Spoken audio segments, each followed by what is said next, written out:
Thank you, my people. Another banger, another one. I beg. Now the news when I hear now I want to talk. And what do Mujavani Mukuna can't cost me white? Jebo me now. That one is my signature tune. The job play finish now. He say Orion Osage. Before I start this news today, before I break the news, I would like to greet our great mommy of the house, mommy diaspora. She's already standing by in the studio or in the auditorium to watch us. Feseke, one of Madrid, Ernest Wato. Thank you. First time we had day by man, I can to we do day by Cheboni man. I know we're happy Sunday. Elisha Zira Dia, in the Bible. Why we are turning here now?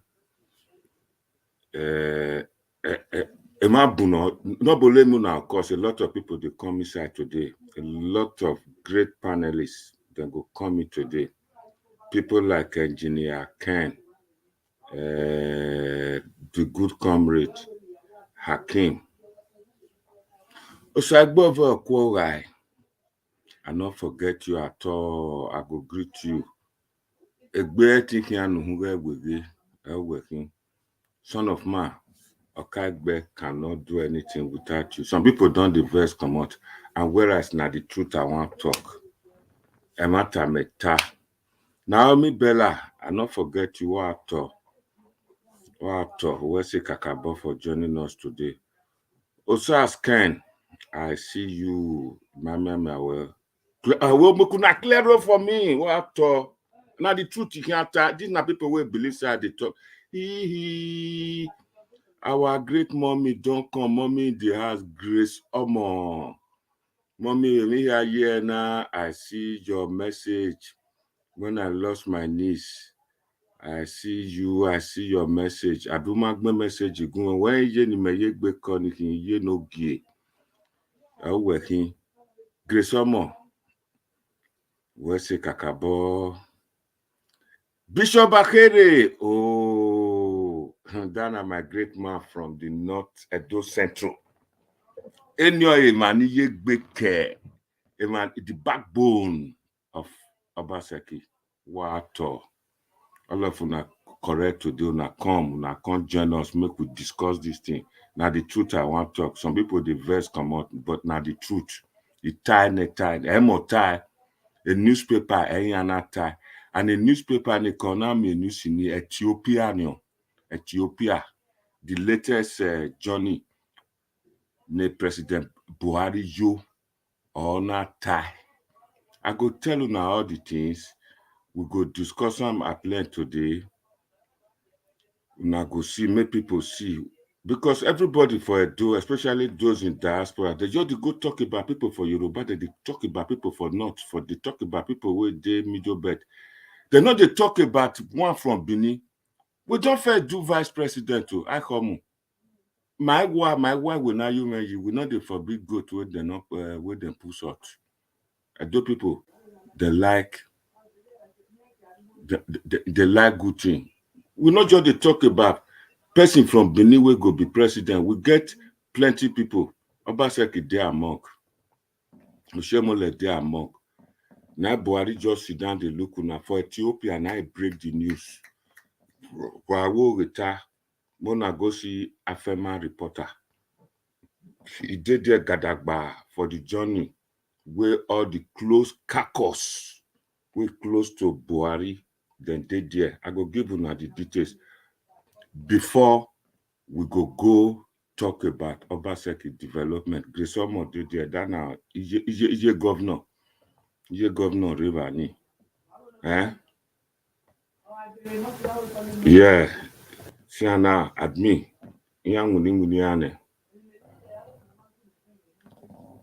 There be 3 people we then choose. Also out there, I'm not gonna forget you, Johnson Emmanuel. I thank you now. Wanna come today, wanna come support me for this great festival, for this great ceremony. I greet all of you now. Alicia Ziradia, I don't feel greet you. All these Russia people name within the right, so I'll it. I don't want to cut my tongue.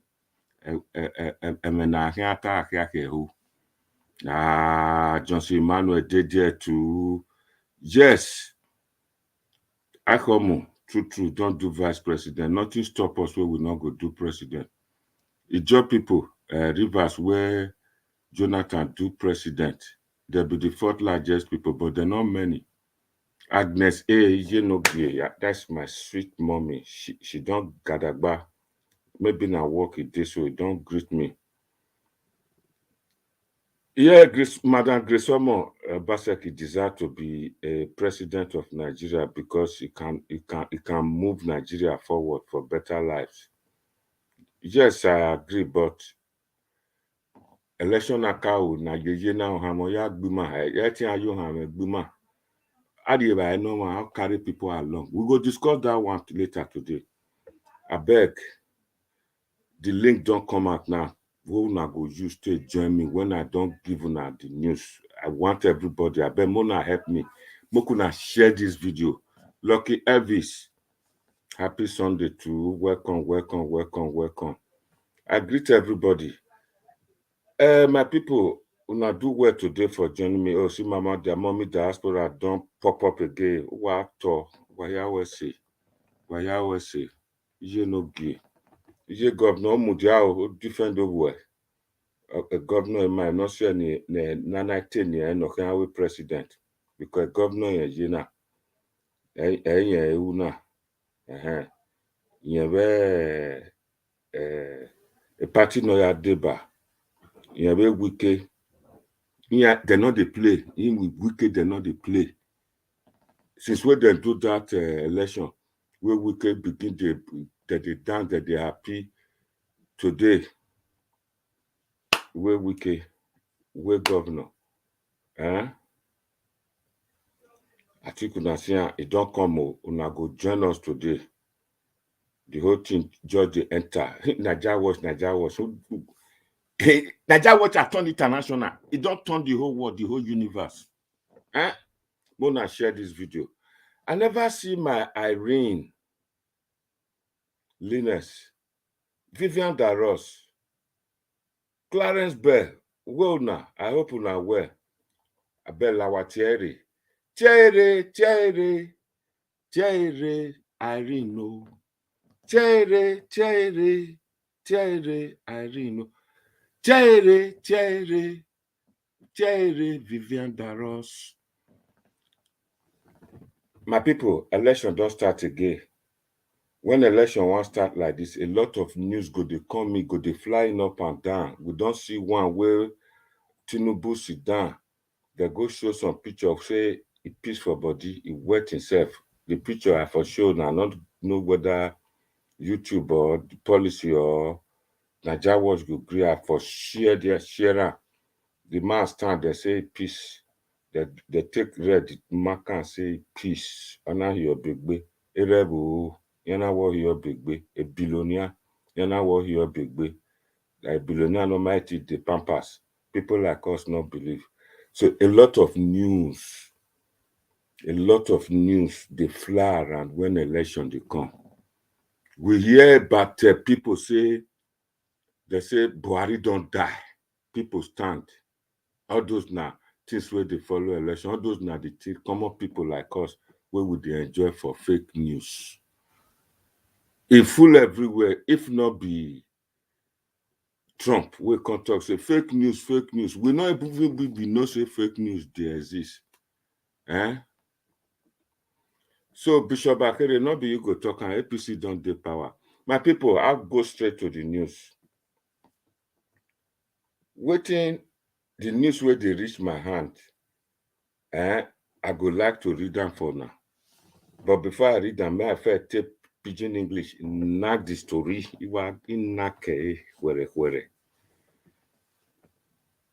I hear they say Buhari for his latest journey for Ethiopia. All the cargoes then fly from different area, different plane, go Ethiopia, where they go hold the 35th ordinary section of I think Africa Convention, African Union, AU. Those days they call them OAU.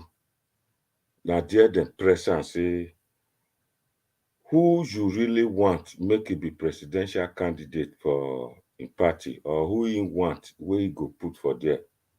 We hear say he mentioned, me I first talk the one come from Edo. Now 3 people he mentioned. He mentioned Oshiomhole.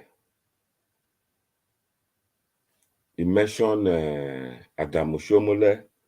Then he mentioned Jonathan. Good lucky. With the first talk say na clueless. He mentioned OGBONAYA Onu, the current Minister of Science and Technology. He mentioned that. He said 3 of the 9 want. Now here, may I talk the name again? They mention Oshiomhole. They mention OGBONAYA Onu. They mention Goodluck Jonathan. These 3 people, I'll tell una the thing wey me know. I carry my own research. I find out there are 3 antecedents of recent. As for Goodluck Jonathan, we don't hear say he say not the PDP again. He don't resign from PDP. We don't hear and say go Aso Rock. We don't hear and say outside people say nine they want. Other people they say I may forgive power to the outside people and northerners again. A lot of people they say not be person when I say not good. Don't first do 4 years. If you go there again now 4 years you want to do, I've been at 8 years, 12 years in such a place. If you agree such a thing, Nigerian Constitution, you not go work. So such information when it come to me, when I analyze them as may I talk as a Ranomigo they analyze, especially something we come to when I analyze and now say, Igulo don't fair do 4 years. He can't do another they can't give him another 4 years plus another 4 years, then 8 years. The person will lose, will follow and contest, go just go court, you go win. Go throw away good luck for there because the constitution for Nigeria say na 8 years, not be 12 years. He go win. Now I agree for that one, say, oh, anything. Then ask for Oshiomhole. Una see video wey play, wey give food to him people after the Christmas. Oshiomhole since na Dubai in day, na holiday in day. It don't come out now. They just to. I never know. A lot of people here, I don't know whether now what when I read one book where then they call Our Husband Has Gone Mad Again. If you never read them, go read them. Go read them. Where major they do exercise, they do exercise, they do exercise. Say politics don't come again.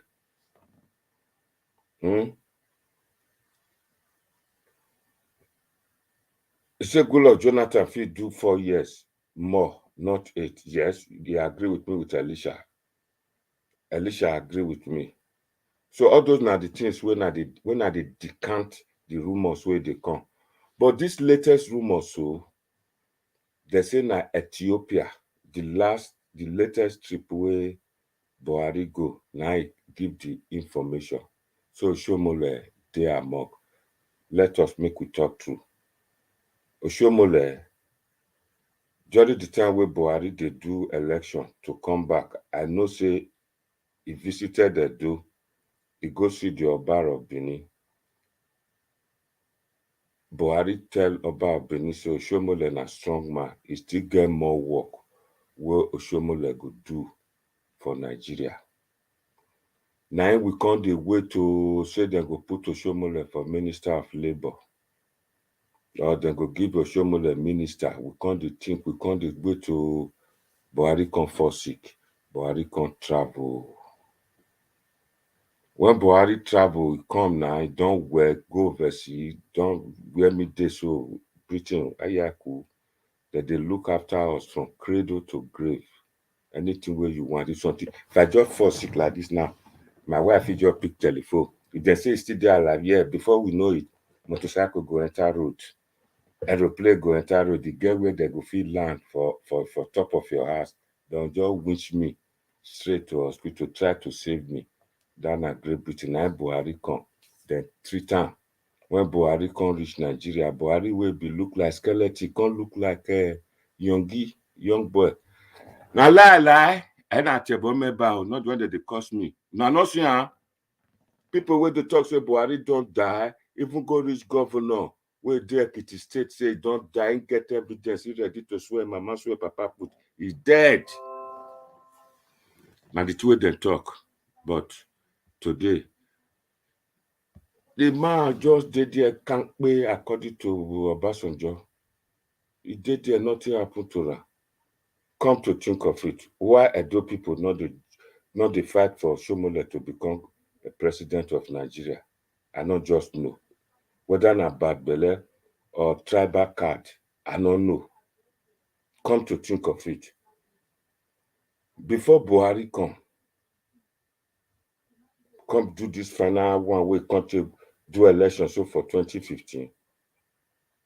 They be done shortlist Oshiomhole for vice president. Oshiomhole be done launch campaign. It be done launch. Later now they can say, okay, they can rearrange things when the political parties they come merge all those them what do they call them?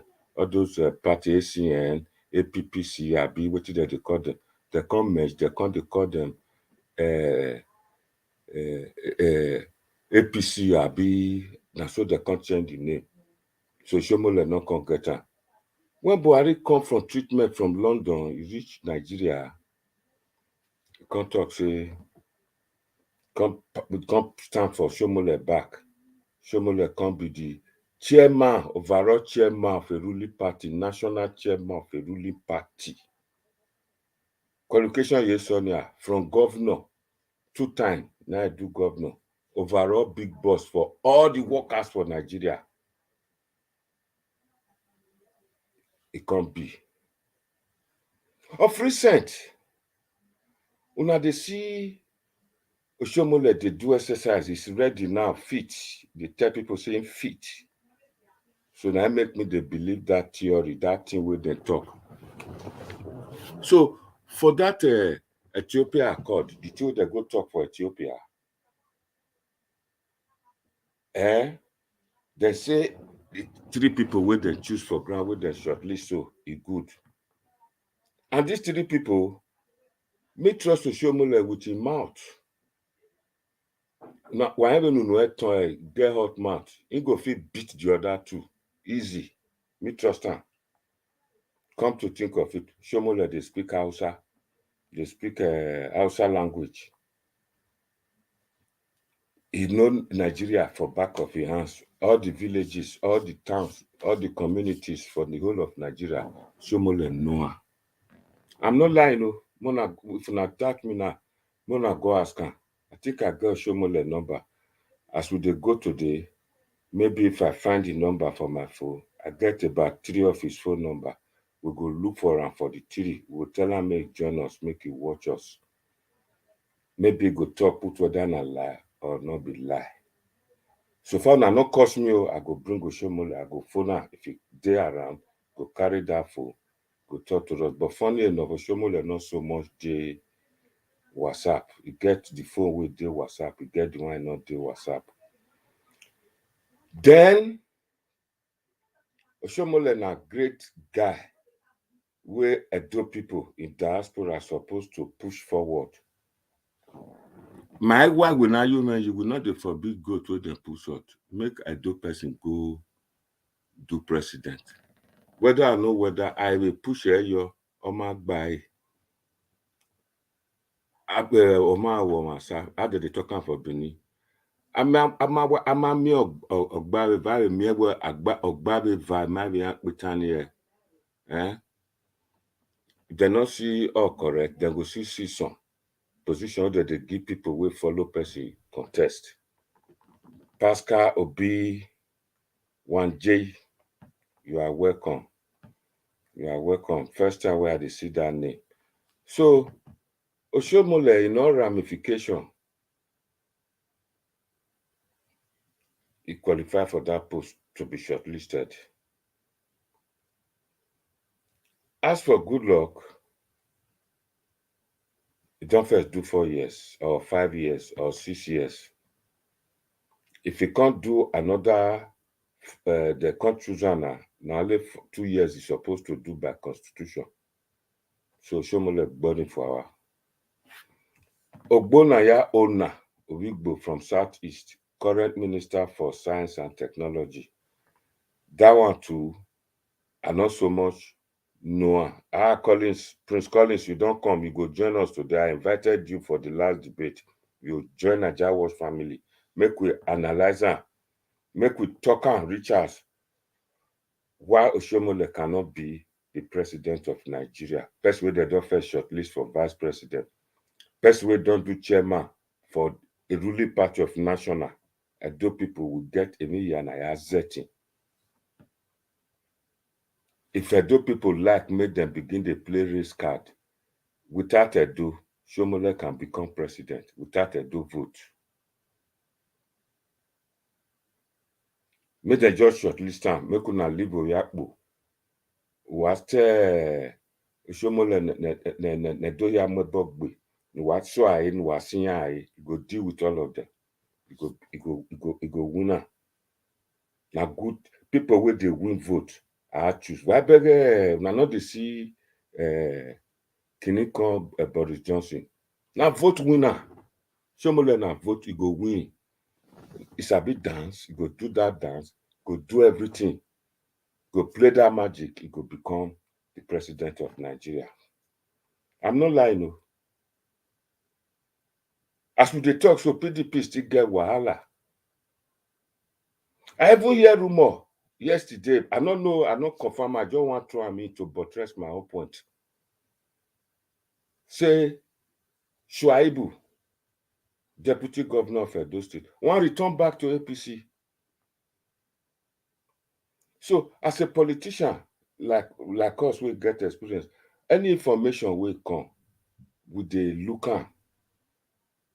Because every rumor, there's atom of truth, an atom, the smallest molecule. As who do science here, make it help me define that and put for them, me at the talker.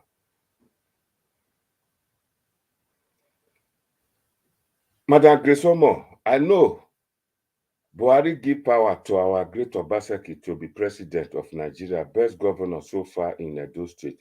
Madam Gresomo, how many ministers, how many ambassadors Obaseki regime don't bring come in Edo State?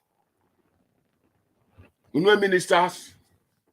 Egbewo go verse come out just now, not verse. Na question we dey ask, na politics we dey play. So you understand? We are talking politics today. Later we will do Ibota. Unu ambassador Edo origin, unu no Zedo, we did the whole world. Man, Obaseki need to carry people along. You go carry if they carry people along, people go dey use different ways to take help am. Remember big journey. All those ones they know Nigeria for back of their hand. In when Nigeria help, Obaseki is supposed to go close to that. Make we use them. Make them take help Edo people. If we get all these things, we not go get problem with the talk. The situation where people wey dey diaspora, they shout talk back. Now all of them they talk say they spend their money, they go wallow, they spend their money, they give people, make them put Obaseki. I not give nothing. If even your brother 3 days ago, only ya so da where I'm my position there. If that one are true, so many people not get much position. During that election, I tell you now, say, if you go government house, na large, that are the greetings from Edo North. Abafema, na Fulan. Before you see Laveze Lamogun, they hard. But now, they say, Laveze Lamogun, no just did again. You go hear Ekaro, you go hear Lagesan, you go hear Laje, still there. Lamogun, Lagesan, they don't Awabeni Wivani. In your blood brother. Now come out, they shout. Anaya two are there. Hey, Nunazedo, they not give them anything. Is that not enough for us in doing diaspora? We get plenty of people for doing diaspora. A lot. Even if they not go school, where then they work, they don't learn some skills where they fit transfer for Edo. They don't learn a lot of things. They know they talk about them. Here, total interactive session. How do you know ya deheji and woman? All of them they talk about insecurity. Instead of them make shame, pursue the enter their house. Now the 4+4 talk with them, they come many for insecurity. They come the talk say, I don't want to mention name. One of Togberian, one great Togberian, talk say, he say if you just see politician, he say when you wake up, see them in the morning, say you just close door with be alone. That person generally come from Benin when he's here. That my brother, I did Japan. I'm not mentioning his name. Who are bureau, you just lock your door, you go sleep again. So all the hope, all the trust, all be like saying now wasted effort. So make I not divert. I just summarize the two topics when I put for there. The topic now one. OSHOMOILE. OGBONAYA. Goodluck Jonathan, Buhari get eye for those three people. But upon all, my own assessment be say, it be like say Osibanjo, it dey carry first. It be like saying popular for all of these people where we dey talk so they want to president so.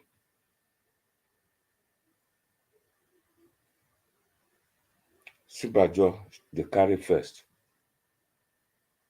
So my people, where are all my brothers?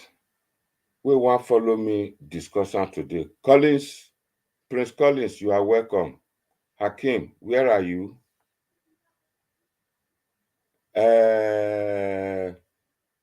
Engineer Ken, I dey here, I dey wait for now. But before then, before these people come, I go make people phone in.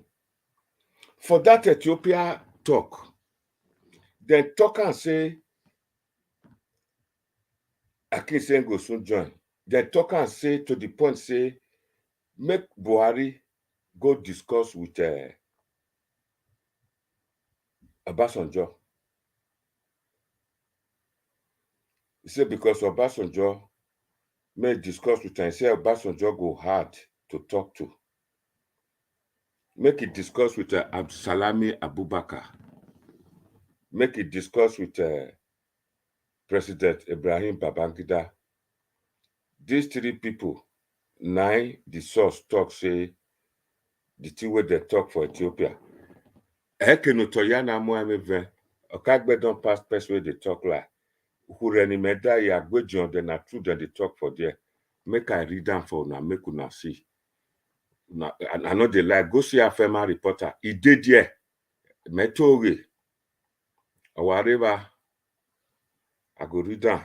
Not be video, na news, print news. Na it be. Now here. It's he say at last Buhari pick a successor. Now here I dey come Omokuna wait to make a open up.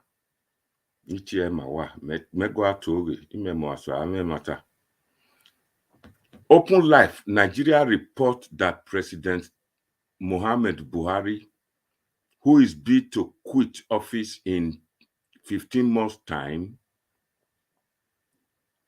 has settled for a list made up of 3 names, wherein one will be finally picked as his successors.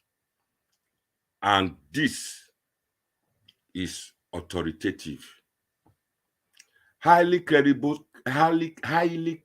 source who confided in Open Life magazine early Friday said the decision was taken in his latest foreign trip to Addis Ababa, Ethiopia, for the 35th ordinary section of the Assembly of the Africa Union Head of State and Government. The Ethiopia meeting was the needed of Abeg Mokuna wait to make I get my this thing come out. 1 second.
bet make una not verse.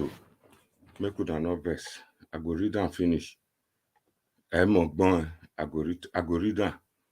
Out of every rumor, there must be an atom of truth. My credible source. Oh, people don't dey phony. I beg, may you phone back later. 1 second, my sister from Italy. It's a highly credible source who confided in Open Life magazine early Friday said the decision was taken in his latest trip to Addis Ababa, Ethiopia, for the 35th ordinary section of the Assembly of the African Union of Head of States and Government. The Ethiopia meeting was the needed opportunity for Buhari to congregate his inner caucus, who, according to Open Life source, flew into Addis Ababa from different locations and time to ward off any suspicion that may arise from close aids. Wadamihoa. The source further affirmed that foreign interests were well represented and presented because international community acceptance of Buhari's choice is very key, he stated.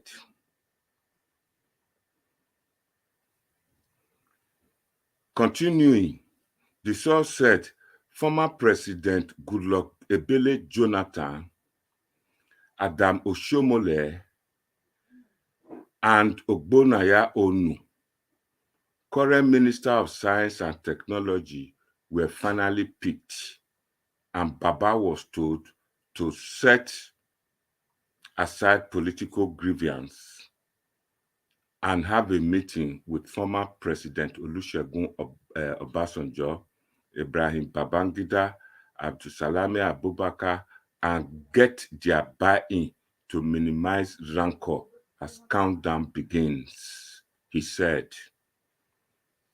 However, the source added that Buhari has accepted to meet his military colleagues, but Obasanjo may be a hard nut to crack, and his acceptance is very important because he's a better place to organize the international leader for the process to be smooth.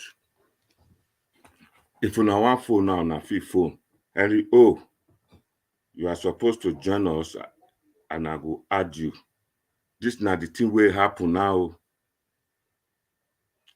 The rejected stone be like say one can become the pillar of the house.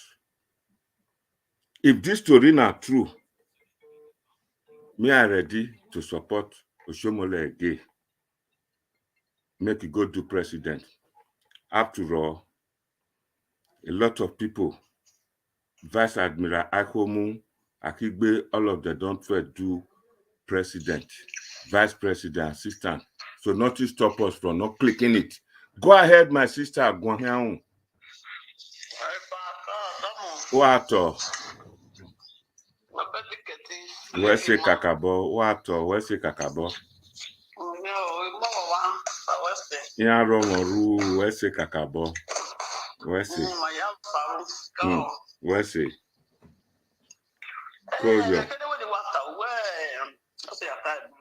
If we are choose it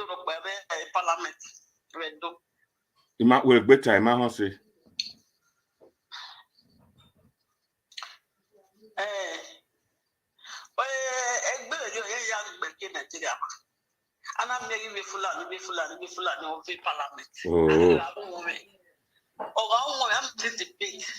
Kakabo.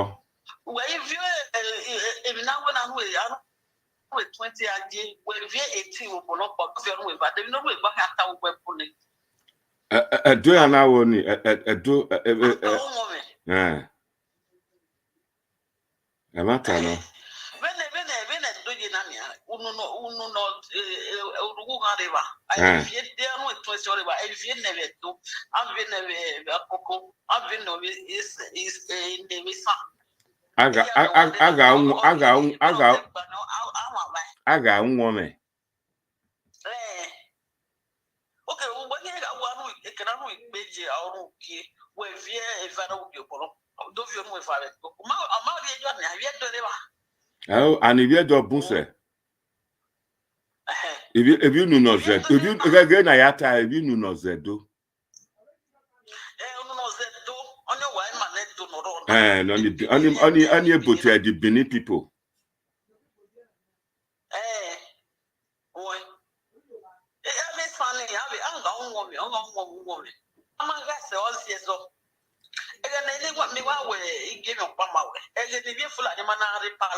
Yeah.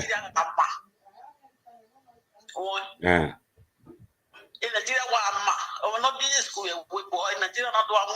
Kakabo, wa finish. Who are the embassy?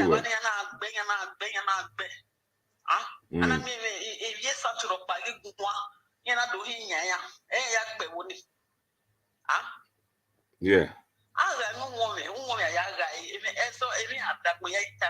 No, not in the Matana. Buhari choose her from the south because APC, no man, no south, Norway president. Ona choose her. Ona choose from south. Eva Okpawe do, Okpawe Rivers, Okpawe Tegbo, OGBONAYA Onu. But Omari will tell you about maybe because any car with vice president. You understand? We have choose. Ana we na ya in Obasanjo.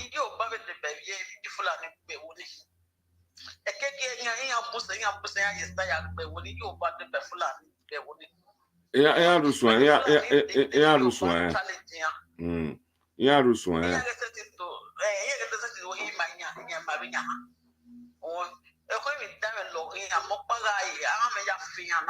Kakabo.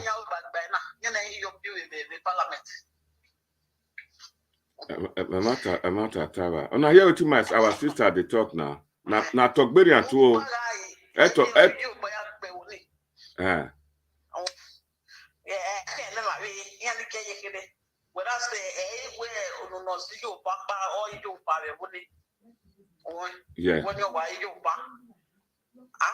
If you buy a team I taking you, but if you buy me I can with my take when I form a Midwest. Okay. You understand?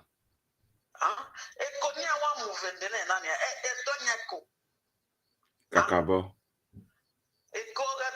Okay,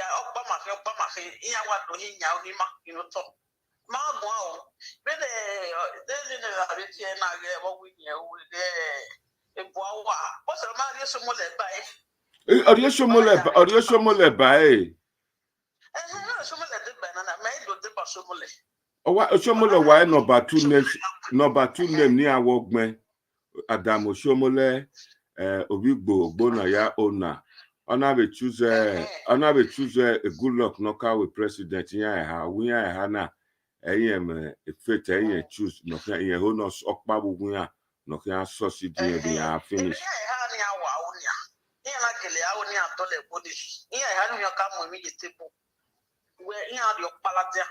Okay, good luck in Oro na worry on now you good luck in we no ya we eh good luck in that when you our step down near if I can vote. Yeah. And be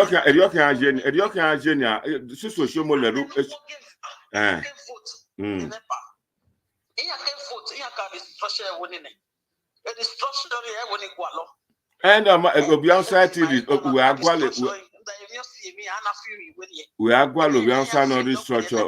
restructure. Yeah, now almost restructure. One good way me Oshiomhole or talking I do. Hello, Menuta. Hello. Afia. A good comrade be one coming. Our sister they talking of you. The thing caught. Prince Collins daylight now. I don't know what good comrade could talk. But I want You want to discourage Prince Collins, go ahead. Domo, sir. What? Domo. I talk about it. What's your good comrade. Enter line, because we agree saying a line you enter today. This is not the topic when I say make we analyze today. Prince Collins, go ahead. Good comrade is coming. Okay. As a matter of fact, information is a very good one anyway. Thank you. If you look at it, because this is not a state issue. It's a federal issue, and what happened during the last election in Edo State? Yeah. Is as a result of the fact that we, the Edos, we already know what it takes to have good governance. Yeah. So we don't want people to play on our intelligence. At all. As a matter of fact, the election of the politics of Nigeria is what it is. Nobody can change it for now. And if you don't fall by the rule and go by the rule, you'll be victim of unwanted circumstances, because a politics in Nigeria on a tradition. Kakabo. So and they will narrow you to certain people, and among those people you have to make a choice. Kakabo. And you have to look for the best among the worst. Yeah. So that is it. So if for instance, and Oshiomhole is given opportunity to become an aspirant, for me, I will support him, because Oshiomhole have a lot of antecedents. No, I support her because to start with, Egwio is a pidgin English, but we can continue. This guy and say Henry O. Henry O. Okay. If they ask for newspaper where I read that, now AFEMA reporters, now go ahead. Okay. Oshiomhole, credibility in don't imagine where, if we are talking about democracy in that Edo State, the credibility in Oshiomhole, in fact, is everything is credited to him. Yes. Because before we had Oshiomhole, I know everything that happened. I was part and parcel of that system. I was following up. Before the coming of Oshiomhole, I have a door idea, and Neni, we boss politics doya. Yes. When I am even data. Where's a pigeon because Emmanuel Burema Vigborema. Okay. To say maybe the time where before Oshiomhole come. Yeah. We know how Edo State politics be. We know how governance be for them. We know they would enjoy what they call dividends of democracy at all. No, nothing like so, that. Now only few rows now we see when the governor will come out to do Nosaka regulation. We know I be that things still happen. Yeah. So when before Oshiomhole come, we know how they use Osumbo be wanting. Come out for PDP because they're credible candidates. Now they can't find way go fight Osumbo, because before Oshiomhole come, when Osumbo come did that, Osumbo as somebody that has the way he get credibility as well. Yeah. He can't do PDP, and it can't be like say the whole state can't be stocked. Yeah. So they can't think of what they will do to make sure say PDP come out for power. Now what will they look for that? That time Oshiomhole come, when they come from Abuja, he come as a Labour candidate. Yeah. So as they come, they campaign, he almost start campaign for Labour. Yeah. Because I form Labour Party there. Yeah. So he get one man they call Akakasiaka. Guy's name. So that man, he be one come out for NRC, because the be one come out for APC that and they call him be AC, because they formed that AC out of Grace Group where come up for PDP. Yeah. At the time PDP can share into two, they can form Grace Group inside PDP. Those Grace Group can't they against an any fashion. Can't be two fashion. Can't be an any fashion and Ogbomudia fashion. And so they tell Ogbonaja may go disband down straight away. Yeah. So when they look for a person who go fit fight that Osubo with the become, because Osubo get your personality, he was a gentleman, be like the people they look at somebody will be like Bruce Ali. And that time power need to go that side, that do north and do central side. Yeah. So now that one they tell us, okay, make we bring now let Oshomole and they'll see where we fit fight the fight. And when Oshomole come, when you start campaign, everything change. So as everything change, even a lot of people come they come out for they carry money for PDP that time, share money finish, carry money by enter house. But for election day, many of them go vote for Oshiomhole party that time. We witness that time. Even for inside feed, they see and say the election clear before they come try make the cancel on. But when I try to talk, we say Oshiomhole come, it really make us understand say the dividends of democracy they reach grassroots. I first start that thing for Edo State. Oshiomhole just be like one man, one vote. One man, one vote, yeah, and I bring the program come. It just can't be like the way Tinubu then to start for Lagos, where they lay good foundation, where the rest of the follow. Yeah. Now Oshiomhole be that time. Oshiomhole can't make us understand, say, it go be possible. Now I can't try to break the power of Godfather. That is where they take the siphon our money, they misuse them. Yeah. I destroy that yoke. I start to destroy that yoke that time. I know everything where we don't need to go back to things where you do that time. How they tell they go to do meeting for and then the part of the share Edo State money. Where they decide our budget, where they go to decide out for one person parlor and everything. Now he reveal everything to us then.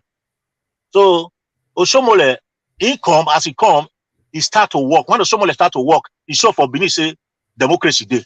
He show for Edo State say democracy day. So not the one that they tell hungry, the big person. So workers, they feel everybody feel state feel ring road, that ring road they talk so now he start to change now he break the power of Bobizwa for ring roads. When Bobizwa we did say before, say that Bobizwa getting road. So he did a lot of things where we say we contest and say man Oshiomhole and a good person. It's just that the time where election contest starts, now if I introduce this present governor to us saying that the best way go take over, they can't see turn around again. Now because rise against town. Because he not be man of the world. Okay, hold on there. When he turn around, 4 years, governor don't did there. Now he introduced governor 4 years. Would they expect 200,000 jobs? We not see. Would they expect so many things? We not see. He can't say not good again. How you look there? Yeah, it was say maybe what did it destroy that intention? It to say maybe Oshiomhole, the person where Oshiomhole carry that time, you know, say our most respected pastor, Yamu, where Oshiomhole carry that time. Yeah. If you look at, you know, say the time where Lucky Gbenado day, the time where Lucky Gbenado day, Yamu did that same government that time. Yeah. You understand? So waiting, and I just the secret of waiting happen. I just want to tell you, so a lot of people that time they see and say Yamu a part of that government, Lucky Gbenado government, will come, will be say Benin for many years. Edo State, they don't enjoy anything. He did government, he was part and parcel of that government. So a lot of people don't trust people who participate for that government at all. So and the Oshiomhole, as at that time, now Oshiomhole Fed talk about all these people where they talk about, so say they not go say we want change them, want drive them, another one. Sort of a study, he told around. It also Oshiomhole bring another candidate, say he support another candidate will not be that our pastor, for instance. I hear because you, I hear you, but now your pastor is Yamu bring Oshiomhole into politics. Yes or no? That one it's possible. I'm not aware of that, but it's possible. It's possible. Even when they go court, you not see pastor the day behind. Oshiomhole turn against them. Yeah. You know, say politics. It do all those one all for the sake of the current governor. Yes or no? Yeah. You're right. Make we let a good comrade talk. Good comrade, go ahead. Okay. Why will Gbero Collins Mudiaval on a debate with you? Okay. Hello. Good comrade. Okay, Silo. What? Yeah, I must greet you in a hurry. Where's it? May God bless us all. May God bless our listeners all over the world. Amen. And may God give us the wisdom to go through to the deliberations. Thank you. Now, I have a problem with your headline. OSHOMOILE order shortlisted for presidency. It's a problem with presidential race. I have a problem with that. Now, you just told us that your source is AFEMA reporter. Yeah. AFEMA reporter, Edo North.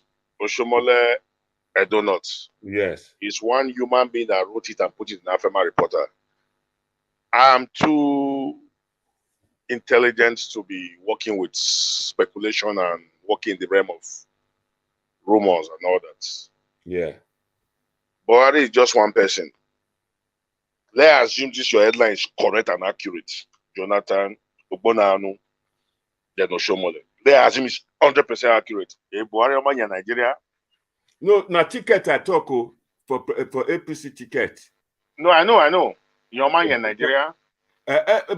In Nigeria, yes, I understand that Nigeria. Let me finish. Don't interject so you understand where I'm coming from. Don't be woven by my starting of my comment, my contribution.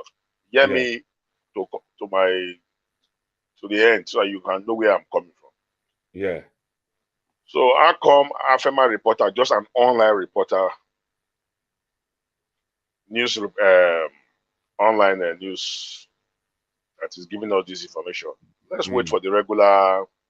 One thing about election, like this 2023 election, there will be a lot of things like this, a lot of headline news. People are scheming, they are aligning, joining forces together. I am not moved by that. It's just like a football season during the break, when we'll be hearing different rumors that Arsenal wants to buy 1 million players, but at the end of the day, they will not buy one single one. It's the same thing that is happening here. Okay, I'm not moved by headline news. I want to ask you one question. No, I've never said anything yet. Just hold on. So what am I trying to say is that Buhari is just an individual. Has Buhari delivered on the promises he gave to Nigeria? No. Hey, but wait. Yes. Wait. Of all the head of state who don't rule Nigeria, which one don't develop, which one don't perform well past Buhari? Tell me. Epabodia, if you compare all developments put together, if humans are losing their lives, insecurity, banditry, Boko Haram is on the increase, that government has failed. We're talking about human life. Katsina State, where Buhari comes from, about 6-5 local government have been taken over by bandits. Niger State, about 7 local government taken over by bandits. Then the same Buhari will come and be saying, "I have shortlisted." Buhari have not told us publicly. Buhari performance. No, you're not getting what I'm saying. I'm hearing you. Okay, can you ask question and let me explain and just listen to what I have to say? Go ahead. We are not dragging performance or no performance. Nigerians will determine that. Even if I have my own opinion, it does not really count. Because the whole world all Nigerians will have to come together. I might have a soft spot for Buhari. I might be praising him here in this your platform, but that will not convince the next person who doesn't like his policy or his response to crime and criminality and issues. So, what am I trying to say? This your headline is what I'm starting with. You said AFEMA, whatever, online news media. Good. Let's wait till we hear Buhari come back publicly to say where so I don't want to be working with hearsay or rumor, because me as a man, I don't believe everything I read until I do my own investigation. It's not everything you see. It's not all headline you just see, you just accept. Yeah. So headline am I dead yo? Okay, but do you know what it takes to contest and win a presidential election? You have to campaign around the 36 states of the federation. You have to have that acceptance by the people across the country. OGBONAYA, very brilliant, intelligent man, no doubt. But OGBONAYA is from the southeast. Yeah. Within the southeast, is it even popular? To prosecute election, because of the way our democracy is structured, it requires billions, serious money, plenty money. So the only name I see there is OSHOMOILE. For Jonathan got there through a divine intervention. But what do I mean? For those who don't understand Benin, Jonathan was a deputy governor in Bayelsa. All of a sudden, there was allegation of money laundering or embezzlement of money or stealing of money, whichever way headline want to give to it, by Obasanjo. He now kicked out Alamesia. Jonathan became governor. He never planned for that. He became governor. That's why I use the word divine. It's a divine intervention. Now, when he was a governor, he had a tie with Yaradua. They were friends, their governor forum meeting and all that. Even when he was a deputy governor in Bayelsa, he became very close friends with Yaradua. So after that tenure ended, when Obasanjo wanted to impose somebody on us, he brought Yaradua. I have no problem with Yaradua. I'm not saying he's corrupt or he will not perform.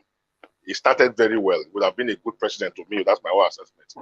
But we cannot question God. Yaradua now died. Then Jonathan was now made the president. Now Jonathan became president, a South man. That was a divine intervention. He got there for him to put a lot of things right and make history and forget about second term. Second term is in the hands of God. Just do what is right. Do what your conscience tells you. Do what you think your God, your creator will approve. Or before you know it, under his wash, people became billionaires, trillionaires, making so much money, stealing, looting, and all that. Desani is one name. I don't want to go on. The list is so long. For him to make the entire Niger Delta, the Dubai of our time, he preferred to make some few individuals billionaires, as already Kobo, Tompolo, and the rest. Jonathan failed. National population census, I have a problem with that. It's supposed to be every 10 years. It fell on his tenure. It was supposed to carry out that exercise. So we can have an accurate, that would have been the first time a Southern is the president where census figure will be conducted and counted. Because from the realm of speculation, what we'll be hearing before now was that all the census that have taken place, the man in presidency is always a northerner. And we always hear that they will go to Niger, Chad, because there are some states in the north. With just 5 minutes walk with just 5 minute walk, you can walk into Chad, you can walk into Niger Republic, other countries. They are sharing close borders. So we heard that during that census, they always go to bring all those Nigerians, all those Chadians to Nigeria to count them as members of the northern states. They have some funny figures. Now, I was thinking Jonathan is not the president. We would have used that opportunity to do an accurate head count so we can have a figure. Because why am I having a problem with this? It's very important.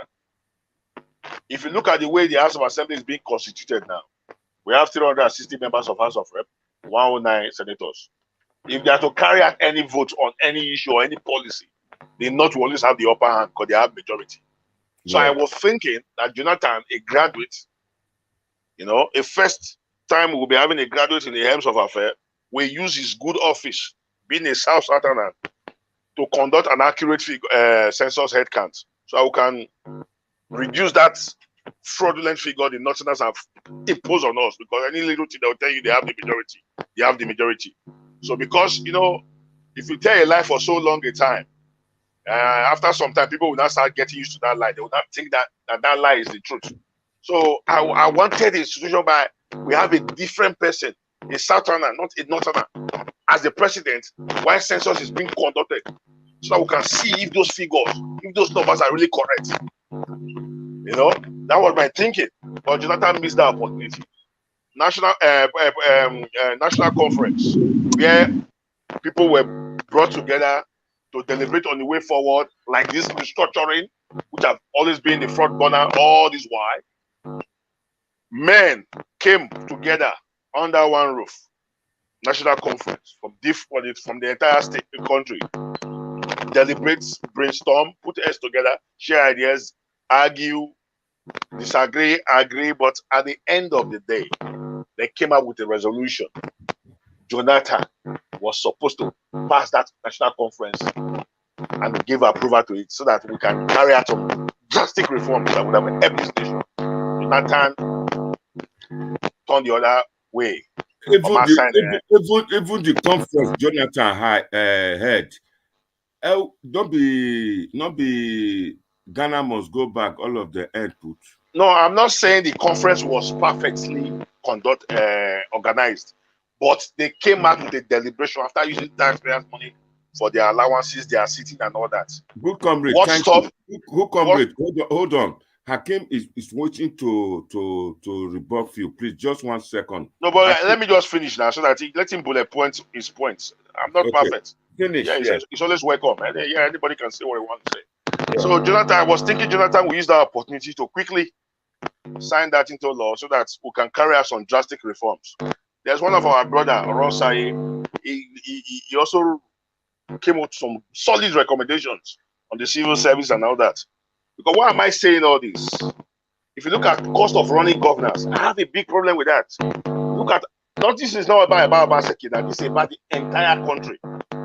Watch all the 10 state governors. Yeah. Their yearly budgets. These figures, people should take notes and get their pen ready. Their yearly budgets of, let's say, whatever billion. 70% of that budget or 60% goes into the servicing, cost of running governance. Servicing those political appointees, like, for example, governor, deputy governor, the commissioners, SSA, the heads, the civil servants, and all that. Their salary, pensioners, and these people put together, there are less than 100,000 people in any state, and no state has less than 4-5 billion citizens. So what are of our money in some states, 60% to be servicing, to be running governance, while the over 4.5 to 10 million depends on the states have nothing to fall back to. So he has to turn the other way. The money budgeted for infrastructure, agriculture, health should be more than the money budgeted for cost of running governance. So that constitutional conference would have corrected a lot of things there. Our brother Jonathan did not sign it into, did not give approval to it.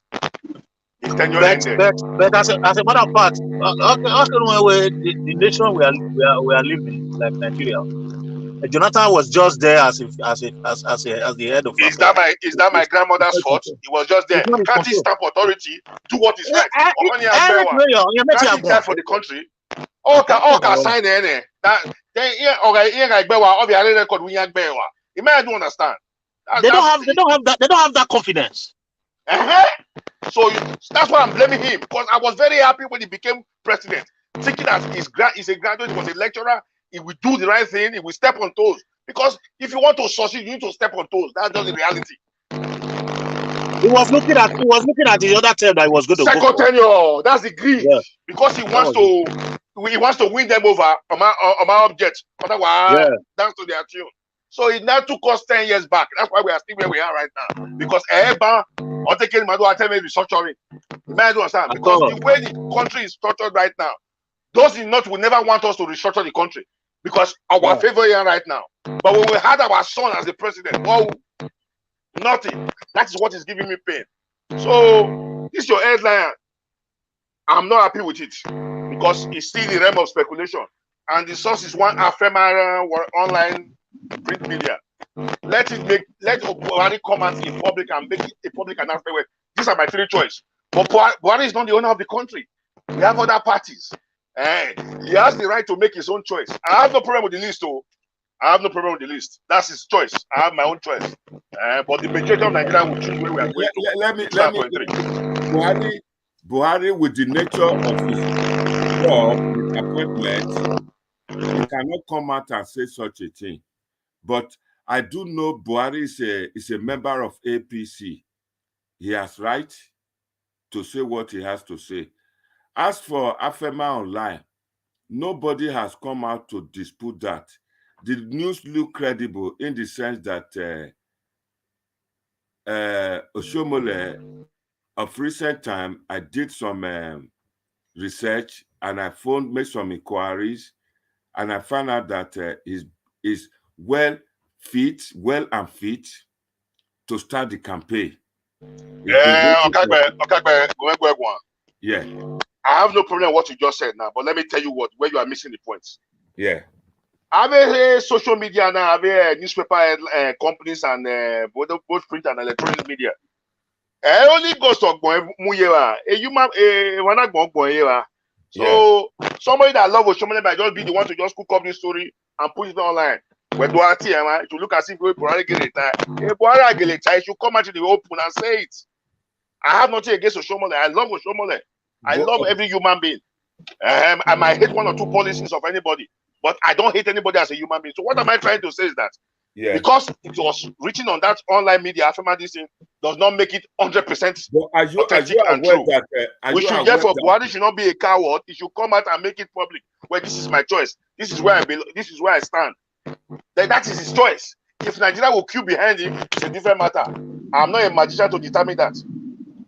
So there are other more pressing issues. You go and read the Afema. I have as I'm talking to you now, I have about 10 gadgets in front of me. I'm reading it online. I have all the details in my head. But it's just a media, just an online media. Just like me writing for them and post there. Oh, when I mean without that does not make it. There's no press statement to that effect. There's no press statement to that. If that's his choice, he should come out and say it. You might not understand. So we should not just take it hook like and sinker where it's accurate. That is Buhari's stand. So I cannot just join the bandwagon. When I started this video, I said when election is coming up like this, when people are warming up, there are a lot of news flying up and down, tabloids and all. Yeah. It will so come. Even more will come after now. What we are saying, and I mentioned it to the point that there is a newspaper online again which says Tinubu Yobigbe, and they pinpointed that place up. I think was Sunday. A lot of news coming. But when you look at credibility, information that is coming, are you saying where Oshiomhole is no more active in politics? You are missing the point. There you go again. You are missing the point. I just told you, Oshiomhole is very smart and brilliant. He's very capable. I don't understand. But your source, I have a problem with your source. You don't need to wait for the source. Take the news as it comes. And I go for integrity. I don't believe in Edoma. If Oshiomhole will be the president, let him be the president. I support him 100%. But what I'm trying to say, I will not dwell on this, your source.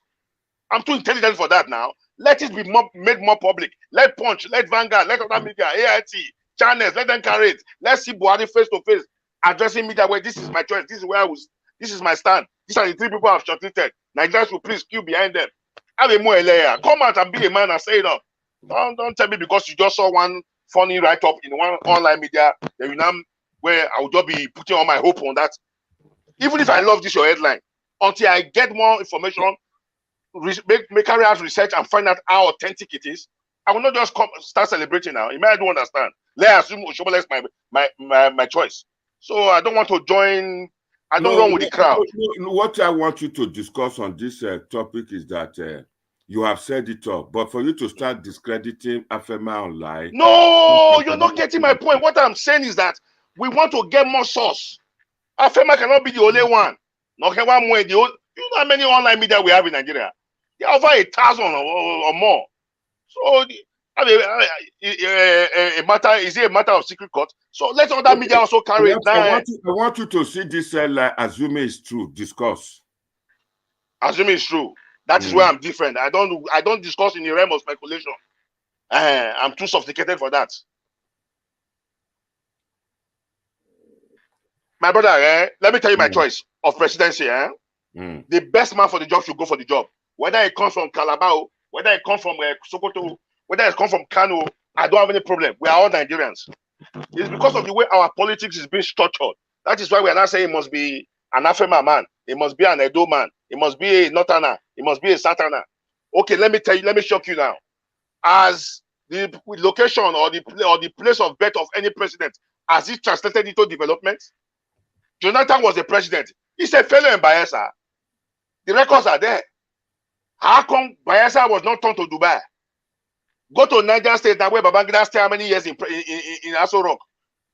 Over 7 local governments have been taken over by bandits. So where the president comes from does not translate to development or performance. Or maybe the age of the president, that is a 70 years or 30 years old man. It does not translate to development or performance. So we should not be carried away. We should look for credible people, people who have the fear of God, people who mean well for the country, who will walk with their heart, who will step on toes. Look at Rwanda now. Stepping on toes. Lee Kuan Yew did the same thing. That's the only way we can succeed. Let's bring Hakim in. Okay, let me give the floor. Yeah, I'm here. Let me give the floor for another person. No more. Hakim, go ahead. Epa, good afternoon. I greet you and I greet a good comrade and the other brother there. May God bless you, my brother. Happy Sunday. You're welcome. Yeah, same to you. I've been following your show, but I've just been a little bit busy, so I've only just come in. I greet you. I greet you too, my brother. Prince Collins is greeting you. Prince Collins. Sorry, I didn't know it that way. I didn't know it was you that's there. Sorry about that. I greet you. Well done. I greet you too. According to your headline, so for me, I think those are you can call it maybe sponsored journalism. God maybe bless you, Hakim. somebody God bless you. There's somebody out there who's been who just wants who want to be notified, who want to be noticed as a writer. They could have put something like that up. For me, I wouldn't take it serious, to be honest with you. But if you want to analyze just for the analysis' sake, I would say that of OSHOMOILE, not because I'm against him or anything. I would just say that is out of possibility. I don't think that there's any chance for that. And the OGBONAYA one, that one as well, I'll write that one off as well. So if there's anyone with any little bit of credibility, then I'll say good luck, Jonathan. And there's a reason why I say that, because the zoning formula, and I've heard some information or some rumor coming out from the northern part of Nigeria that there are some element or some part of that Buhari government or some part of those northerners, some of those northern elite, who will prefer a good luck Jonathan presidency. And the reason is simple, because Jonathan can only serve another 4 years and then power goes back to the north. So it is just being calculative from those parts of my brother, let me help you out there. And that is a trap for the nation.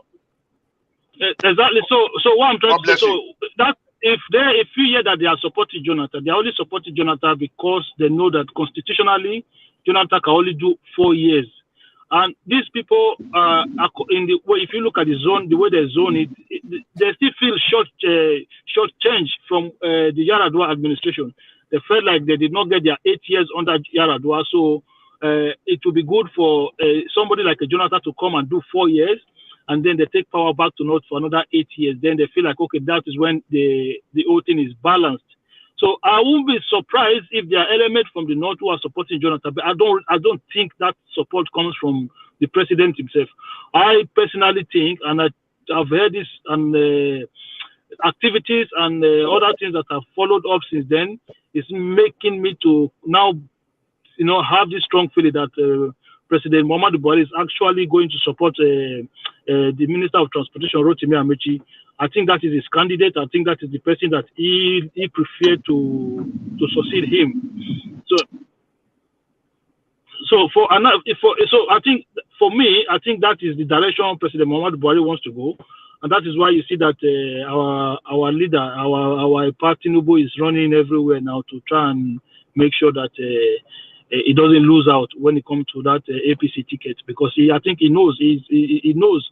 And if you see the move that the APC Extraordinary Conventional Committee is making now, they are trying to exclude members of National Assembly and previous members of National Assembly from voting in the convention of the APC.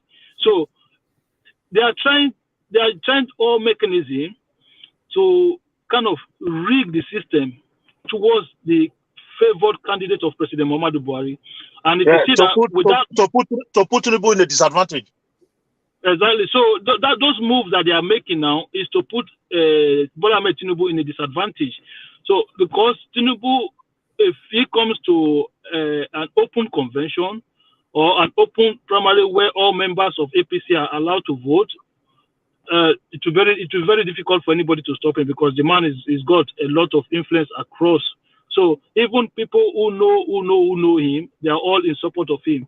So I think these people, they've seen everything written out, and then they are trying to strategize to cut him off in every way they can. So for me, I thought that issue of the FMI report, I just think that we should just take that with a pinch of salt and put it where it belongs. It's not. I don't think there's any level of credibility. Hakeem, this question goes to Hakeem and our good comrade. Assuming, I've asked this question several times in most of your debates.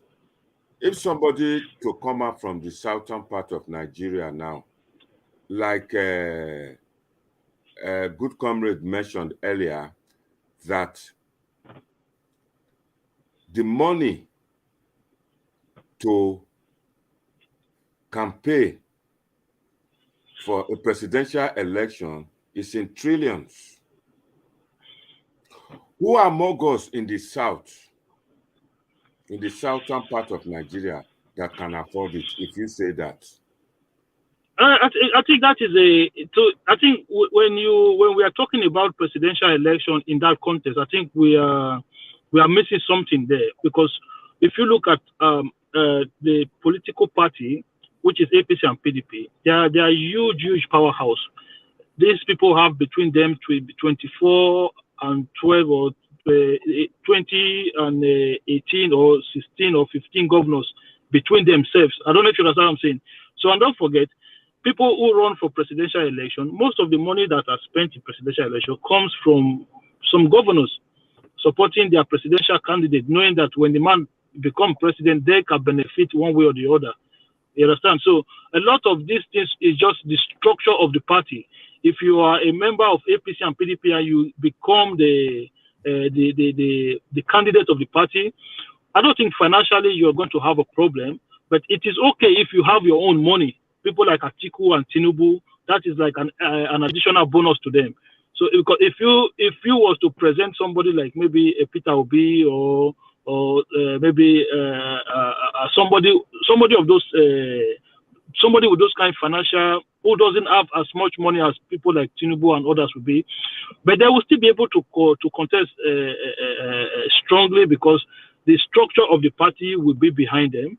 So I don't think it will be a disadvantage to it's only when you are under ABGA or AD or something like that, then we start talking about problem financially. Good comrade, go ahead.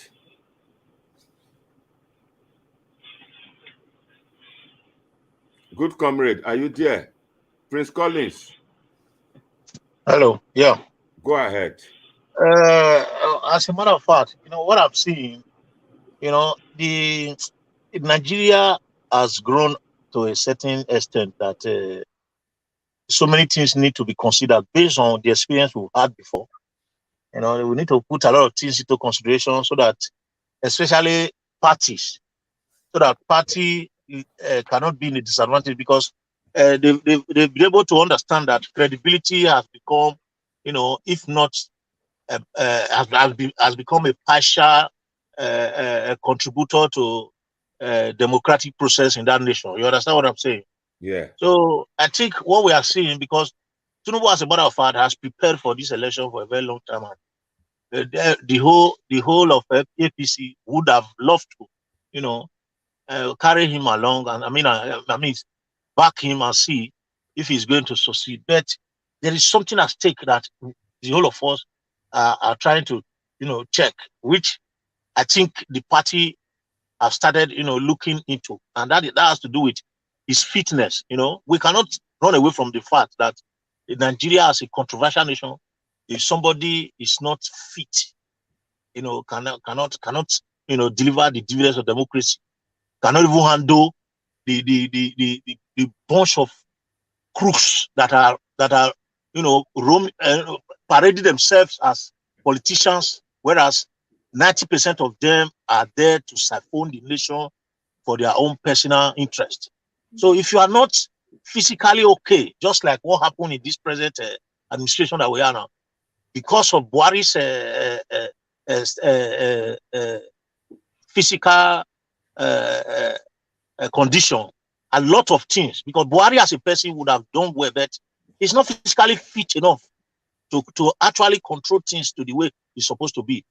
Presently, if we have a president that cannot even manipulate a computer now, that president is coming to sit there as a figurehead, and they will just be siphoning the money on his behalf, and people will be shouting with his name.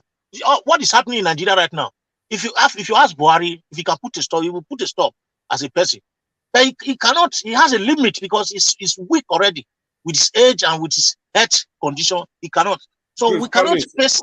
Prince Collins, I believe Buhari performed very well. He's performing very well. I know. I'm not saying he didn't perform. I'm not saying he didn't perform. He would have done much more than what he has done if Buhari was physically sound. Buhari would have done much more better, because a lot of things happen that he couldn't control. That so many things is happening in this nation.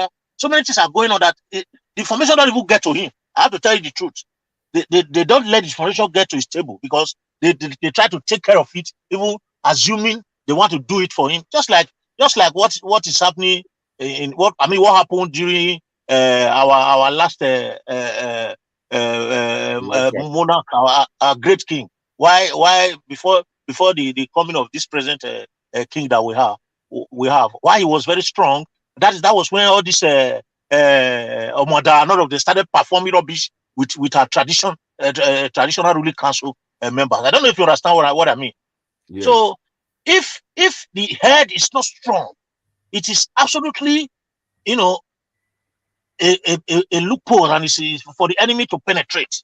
That is just the truth. So I think that is what they are looking at. That is why they are trying to see if there's any way they can, because they know that we have an instrument.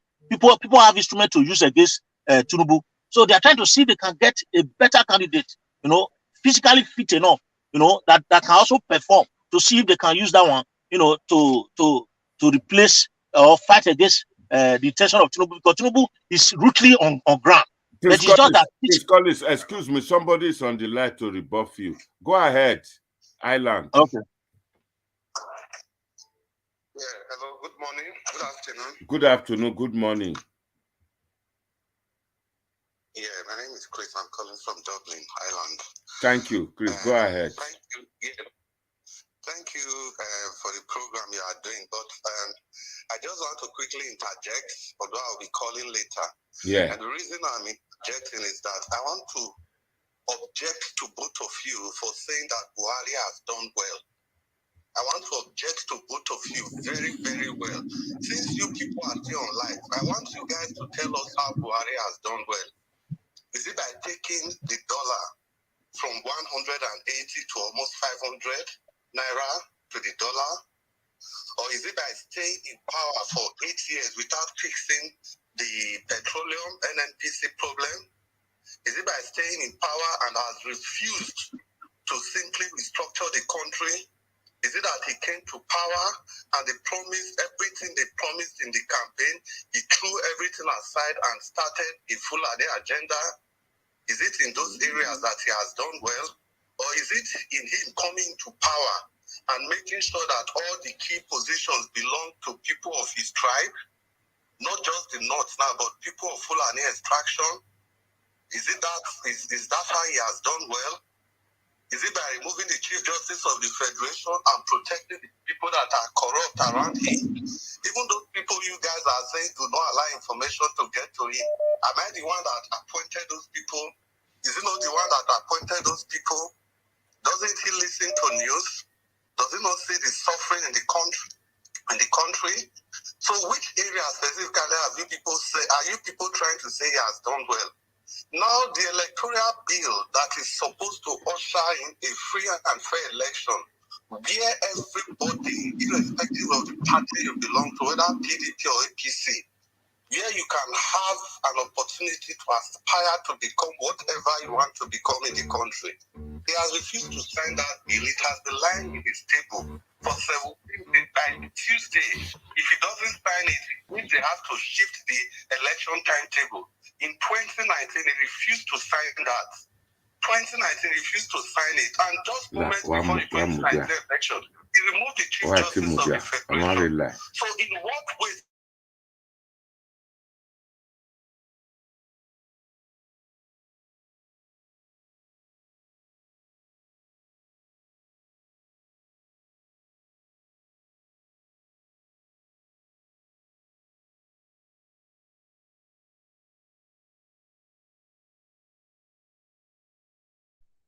Hello, I can't hear you. I can't hear him anymore. In particular, it's like you mute yourself. Really done for the nation. Yeah. We talk about, a lot of people talk about when before Buhari came, oil price was that. Yes, even if oil price or no oil price, but the money he has borrowed has also compensated for the fall in oil price. So in which area has he done well? The thing is, because this you've asked the question. I've asked a question. You have asked a question. Can I answer you? Yeah. Somebody want to answer you, and I will answer you, and I will bring somebody to answer you. I'll phone somebody that will tell you Buhari's achievement. My man from Ireland. Who wants to go ahead? Is it Prince Collins or the good comrade or Hakim? Who wants to take the guy on? No, I'm not in support of he has done, of Buhari have done well though. So you guys can answer the listen, if you look, because I want to answer him because he said because of what Nyanepa was saying that is why he said, you know, as a matter of fact, me, if you ask me, I never mentioned that Buhari has done well, and I'm not saying he has done too bad, because there is no government that will come and have the intention of destroying his people. That is to start with. You know, if you listen to my statement, I said Buhari would have done far better than what he's doing now, but he's weak. We put Buhari is there. We voted him in. He's already, before we knew that Buhari was this Buhari that we have today. It was too late because it was already there. Those cabal that is around him, that is benefiting from his weakness, that is benefiting from his inefficiency, that is benefiting from his inability to coordinate himself to the extent of giving us good governance. There are those that are still keeping him there. You know, if you listen to where I started from, because Buhari, the tension he had initially when he was coming, he couldn't let it come to pass. Because if you remember before the death of that man that what was his name? The man that died of COVID then. Abakari. Is it Abakari? Yeah. The man that died of COVID that was his secretary. So if you listen to the information that came out after the death of that man, you will find out that so many information was not getting to him. Because when somebody is sick and people are trying to manage it to make sure he's there, because they know that if Buhari, just like what happened in Yaradua's regime, Nigeria is a nation. It is. You can't change it. Just like what happened during Yaradua regime. When Yaradua died, automatically the Satan became the president. They don't want Prince Collins, 1 second. Let me try and get Al Lewis. He will answer the man from Ireland, and he will tell the good, because before I would say mine, but let him just explain to us if we can get him online. It's in America. Hello, go ahead. Yeah, I think I've joined your YouTube channel actually. I'm not seeing you. If I see you, I will add you. I'm already there. You can see it as Echo 11. Echo 11 is not showing here. Echo 11. Can you not see Alois there? No, I'm not seeing it. Use the link. The link on the, I've highlighted it on Niger Watch is there. I have joined the link. It says I am on backstage. I can't see you on backstage here now. We just Alois, please try and get it through. But wait, I can see you now. I can see you now. I can see you now. Wait 1 second. 1 second.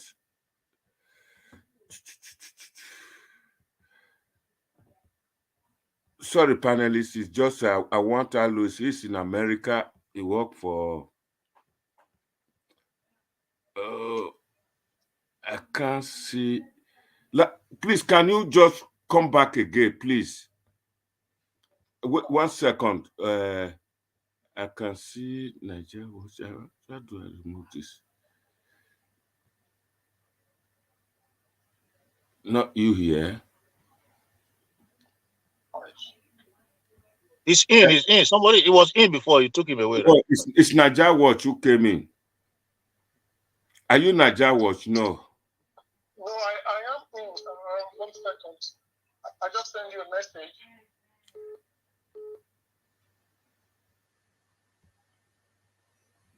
I just sent you a private text.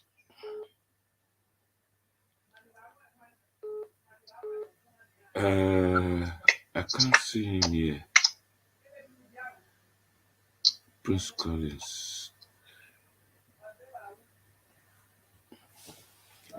I've seen your private message. It's showing up here, but I can't see you on the link. 1 second. Go on. Can you just, I want you to give us some response to a caller from Ireland who said Buhari work is not up to standard, that he's been lacking it's a dark horse, nothing that he has done. And okay, before you come in, can I quickly finish up? Yeah, go ahead. You know, like the only thing I have seen that Buhari has done, his regime has done, is what the Minister of Transport is doing, like roads, the train they are trying to install, the roads and all that. That's the major thing that I think they are trying the area of infrastructure. They've tried actually the area of infrastructure. And if we have to commend a government, we don't just lay emphasis on the president alone. There are state governors, there are local government councils, there are members of legislative arms that made up the government. So it is not a government of one person alone.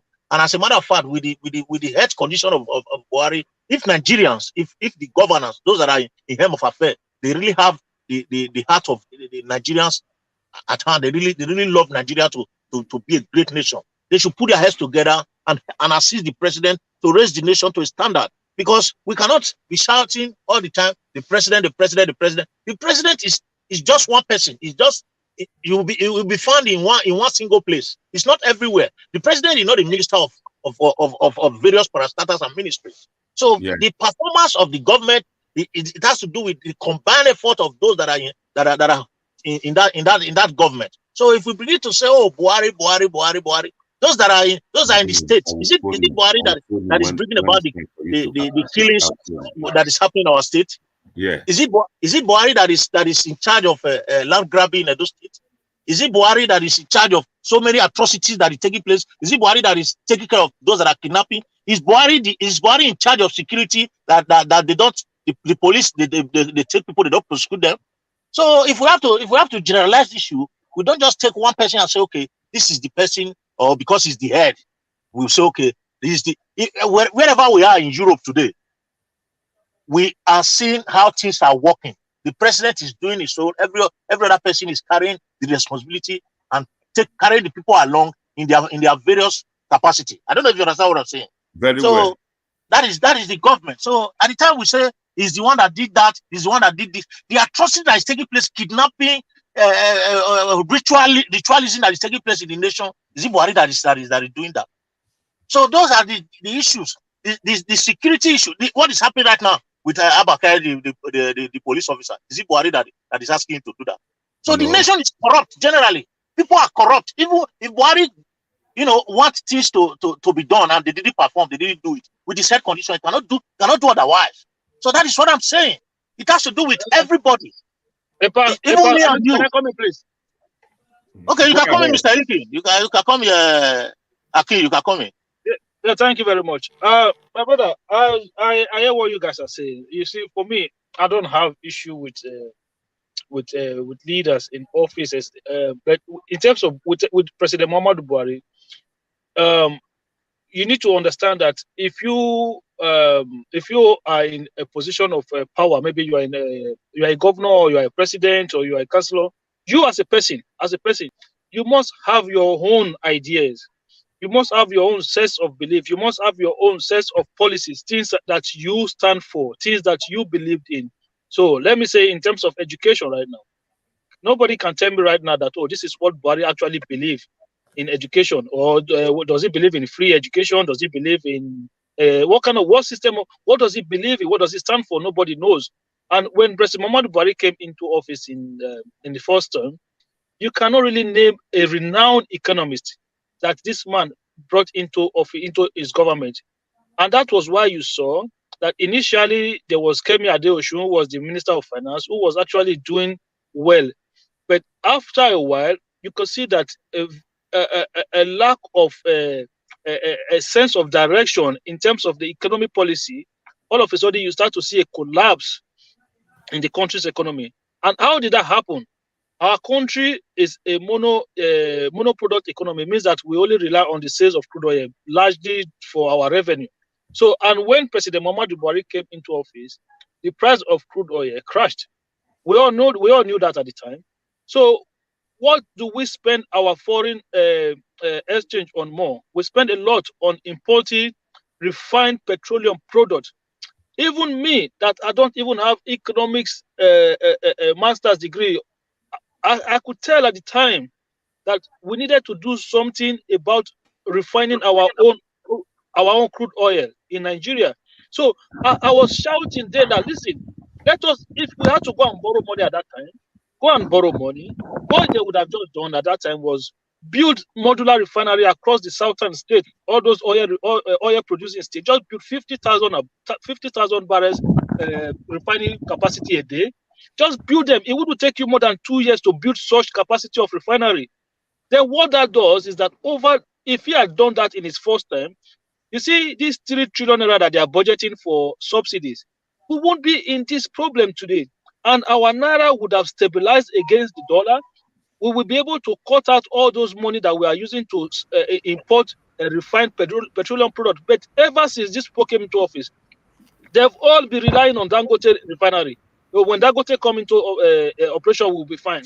When Dangote come into operation, we'll be fine. But as a nation, we can have more than one refinery. We can have 10, 20 refineries. Some states in America have more than 10 refineries. Some states. I'm not talking about countries, states in America. So there are some states that have more than 10 refineries. There are countries in Europe that don't have crude oil, but they have refineries. So why did we not invest in refineries? All of a sudden, the same government that said it's not a corrupt government, started doing the same thing that the previous government was doing, turnaround maintenance of the old dead refinery. Things you know that will not work, things that others have tried that didn't work. You started investing the nation's money into it, turnaround maintenance of those dead refineries. All of these things, my brother. Thank you, Mr. Hakim. 1 second. Mr. Alois, are you there now? We can see you. Go ahead. Yeah, I'm online now. Can you hear me? Yeah, please. I want you to address that area of Buhari's performance, please. Yeah, I was listening a few minutes ago, and I think the gentleman, I can't get his name because I was trying to log on. So it was saying Buhari has done some good things in his regime. And the other gentleman said Buhari hasn't done anything. So what I can say is that even the worst government on earth has done something. Even Sani Abacha, that was the worst president in Nigeria, you can also say he did something. Some people can laugh and say under Sani Abacha, Nigeria was always winning in football. So there is no government that don't do anything. So every government has its own achievement in every particular area. Yes. So when it comes to Buhari, I would say the government of Buhari has done a lot in terms of developmental projects, in terms of capital projects compared to previous governments. So Yes. if you look at the government of Jonathan, you look at the government of Yar'Adua, the government of even Obasanjo. So when Yes. it comes to the issue of infrastructure and the issue of agriculture, this government has invested more in agriculture than any other government. Yes. This government have invested more in infrastructure than every other government. Yes. So I wouldn't succumb to the fact that somebody will say the government hasn't performed. So if there's the issue of insecurity, that's a different issue. So if you want to rate a government based on insecurity, you can actually go to that area. So in governance, there's different levels. There's insecurity, there's economics, there is finance, there is agriculture. So there's different area. So it depends on where you are looking at. So we all know that Buhari is not very strong economically. That's not a strong point. So you can say he hasn't done well in that area. So, but again, if you look at the history of Nigeria, the economy has always been relegated to the vice president of Nigeria. Even under Obasanjo, Atiku Abubakar was in charge of the economy. So under Jonathan, I don't know if Sambo or so the lady from the World Bank was under the economy when she was brought back. So you can see that Yemi Osinbajo was actually given that portfolio. But the issue is in this government, why Yemi Osinbajo probably has not been able to show himself is that it's not really somebody who is willing to exert his power or his strength. So he seemed to be an agreeable human being. So he seemed to be a VP that loves to agree and look at issues and agree, which was one of the characters of Goodluck Jonathan as well. So I wouldn't say Buhari hasn't performed. So it's on record, for not just in Nigeria, worldwide. He's invested a lot in agriculture. So that's an area in terms of infrastructure. So some people, we also say, I can tell my gentleman now, you look at the second Niger bridge that is near completion. Your good friend Jonathan actually said if he doesn't finish constructing the second Niger bridge before he leave office, that he will go to exile. That is Jonathan's word. So he didn't put a gravel there. So it's almost been completed under the same government. Now you go back again, the petroleum industry bill. My friend was talking about the petroleum a while ago. Yes. The petroleum industry bill has been on the Senate and the House for more than 30 years. No other government has been able to pass it. So it's only this government that has passed that petroleum industry bill. Now you go back to that same bill again. It talked about the refinery that we relied on Dangote. Yes, the government decided to rely on for Dangote for the issue of the refinery because so the way government works is that you have a government. When you have a government, you look at your cash inflow, you look at your budget and everything. So at the moment, the Nigerian government do not have the capacity to build a refinery. So normally refineries are built by investors. So we've always had that issue of that PIB not being passed for years, which has been putting away investors. So what the PIB does is to liberalize the market. So when you liberalize the market, you have this issue of petrol subsidy being removed, which is also an issue that Nigerians don't want to see. So Dangote has come on stream. So if you are a government, you sit there in your house and you don't have the money to build a new refinery, then some private individual has come on to build one. So why should you go and waste your money to start borrowing to finance another refinery?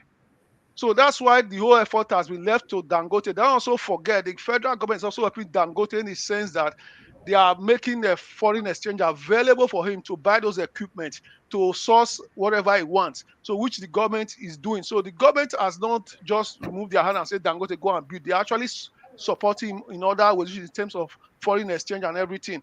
So at the end of the day, the same government is taking 20% stake, 25% or 20% stake in the same refinery. Now, the issue of the Porako refinery and the Warri refinery that said the government is wasting money to turn it around. And I think it depends on the way you want to look at it. So if you look at those refineries, we know they are very old. They've not been maintained for many years. So if you want to look at it from a political point of view or from an economic point of view, so those are the two ways you can look at it. So if you look at it from a political point of view, the easiest thing to do will be to say, let's scrap the refineries. There's nothing to do there. But politically, it is suicide.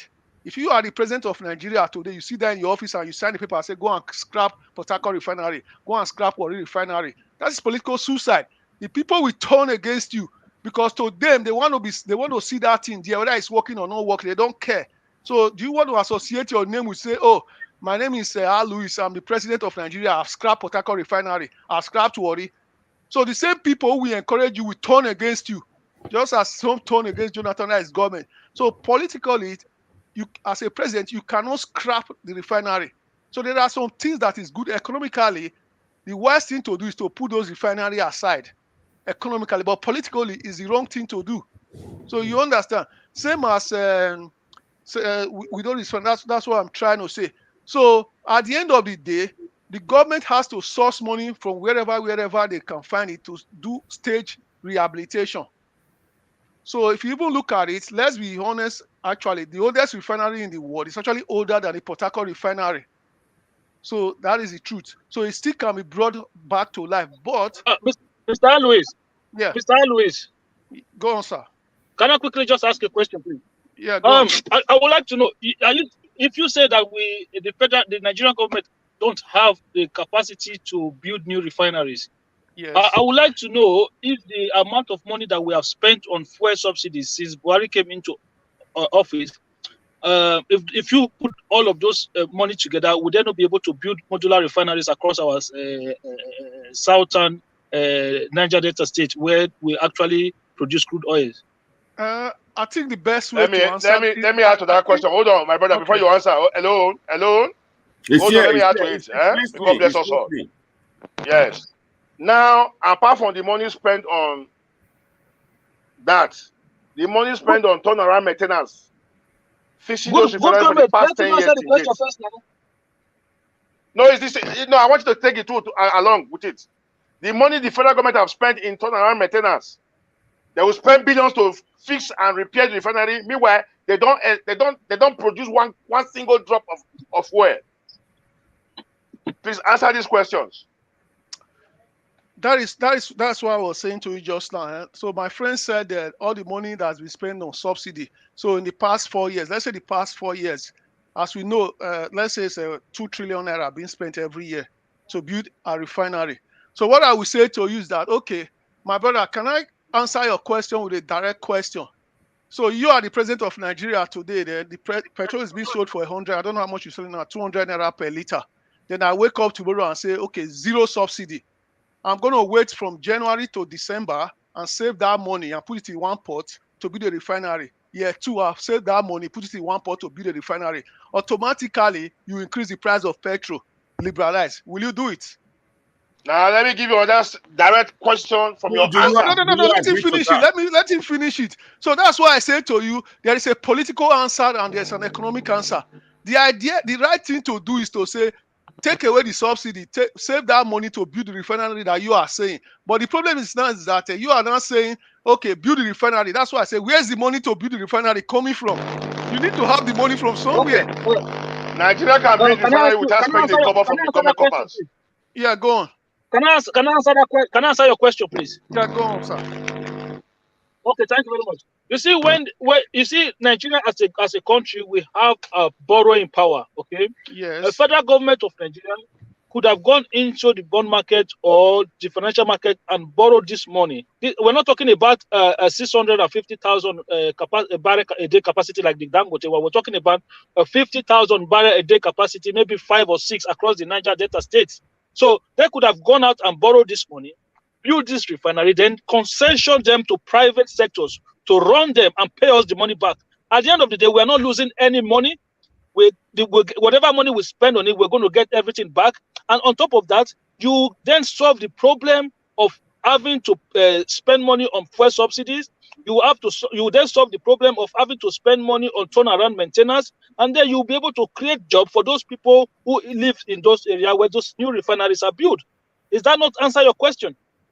See, I understand what you are saying. That logic works when you are starting from scratch. What I'm trying to say to you now, the ship has already left the port. We've already moved beyond the government building a refinery. That's what I'm saying to But you. that So is why we need visionary leaders. There is That no is why we point need trying visionary to leaders. go there again, because at the end of the day, if you look at the Dangote refinery, 650,000 barrels a day, it's enough to serve Nigeria, and there will be leftover. So you understand. So what I'm trying to say is that the government can Mr. borrow. Louis, Yes, go on. Mr. Louis, do you understand that the decision that the government took from the beginning, by not investing in new refineries, is one of the reasons why our currency, the naira, has depreciated to the level that it got to today.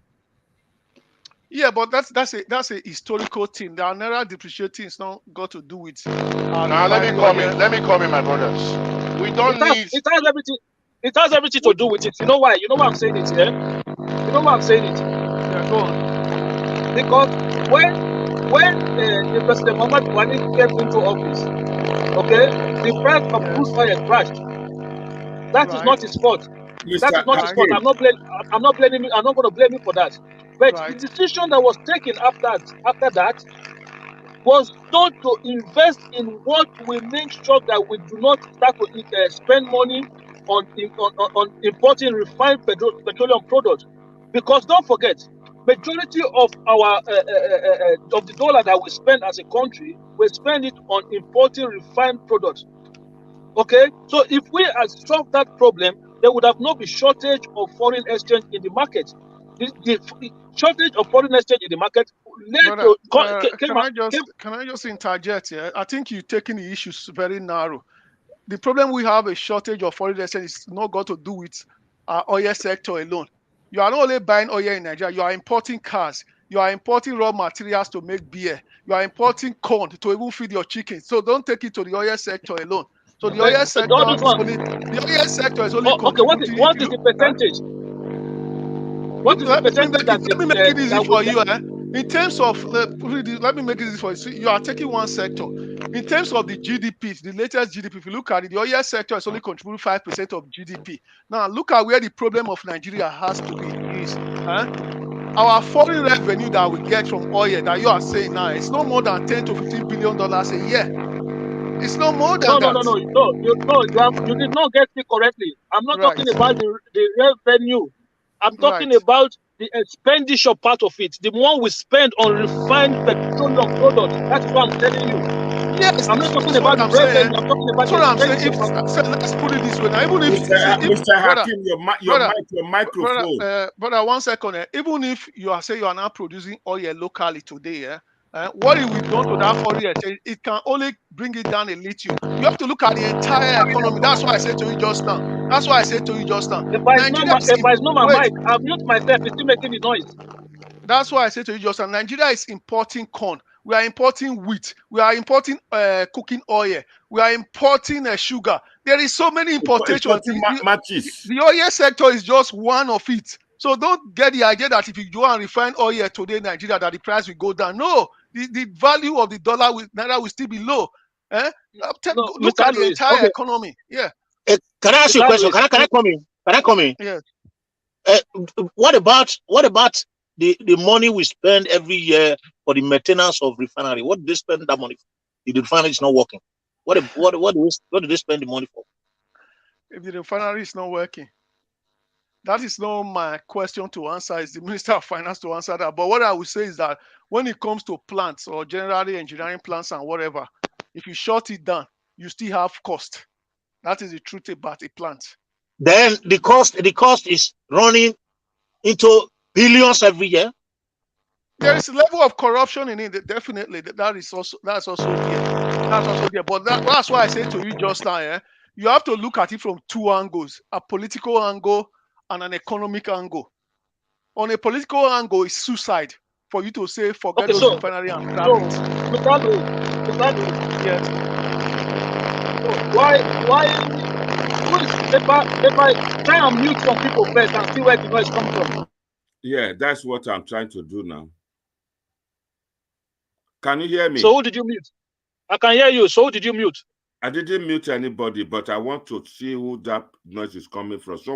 Someone's microphone is the one. Because I mute myself earlier, the noise was still there, so it's not from my side. I'm not using mic. I'm not using mic. I don't think it's my side. Before you go on, Mr. Al Lewis, I have some questions for you from Irene Linus. She said, people cannot afford 3 square meals. Right. And yet, you are saying that Buhari is trying. Listen to what I said, Josh. I said when you look at an economy is not just road, it's not just power. There is up to like 30 or 40 different sectors. So when you look at it, so now to the average man on the street, is what you feed his stomach. That's what he's interested on. To somebody that looks at the numbers, look at whatever, he looks at the overall picture of the economy. One second. So obviously, Henry, wait, the topic will go back to the topic. It's just the man from Ireland is pushing us through this problem because these people are thinking PDP will come and do the magic. Mr. Alois, go ahead. So obviously, I want to go to another different rep. Have people forgotten what I wanted to say? So obviously, the man in the street is hungry. There's no doubt about that. But that doesn't mean that the economy is not growing. So go back again to when we were under Jonathan. We came up with this thing. We have the biggest GDP in Africa under Jonathan. There were still hungry people in the streets of Nigeria. True or false? My brother, sorry, a quick one. My name is the good comrade. Yeah. Over the years, about 26 licenses were given to some firm in Nigeria to set up a modular, those small refineries. Yes. So how come they've not seen the light of the day? Can you educate us on that? So my brother, you are right. There is 26 licenses which have been issued and granted and everything. Now, see what you have to look at here. You know, we have a country called Nigeria whereby if somebody says he wants people to come and tar road or build hospital or build whatever, people will go and dump their paper to get a license. A lot of them obtain a license, but they don't have the capacity to go and build those refineries. That's the simple truth. So I can give you a license, you don't have the money. So that is what is going on there. The government hasn't stopped anybody from building those modular refineries. At least there's 3 operating now. The one in those states that has been constructed.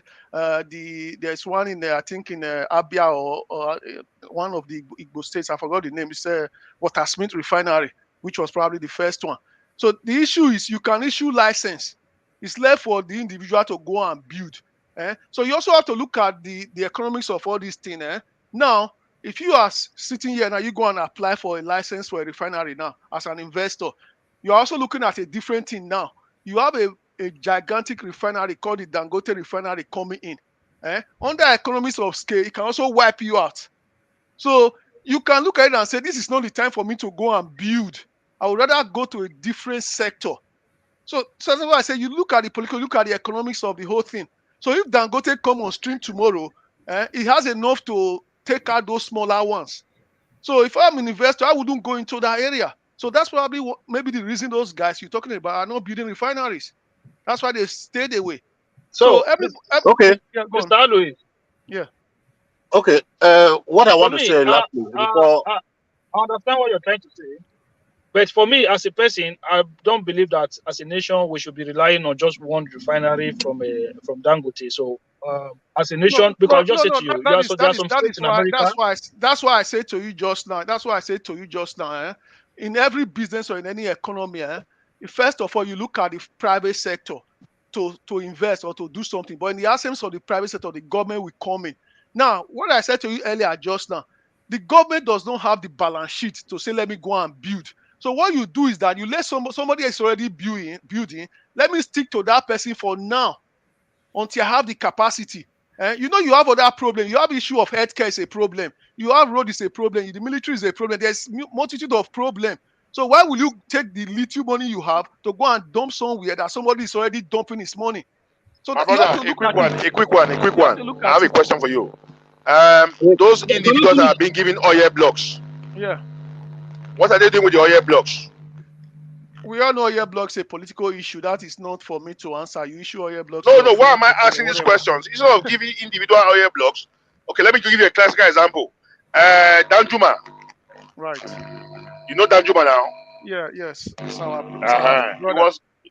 He was given an oil block under Abacha. he took that oil block and gave it to a Chinese firm. And he was giving $500 million as at 32 years ago, during Abacha's time. He just answered the whole thing. And that oil block has remained with him. Why can't we give these oil blocks to like Julius Berger to tie all major roads, all federal roads across the nation? Why can't us pay like that instead of giving to individuals that will enrich themselves? My brother, I said to you just now, the issue of oil block is a political decision of whoever is in president that can allocate oil block. You can't do anything about that. Now, if you want to take it from those people, you can take it from them. There's no question about that and give it to somebody else. But don't also forget, your president that you have now, when he came into power, so when he looked at the issue of power, he saw that the people that Goodluck Jonathan gave all those discos to, none of them know anything about power. So he instructed his Attorney General to say, okay, let's take it from them. Because they don't know. They're actually the problem of the whole thing, running the disco. They don't even know it. The Attorney General came back and said, okay, if you take it from them, they will turn up in the Supreme Court and you'll be paying billions. And the president look at it and say, we are able looking for money in the treasury. Yes. Mr. Louis. Yes. Mr. Louis, that representation for me, I don't think that is correct. The problem we had, the vice president, Professor Yemi Osinbajo, is a senior advocate of Nigeria. Yes. Yemi Osinbajo came out and he said openly, you can go and look at it. He said those licenses should be revoked. Do you know the problem we have? We had an elitist in the name of Babatunde Raji Fashola as the Minister of Power at the time. He is always on the side of the corporation. That is who Fashola is. Fashola was the man who came out and said Nigeria needs to pay a higher bill for us to get more electricity. We should first of all pay higher electricity bill first. The problem we had that time was because Buhari appointed the wrong person as the Minister of Power at the time. And Fashola is an elitist. Fashola is not going to do anything against the corporation. That is who he is. Oh, no, my brother, let me just comment about what he said then. I would disagree when you say Fashola didn't want to do anything that is an elitist. I said to you just now, it is one thing to talk. When it comes to the practicality of an issue, it becomes a problem. I can shout to you and say, go and take that license. I can say it. That's why I said to you just now. If Fashola go and take those licenses, those people will go and knock on the door. Nigeria will play with our budget. That is what I'm saying. So when you are the president, that's what I'm saying to this guy. They signed some fraudulent MOUs. Can I tell you something? Can I tell you something? Yes. Yes. Do you know that when you sign an agreement to undertake certain functions or certain tasks, there are conditions that are attached to those contracts that you sign. And that is why Nigeria cannot take those licenses from these people. Let me give you another instance. Let me finish. All the conditions that are attached to the discourse, they've not been able to meet to any of the conditions, and it is stated clearly in the contract that they signed. But the problem we have is that this belongs to the elitists. It belongs to the corporation. Nobody. Listen, Professor Yemi Osinbajo is not a stupid man. He knows the law more than you and I. So if you think it's going to be an issue, look, if you cannot meet up to your obligations, you can lose whatever contract you sign with anybody. That is what it is contractual. I'm not arguing against what you are saying. I'm looking at it from a very practical side of view. Obviously, you can take it from them. That's why I say to you again, you have to look at the government. If the government is having one issue that you are not understanding yet, that the Nigerian government is having today, that's why I keep saying to people, even if you go and remove Buhari and put somebody else tomorrow, we will still have the same problem. People are not really looking at the real issues. If you look at a country like if you look at a country like Nigeria, let me make it simple for you. If you look at a country like Nigeria, we have a population of 210 or 220 million or 250, whatever they call it. I don't know. Our yearly budget, it is under Buhari, we've had the record budget ever. Our yearly budget over between 20, 25 and $30 billion. Kenya has the same budget with a population of 30 or 40 million people. If you go to Egypt, population of 80 or so, or 120, their yearly budget is $80 billion. South Africa, lower population, bigger budget.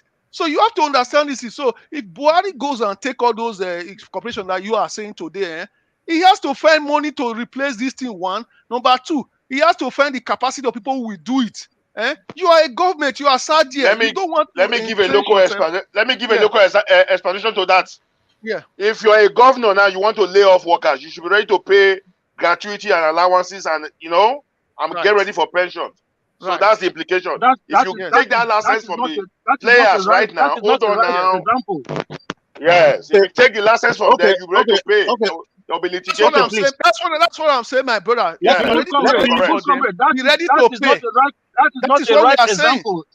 It is not. That is not an apple. No, I'm here to learn. Can you give me a more superior example? No problem. I want to learn. That is not an apple for apple comparison. You are comparing an apple. Okay, you share your own, so I can learn from you. We are not arguing. Okay. We are learning. Go on. Excuse me, for me. I listen to what we are arguing. Minister of Power at the time. I listened to Minister of Power at the time, Babatunde Raji Fashola. Do you know the reason he gave why Nigeria should not take license away from those discos? Do you know the reason he gave? He said because it will be a problem of trust. If you have to do business with other organizations some other time, they will look at us as countries who does not keep to our word. So that was his only excuse he gave at the time. Yeah, but that's because legally we couldn't do it in public. These were people, my brother. These were people that were given this contract, and Nigerian government even still gave them loan at the time to be able to meet up to their obligations. It's not the Nigerian government. It's Akin's brother. He was given to them. Those contracts were awarded under the government of Jonathan Goodluck. That's when those contracts were awarded. Akin's brother. Wait. I want to ask question. I want to ask another lemma question. We have been discussing the issue of economy and all those ones. What brought us into this issue, as a matter of fact, is whether Buhari is performing or not. I don't know. So that look as if we are digressing. The primary aim of any government, as a matter of fact, is to protect. That is their oath of office, to protect life and property. You understand? We are going too far, and the people will get lost from all this discussion, because these are intensive discussion that have to do with. No, it's a general debate. It's a general debate. Anybody that is going fast, I understand where we are going to. Economy is also key. The question I want to ask now, because the economy, whether you are building whatever economy, building it for who? People that they are killing. People are not safe in this regime. That is what I want us to lay emphasis on. Why we are actually. So what you are saying right now, that we should go back to security. Yes, security of life and property. We don't have it there. If you don't have, if you build whatever Dangote nation, it's for rubbish. But whatever petroleum refinery they are building, for who? For those that are not safe, people that cannot eat 3 square meal a day. People are passing through place and going in their various houses. So how can they use the refinery? So the primary aim is not met. Any government that cannot meet the primary aim of government, which is protection of life and property, has failed. That is my own judgment. Yeah. Thank you, please, colleagues. Can I just come in? Can I come in? Okay. Please, 1 second. Mr. Alois, we just a question for you from the comment section. Then we go back to our topics and move on. To move on, we will go to Edo State development. The question here now is, you said Buhari is doing well in this on the side of agriculture, and one Irene Linus asked, and the Nigerians cannot afford 3 square meal, and the food are expensive, and yet you are saying there is Buhari has done well in agriculture when we are not even exporting, just local consumption now. We cannot meet our daily need for food. Can you just explain that, please? Right. So if we take one commodity, for example, say rice. So I don't have the numbers on my head in terms of the metric tons we are producing.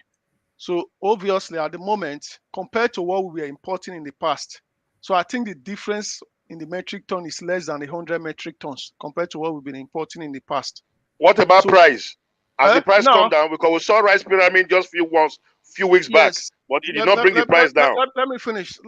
That is why I said to you just now, the price is not able to come down at the moment because we still haven't reached overcapacity. That is one. Then number two, We should have the issue of transportation, bad roads, high price of petrol, like you are saying. It's not just, that's why I said to you, it's not one component. You have to look at the entire component and put it together. So at the moment, you can't increase production, but the issue of roads, the issue of transportation, there's still a huge problem with it. Storage. So there's a lot of other factors. That's why I say you cannot just pick one indices to measure it. If it can be somebody on the street will just say, "Oh, I don't have money for rice. It's expensive." That's one indices. But you have to look at the overall picture. Now, if you look at Nigeria, for example, the problem of the north is different from the problem of the south. What you guys are complaining in Benin City, it's not what they are complaining in Zamfara or complaining in Kano. So you have to look at Nigeria. Nigeria is a very complicated country. So then those people are benefiting from this government when it comes to agriculture a lot, because it's the only thing they know how to do is farm. So they are benefiting. Why are we not benefiting in Edo State? Why are we not benefiting from it? Because now, if you look at when you can even hear some people even call the CBN governor the Minister of Agriculture, because he has made so much money available in terms of direct finance to farmers. Now, the way that sort of finance work is that so the money is provided by the CBN.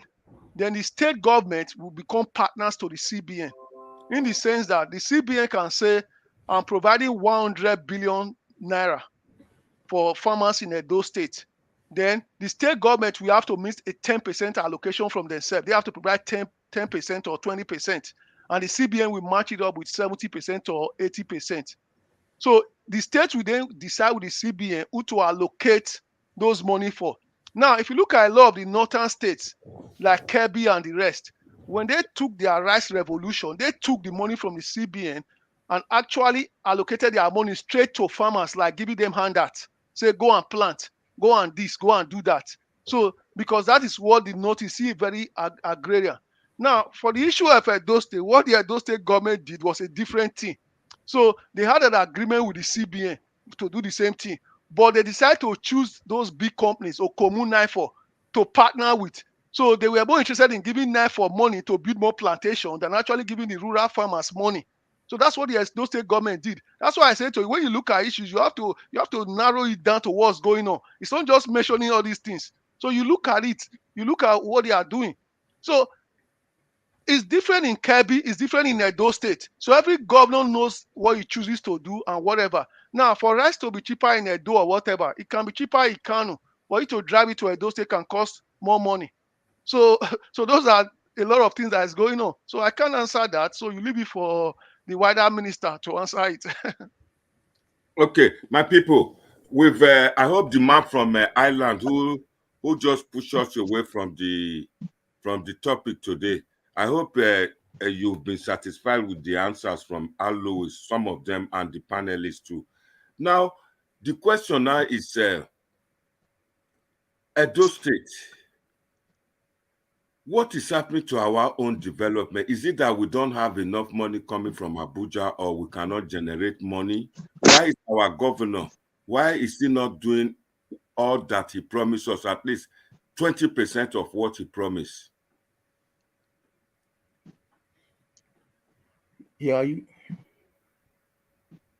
Hello. Hello. Hello. Can you hear? Can you hear me? Hello. Hello. Hello. I hear you. Are you? Hello, can you hear you? Are you asking the panelists this question? The panel, yes, the panel and everybody, okay. all of the panelists, because we've trashed the national issue from OSHOMOILE being one of the people shortlisted for successor, and now we're going to Edo State development now. Good.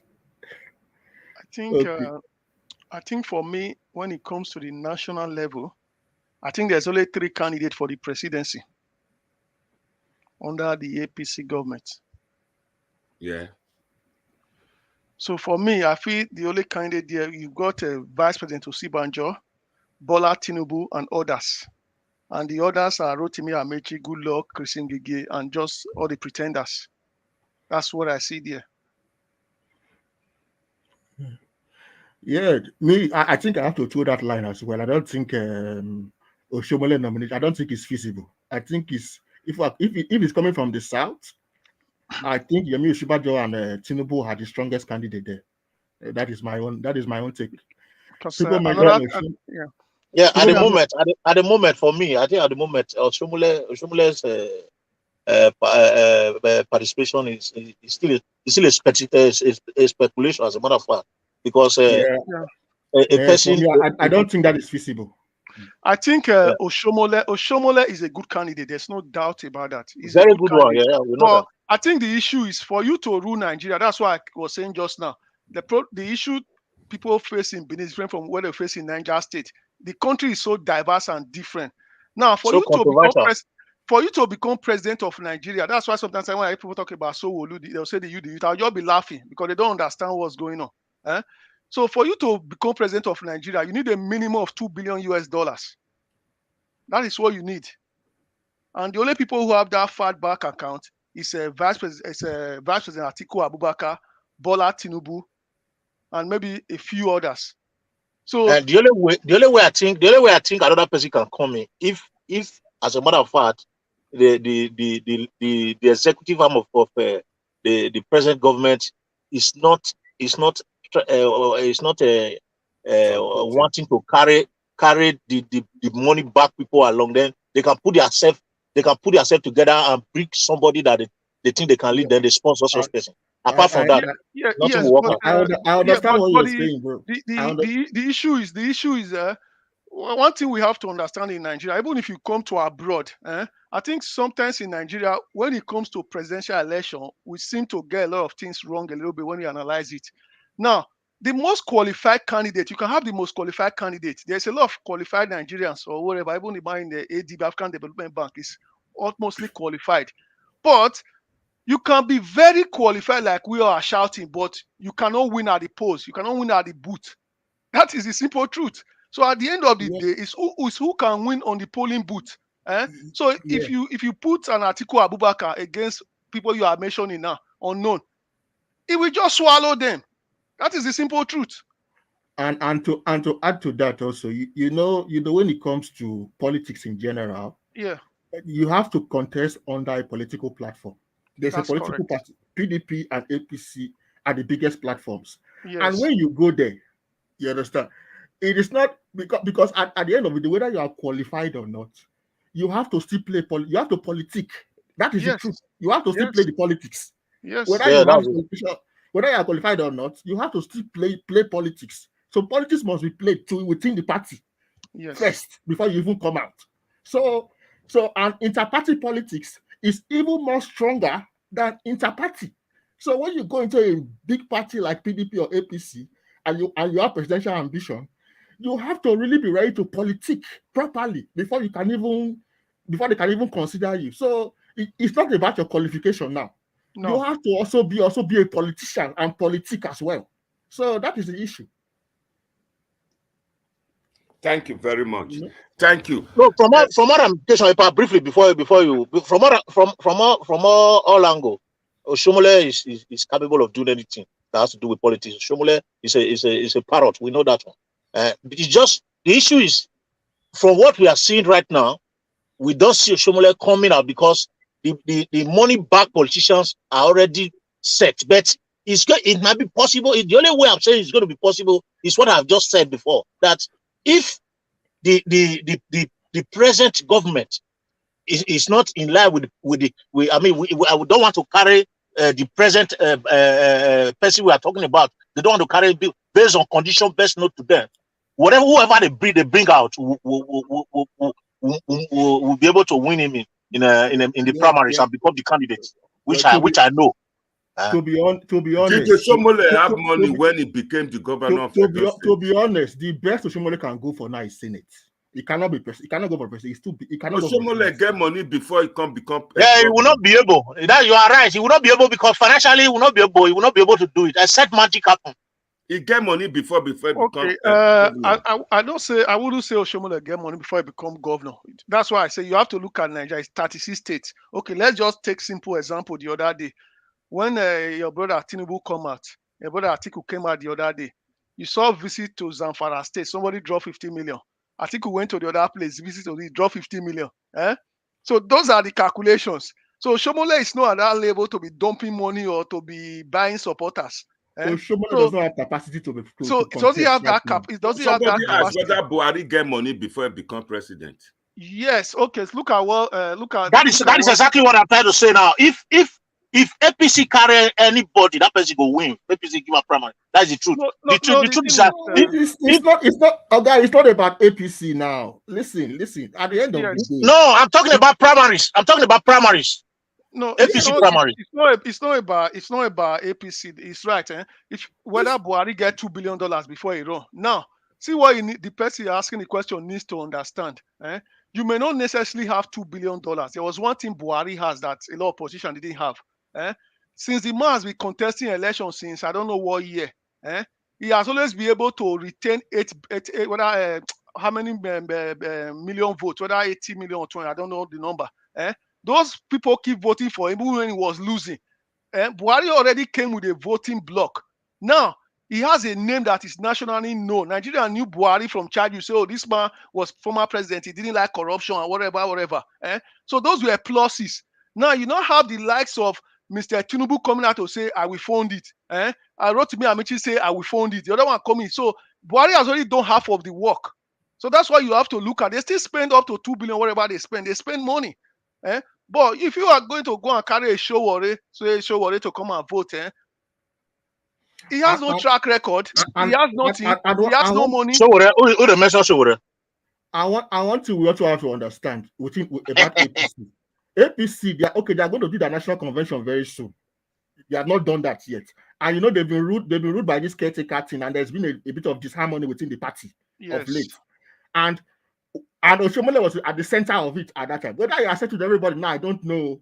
But I know that there were tensions with Oshiomhole and how he left the presidency of the party. And now they are preparing for another national convention. They've not voted their leaders yet. So all those things depend. So Oshiomhole right now in the party, I think he's trying to build his image back first. That is what I see. Because I think when he was national president of the party, I think there was a lot of bad blood or a lot of there were a lot of controversies. Controversy there. So not everybody in the party now at national level still trust Oshiomhole fully. Let's be honest. So I support you. So he now has to try and rebuild his trust again within the party first. That should be the most important thing for him now. To get back his confidence. Yes, exactly. Yes. So let's wait and see how the national convention will go. To me, Oshiomhole, when he was national chairman, if we have to be honest with the issue, he was let down by the president. The president threw him under the bus. Now, why did I say that? If you watch when Oshiomhole, when he was chairman of APC, what he wanted to do was to run a political party the way it should be run, which is to say the party is supreme. So those governors in some of those states, they were running it as their own property. That's why I saw that the likes of Okorocha wanted to install his son-in-law as governor. Oshiomhole didn't want stuff like that. Same as in Rivers State. You have Rivers State where you have like two factions, the Abe faction and the Amechi. So Amechi felt that because he sponsored Buhari, he's very close and he's holding a very big portfolio. It determines whatever will happen there. So Oshiomhole wanted to have like a power sharing structure. Since both of you are popular there, let's work together. But Amechi was not having it. So same as in some other states. So notwithstanding that, Oshiomhole did his best. If you watch the Buhari campaign, the presidential election, it was Oshiomhole that was campaigning in the second thing. It was Oshiomhole that was doing all the campaign. Go back and play the videos. He come on stage. When he come, people start screaming. I know. It was very active. He did his job. So when these governors saw that Oshiomhole profile was rising, because some of them were against him, they decided to knock him down. That's why they formed those factions to remove him. Now, if you look at the history of Nigeria in terms of political parties, normally it's the president that will call them to order and say this person must stay. He helped Buhari to win election, but Buhari, what Oshiomhole needed him, Buhari didn't bother. He went back to the people that came with him, which was the Amechi, the Amosun, and the rest. So that's what Buhari is the one that threw him under the bus. That's why he's having a problem today. Mr. Lewis, you say threw him under the bus, but I call it politics. That is what we are saying. You have to politic. It is politics, but you have to politic. You have to see, those people. Listen, let's look at it this way. Oshiomhole whether you like it or not, he was also playing politics. Whether you like it or not. He was. That's why he's there.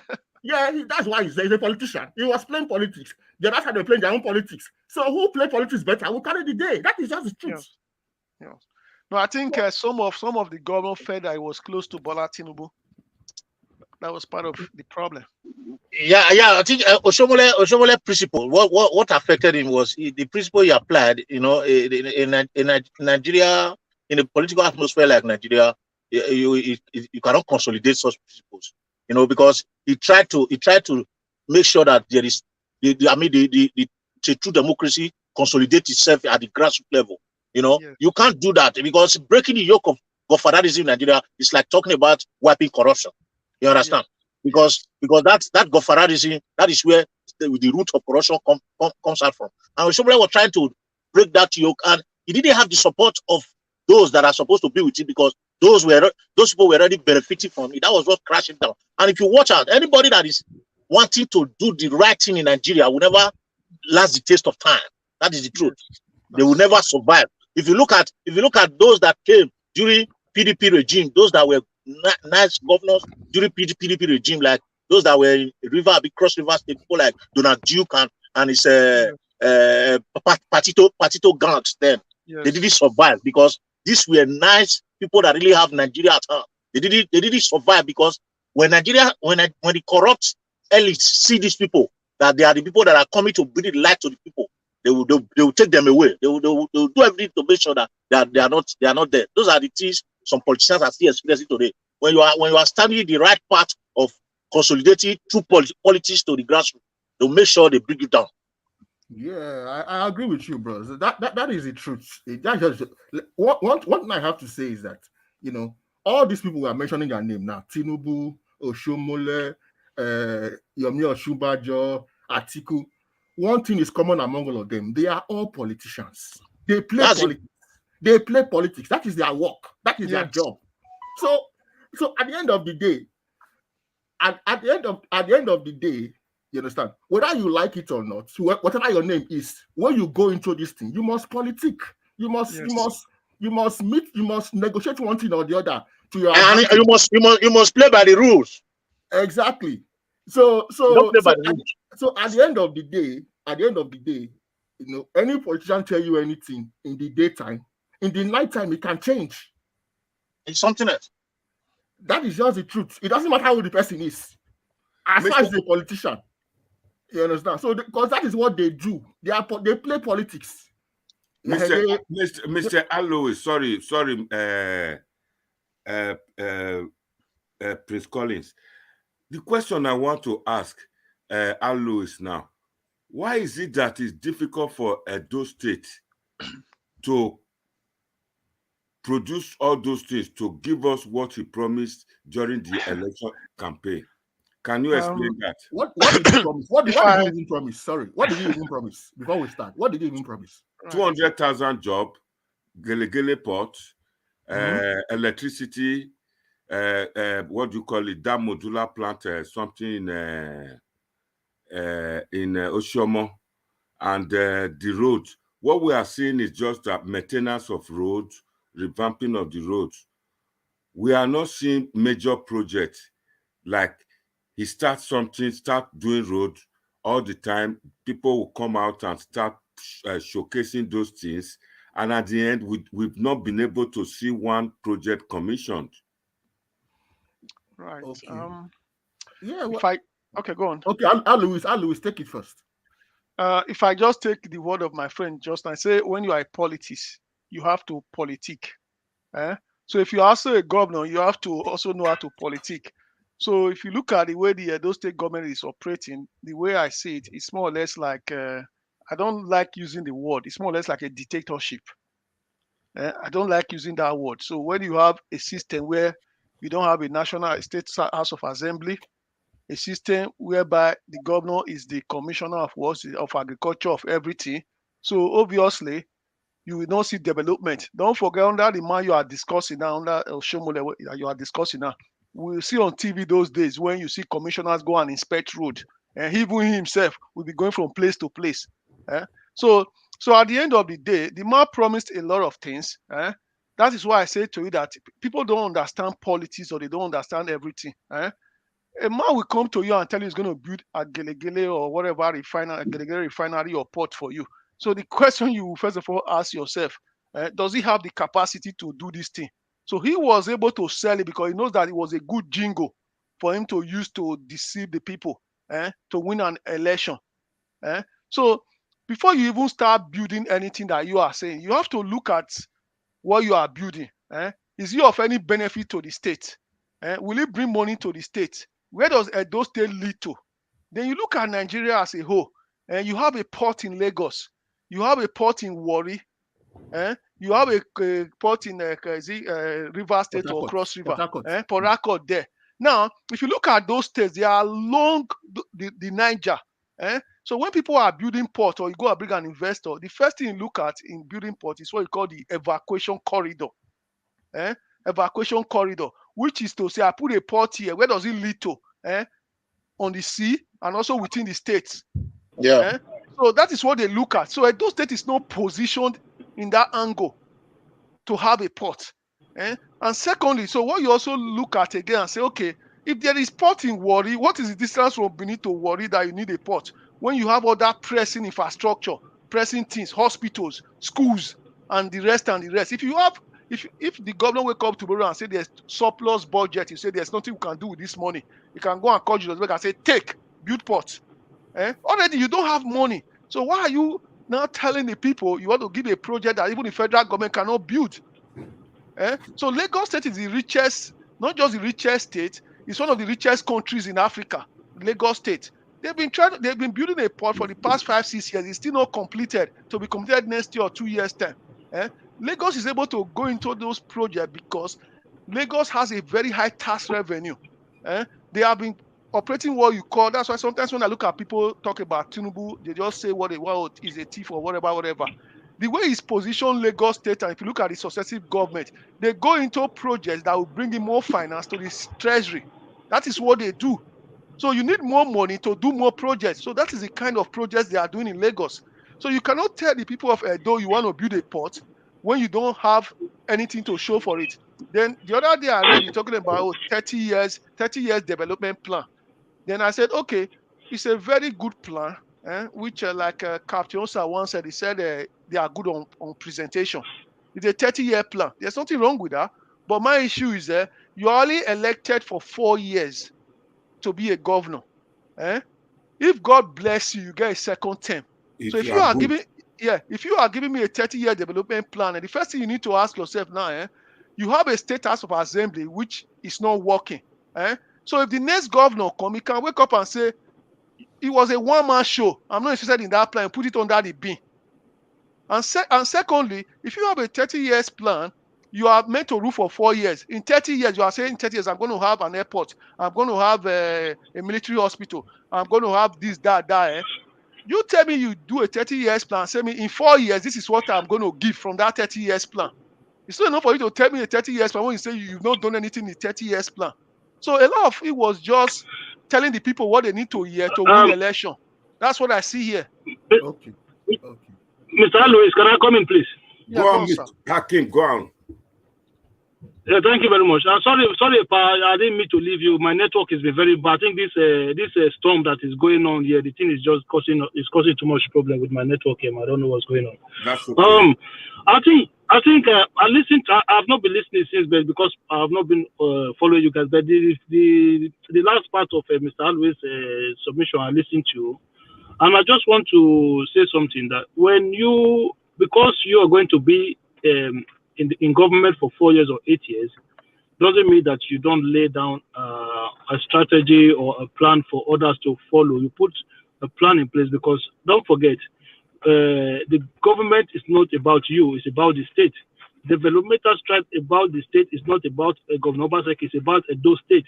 So if Obaseki put plans in place that are good, no other government will come in and say, oh, because it is an Obaseki plan, then I will not use it. It doesn't work like that. And no. you also do this thing.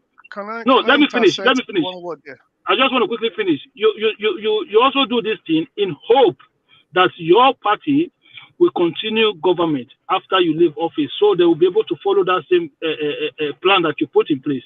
Because don't forget, most of the things that Lagos state government are doing today are a lot of the plans that Jakonde, not even Tinubu, Jakonde put in place.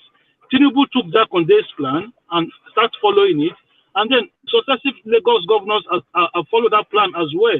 So if it is not a bad idea for a governor to say, look, this is the roadmap for this state to follow in terms of development and in terms of infrastructure and other stuff. But for you to say because he's going to be there for 4 years or for 8 years, then he should just do his own and go. And this is the problem we have. That's not what I said. That's not what I said. If look at the first problem you have in Nigeria is the issue of continuity. Somebody build an airport, abandon, the next one come, it doesn't continue. It's the issue of continuity. If you're going to give a 30-year plan, you live abroad, we all live abroad. When they issue plans like that, you are not doing that plan based on APC. You have to involve the other parties. It becomes a united plan, which is to say, you other party, you agree with me on this plan. Even if you come in, you continue. And I'm saying to you, the plan wouldn't work because even within the governor's party, they are fighting themselves. Even within the state, there is no House of Assembly. So that's why I said the next governor can come tomorrow. My brother, that is not an excuse for you not to lay down foundations. It's just like say because you say, oh, if I'm not going to build a home, then other people come and destroy the house. Then I wouldn't build no house. It's not an excuse for you not to lay down foundations. Let me come in. Can I come in, please?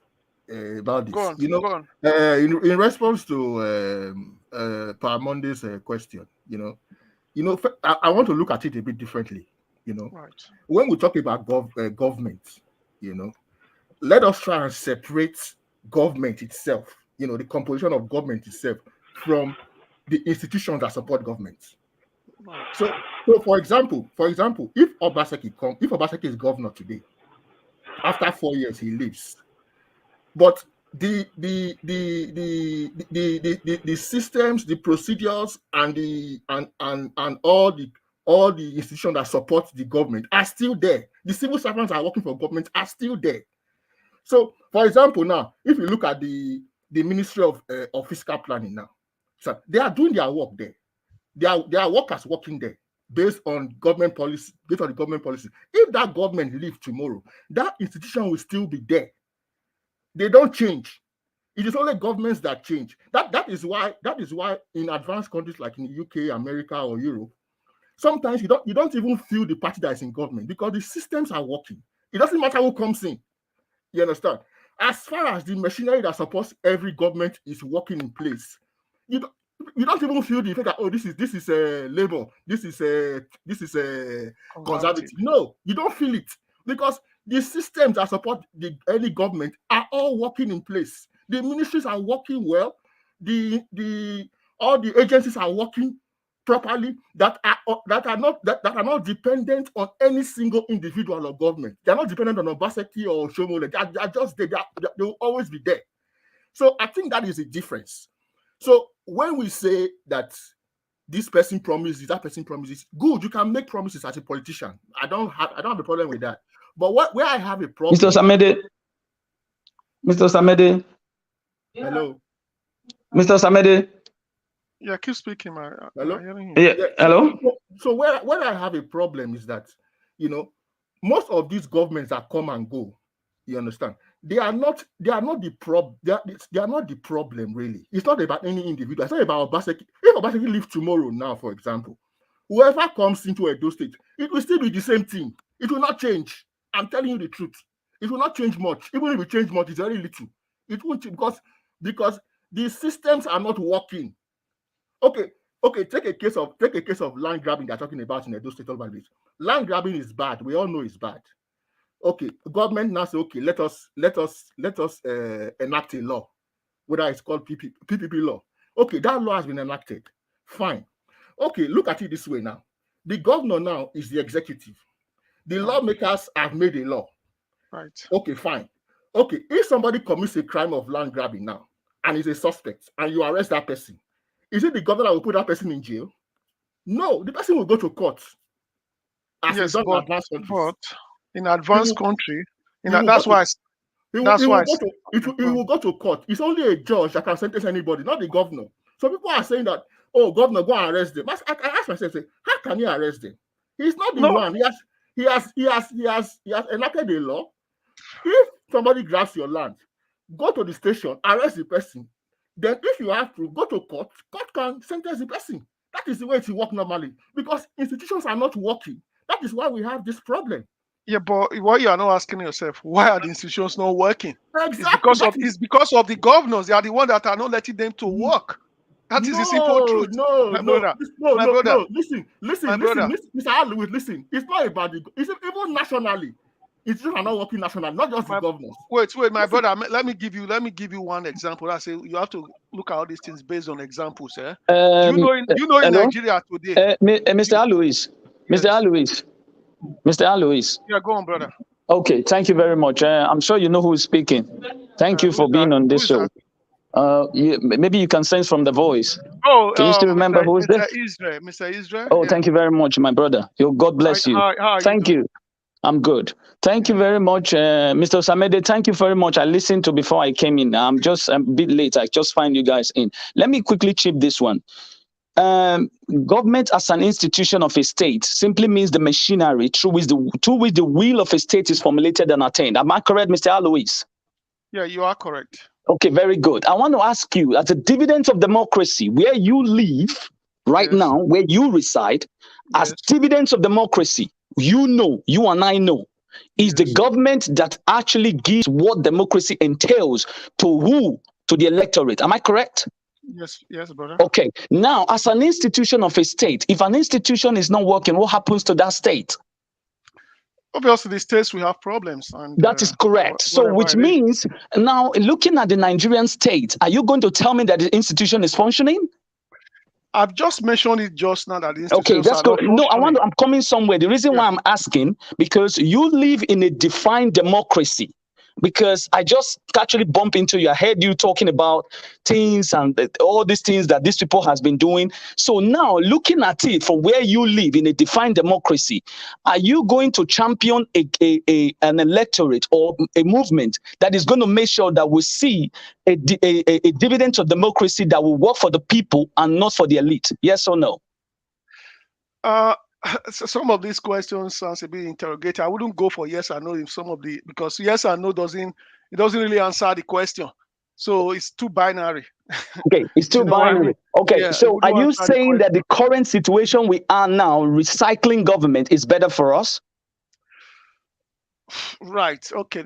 Let me just explain it. I don't want to go for a binary answer. No. I'm not saying you should go for a binary answer. You can explain in what way you can think it's good. See, obviously, any in Nigeria, wherever you are home or abroad, knows that the government is not working. The recycling is not working. Now, but the issue is here, how do we now move away from recycling to the other side? That is where the issue is. Okay. So I always say to people, we don't want Buhari, Tinubu, Atiku, or whoever, different names that's popped up. But the reality is what you have to look at. I always say to people, since Buhari became president of Nigeria, I'm going to ask you a simple question. How many elections have been held in Nigeria? That is where we fail in our telling the truth to our people, because you are here now, you're asking me this question. This is where you should be talking about that we should also place a resources on ground to make sure that this thing does not happen because of the selfishness and the injustice they have impugned in our people. And that is where we are where we are today. If you and I are talking, who understand what dividends of democracy is, we should put in a resources to make sure that these people are hearing the fact, not to hear from these people oppressing this poor and letting them go away from it. It doesn't add up. It doesn't add up. Listen, I'm not saying we shouldn't preach the good government or the good development or whatever, but there is a simple reality. The simple reality is that you and I just heard what you said, preaching, and this is going to lure and weaponizing these people to continue to impose this what they are doing, and instead of bringing out the resources. No. These people are not. I'm not saying we shouldn't do resources or to encourage good governance or to encourage our people to go vote. But what I'm saying to you, at the present time in Nigeria, that's why I ask you that simple question. How many elections have we had since Buhari became president? And that is why, okay. and that There is is why no I answer told to that, you. yeah? Okay, let's just go back That's why I again. told you. I gave you the answer. I'm not going to answer them because of we failed. We failed to tell our people the truth. Listen, no, I'm saying we are telling our people the truth, but at the same time, there are elections, there is continuous government. 3 days ago or 1 week ago, there was an election in the FCT, Federal Capital Territory. Yeah, well, yes, we know. We saw the campaign. Who were the parties that won? It's both sides because this is what it is the federal because it is APC and PDP. It was, let me tell you something. It is because you and I am telling you now, if you are actually saying we should change the status quo, where your preaching should have been directed to the youth to say, instead of us fighting each other, why don't we try to stop? These are the mechanism. These are the keys. These are what I want you to say because you live in the democratic state. Look at where I differ. Look at where I differ. Look at where I differ, Israel. See, please, it's good to be professorial. You see what the guy is saying? Because you want 2 billion. That is why you are trying to impose it on the people. Why are you trying to suppress them? Israel, hang on. I'm not suppressing any youth. No, I'm not saying you, Louis. I'm saying it, pa. It's good to be professorial. It's good to talk and all these things. But at the end of the day, we still have to go through the line of what's going to happen. Now, the youth that we are talking about, I've got nothing against the youth. I'm a youth and whatever. But what I'm saying to you, there's a fierce urgency of now and everything. Take Nigeria as a place that you are saying now. That's why I mentioned those 2 elections. You're not really answering the question. The reason those I answered your question because we failed to give them the truth. That is why these people are still winning. Wait. Israel, why do you always finish? You are the only one that is saying the truth. Hold on, let me come here at this junction. Let me finish this statement. The reason Israel didn't answer the question. The reason I answered it. It does not have an answer to it. That's why I did not answer the question. It's not your business. I'm not to give you your answer. Let me just answer it. But you asked him a question, but you don't want you to ask you a question. You asked him a question. He's asking you that you are dodging. If you ask him to stop, answer his own question. The reason APC and PDP... Allow Louis to talk now. Exactly. After Louis, then good comrade, please. Let me just finish. Let me make my point. And the reason APC and PDP won in Abuja, it's not because those youth don't know that they can vote for MPP or whatever party you're talking about. Those youth in Nigeria do not belong to a political party in the first place. Secondly, they stand in Lekki toll gate and march. When it comes to election, they go and vote for Big Brother. There's more vote from the youth on Big Brother than in the presidential election. Thirdly, go to the north of Nigeria. And that's why I say you have to be practical. In Nigeria today, there is 12 million children out of school. In Nigeria today, it didn't start today. It's been increasing every year. Those 12 million people, they didn't go to school. They don't know what's called good governance or whatever. If you go there, they are hungry. Give them 1,000. They will still vote APC and PDP. There's the realities of life. Secondly, the youth that you are talking about now, look at the National Assembly that you are talking about now. People are condemning Buhari a lot about this so-called electoral bill. Sign the thing. I want him to sign it, but at the same time, you send a bill to the National Assembly. You tell them and say, this provision, I don't like it. What does the National Assembly do? They will remove the provision that you say you don't like. Then they will add another one.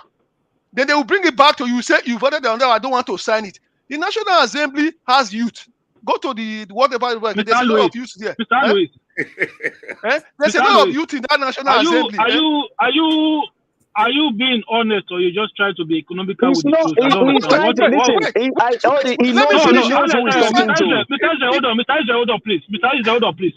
Listen, President Muhammadu Buhari said that the reason why he objects to signing that bill was because there was no options of indirect primary and concession.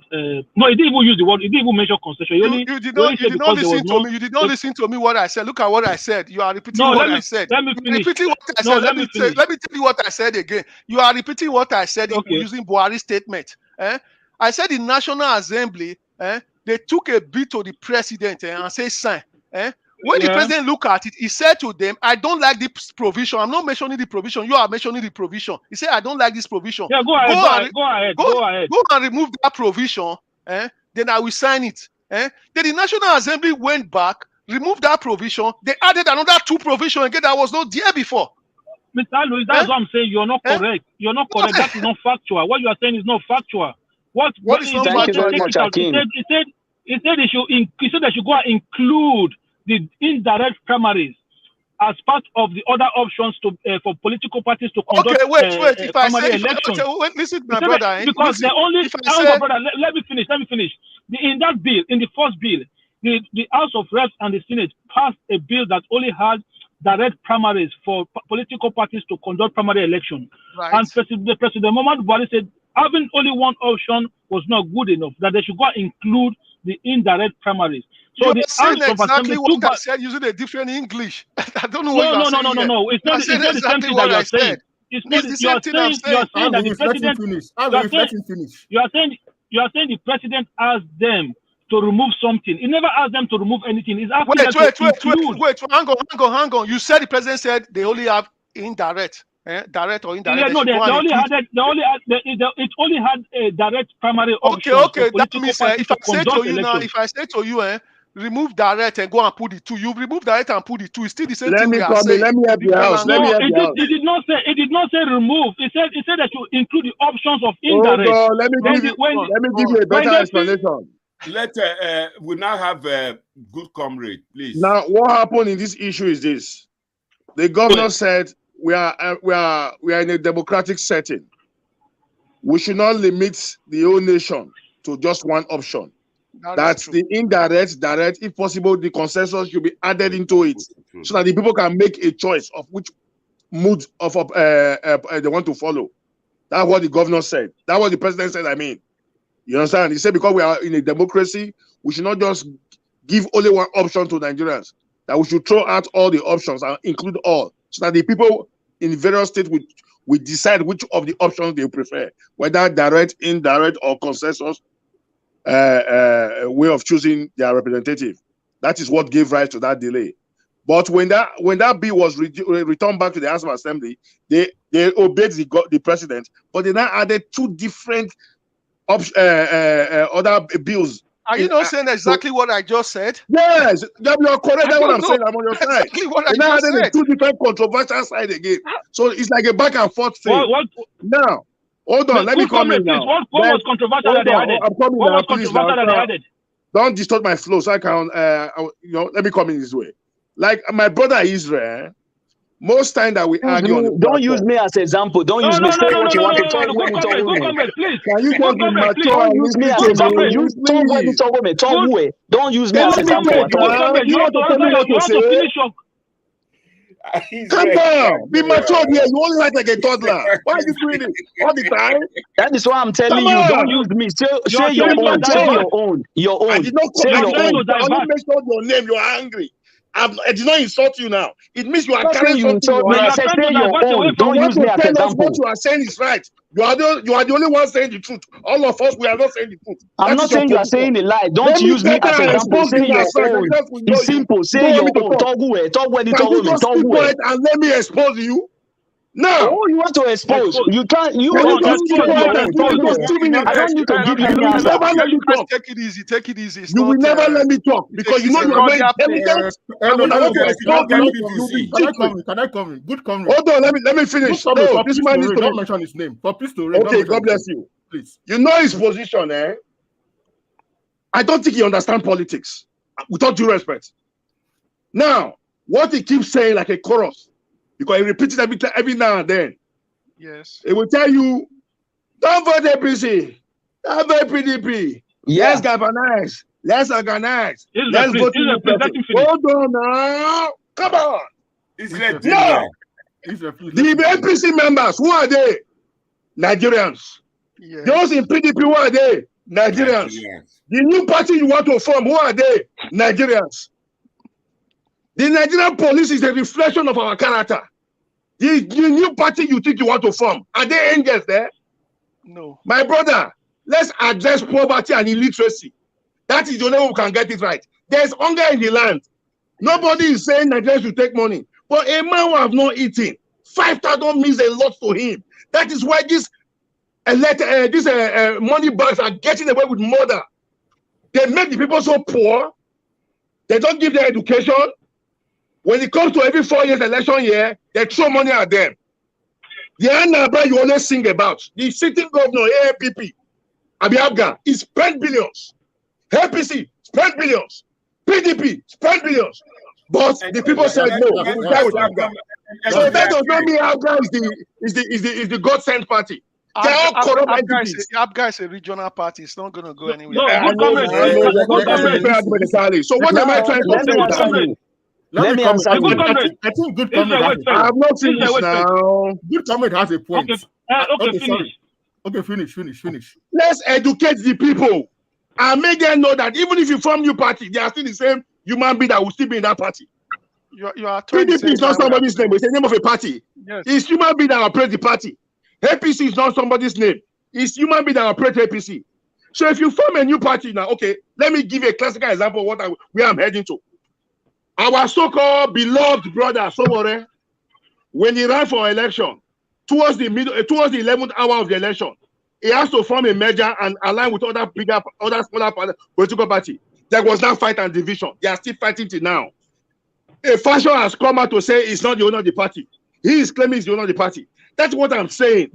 Forming new party is not a warehouse. It's just one. It's a solution.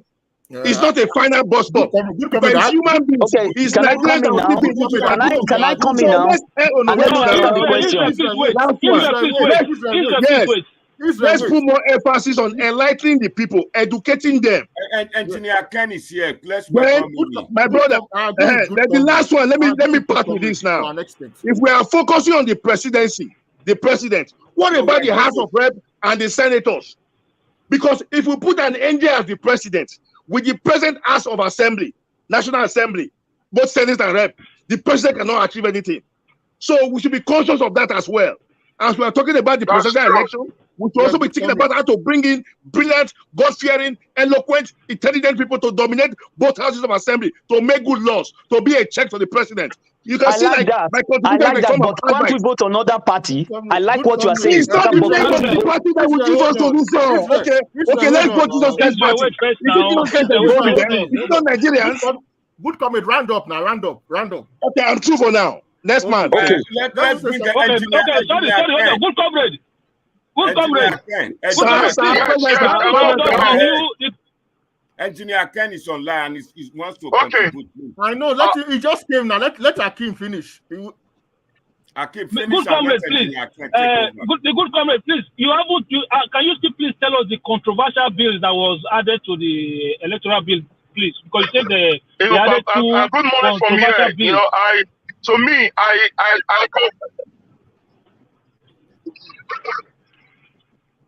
I support good comrade, for what he just said.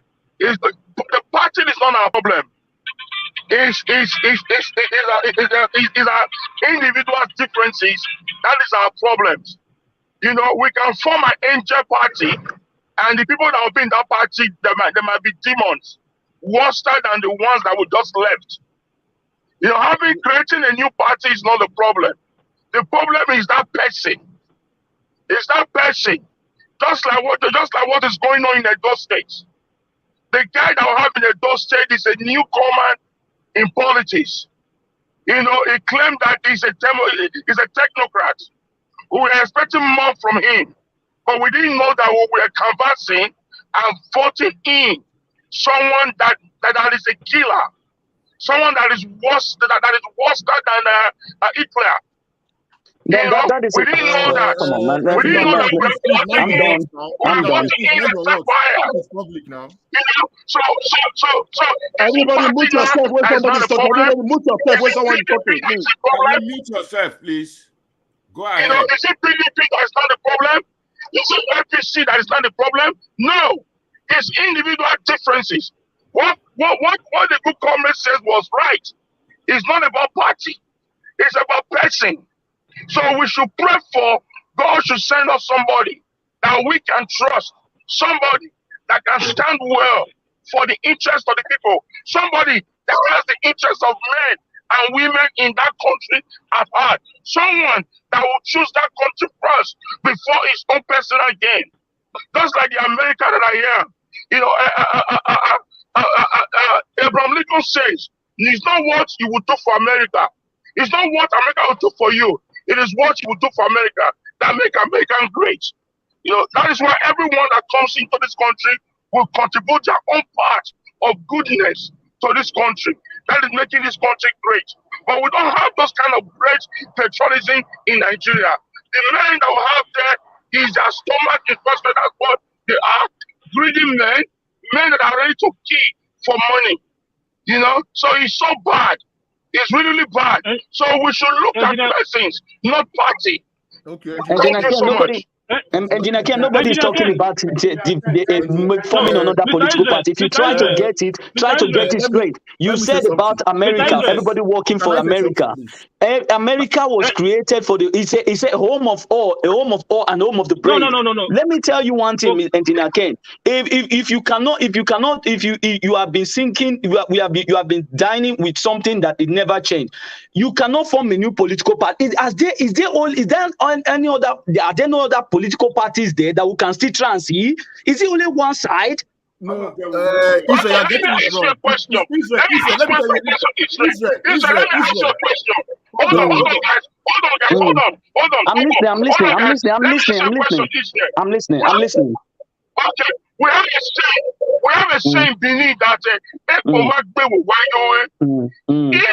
Obaseki should belong to another party, do you think Obaseki will still be a different person? Do you think Obaseki will do better than what he is now? If Obaseki was in Afghan, do you want me to answer you, or do you want Akim to answer you? I don't know which one. I don't know. Which one is Israel? Who is saying Israel as if you are running to where? Let me tell you one thing. Let me tell you one thing. Akim, you want to talk? Yes. Yeah. Can I talk to him? I just want to quickly have a call. Engineer Ken, good afternoon from my side. So we're still in the afternoon. You're based in the United States, right? Yes. Okay, I want to quickly ask you a question. Among the developed nations on earth, when I say developed nation, the first world nations on earth, could you tell me which country have as bad homicide rates as you have in the United States?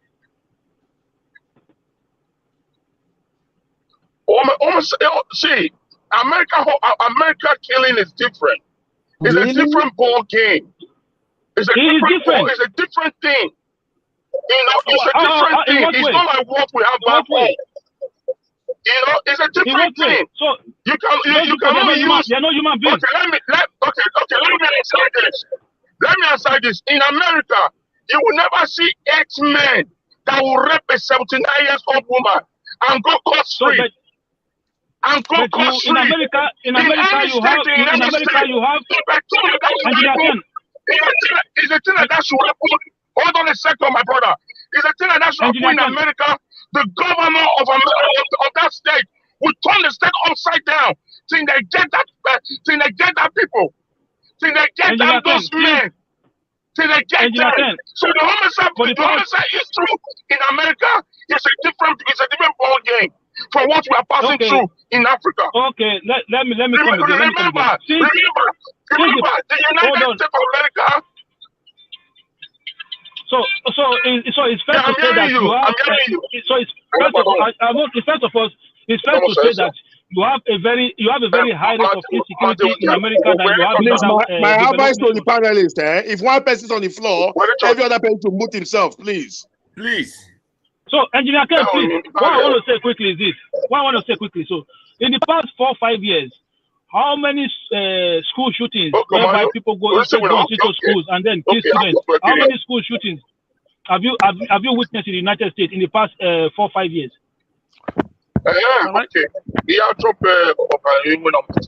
Can I just say we should stop this conversation of comparing America with Nigeria? There's nothing to compare. No, we can make comparison in some instances because we are trying to set the foundation on this debate.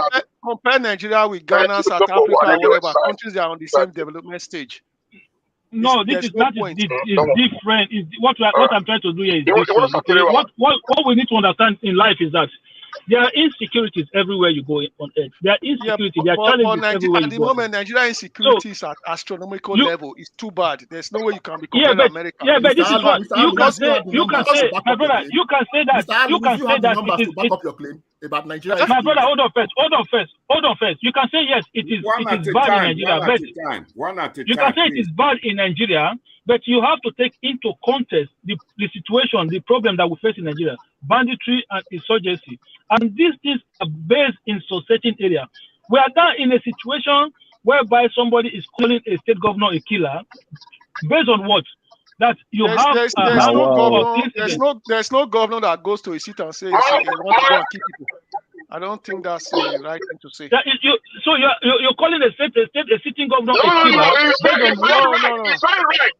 If the state governor cannot, if the state governor, if it's not a killer, and they are killing people in the states that he is governor. So and he's not reacting to those killings. So what will you call such a governor? What will you call such a governor? You're not calling your governors in America killers. Yesterday. No way. Yesterday. Somebody called me. No way. What is happening in Nigeria? You're not calling governors in America. You're not calling them killers. Nigeria as a country is not big as about 4 states in the United States. About 4 to 5 states in the United States bigger than the whole Nigeria. But those governors in America, they're killers. Akim, I have a question for you. Wait, Mr. Akim, hold on. Let me ask a question. Mr. Akim, let me ask a question. If people die in your state in America, is the governor a killer there? That's the same question. My brother, it depends on the kind of death. It depends on the kind of death that is going on. If people are killed in your state in America, wait, if people are killed... Let me help you out. Akim, I have a question for you. Okay, go ahead. Okay, everybody mute yourself so that we can be orderly. If Governor Wike should pass law against land grabbing in 2015, then 5 years down the line, you think land grabbing will still be taking place in Rivers State? Yes, it can still take place. Why not? In the proportion we are expressing in Edo, since the law has been passed over 5 years ago, till today, we have over 10,000 cases of land grabbing. No single one man. No single one man has been arrested, and we have a sitting governor. The law was not passed 5 years ago, Mr. Good Comrade. So you want me to answer your question? Law against law grabbing. Okay, can you educate me? When was it passed into law? Is it not right for the governor to do the needful? Is it not right for the governor to do the needful? When the governor is yelling about me, when the governor is yelling about just right, when the governor is romancing with that, why can't he act? Why can't he act? Why can't the governor act? Let me help you out. Somebody said, hold on. Let me help you out. One person at a time. Somebody must answer the good comment now. Hold on now, we are not fighting. Somebody said the law was not passed 5 years ago. Alone. Somebody just answered me now. This is the good comment talking. That the law was not passed 5 years ago by the governor. I love to learn. If I know too much, I will not join this debate. I want to learn. Can that person educate me now? When was that law passed? Okay, somebody tell us when it was passed. I want to hear. The person is still here. Listen now. Are we talking of the PPP law? Yes. Yeah, law against land grabbing. Yes. When was it passed? PPP law, Private Property Protection Law. 2017. 2017. What year are we now? Okay. Let me have my brother that is asking this question. How many years down the line? 5 years. No single woman has been tried. No single woman has been persecuted. No single woman has gone to jail. That is why we are still seeing cases of land grabbing across the state, and we have a governor. That is not true. That is listen. You're a good comrade. You are twisting the truth here, please. Listen, good comrade. That is not true. What you are saying is not true. What I'm saying that laws when you pass a law, when you pass a law in any country or any state, that does not mean crime will not be committed there. That's what I'm saying. No. I'm not saying must be 100% free of crime. People commit crime. Let me help my brother. I think what my brother is saying is very simple here. You passed a law in 2017, and we are in the year 2022, and you are still talking about land grabbing. That means the law was just passed for passing sake. Now, I'll take you to a state. No, that's what you're saying. You say you passed a law in 2017, you are still having the same problem. That means you just pass a law without putting infrastructure there to implement or to carry out the laws. That's what my brother is saying. I'll give you a simple case. So if you go to Kano today, you see what you call your Hizbah police or whatever, which was created in Kano under, I think it was under Sheraku or so, or the other Red Hat man. It's still existing today. Shikarau. Yeah. So that's why you see there's no so much crime in Kano. What they did in Kano that's why I was saying earlier today, they brought all the political parties together, opposition, whatever. They agree on a framework, for the Hizbah to work. So Obasanjo took them to all the way to the Supreme Court and say it was illegal. They still won in court. So if you go to Kano today, you have the Hizbah police in almost every ward in Kano. They are in every ward. Do you know what Hizbah police is? Listen, I know they destroy beer. That's not the only thing they do. If that's what you want to go, it's not only beer. Do you know what it is? Do you know what Hizbah police is? Okay, educate me again. It's a religion outfit. It's a religious security outfit. I get what you are saying. You've just taken only one. The North is a religious society. Wait. Anything they do in the North must involve religion. You can't take that away. But they are also involved in crime and different things. They have it in every word. Don't just say Hizbah is a religious police because they destroy beer. It is a religious police.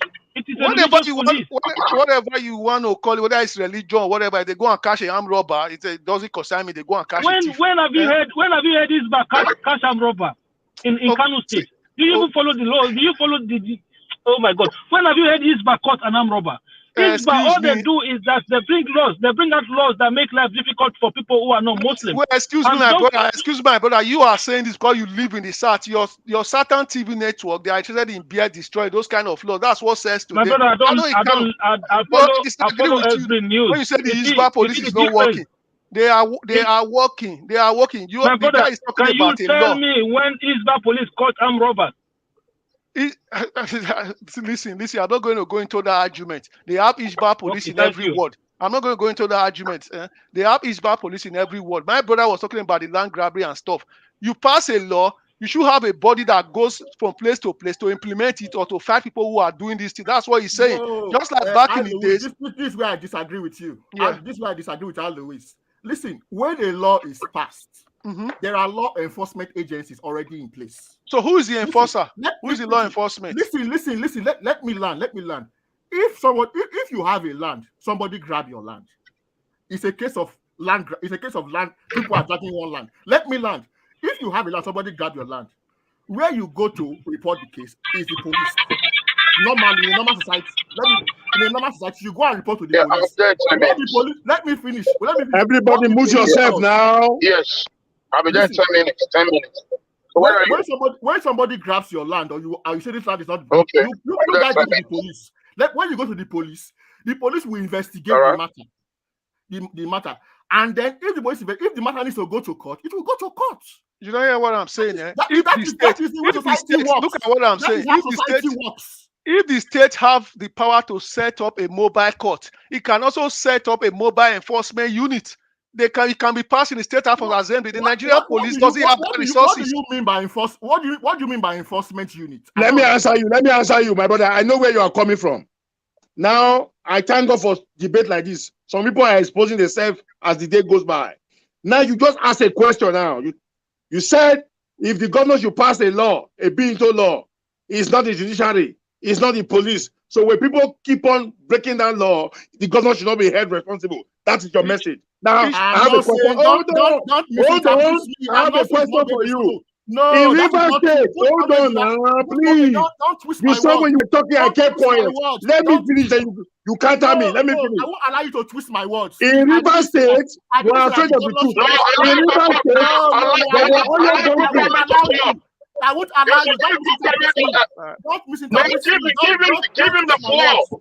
No, good comrade. You are fond of doing this. Don't twist my words. I beg you. In River State, there was oil bunkers all over the state. The governor passed a bill into law. You don't want to learn. You don't want to listen.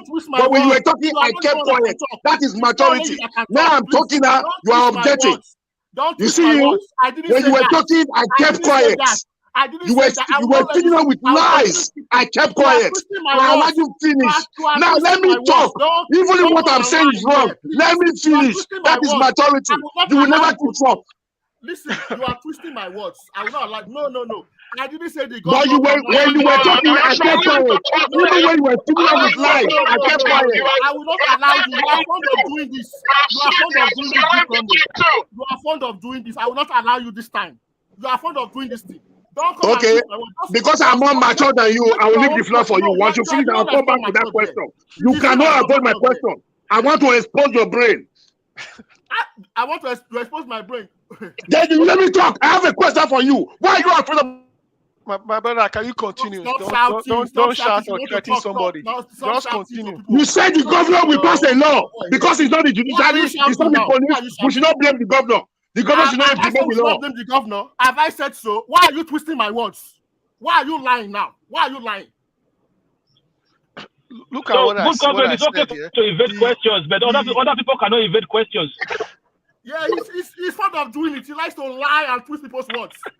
What's all this rubbish? The good comrade, I asked you a question earlier. You never answered my question. But now you are angry that someone is not answering your question. To continue. Obaseki is not the police. Obaseki is not the government. I pity this.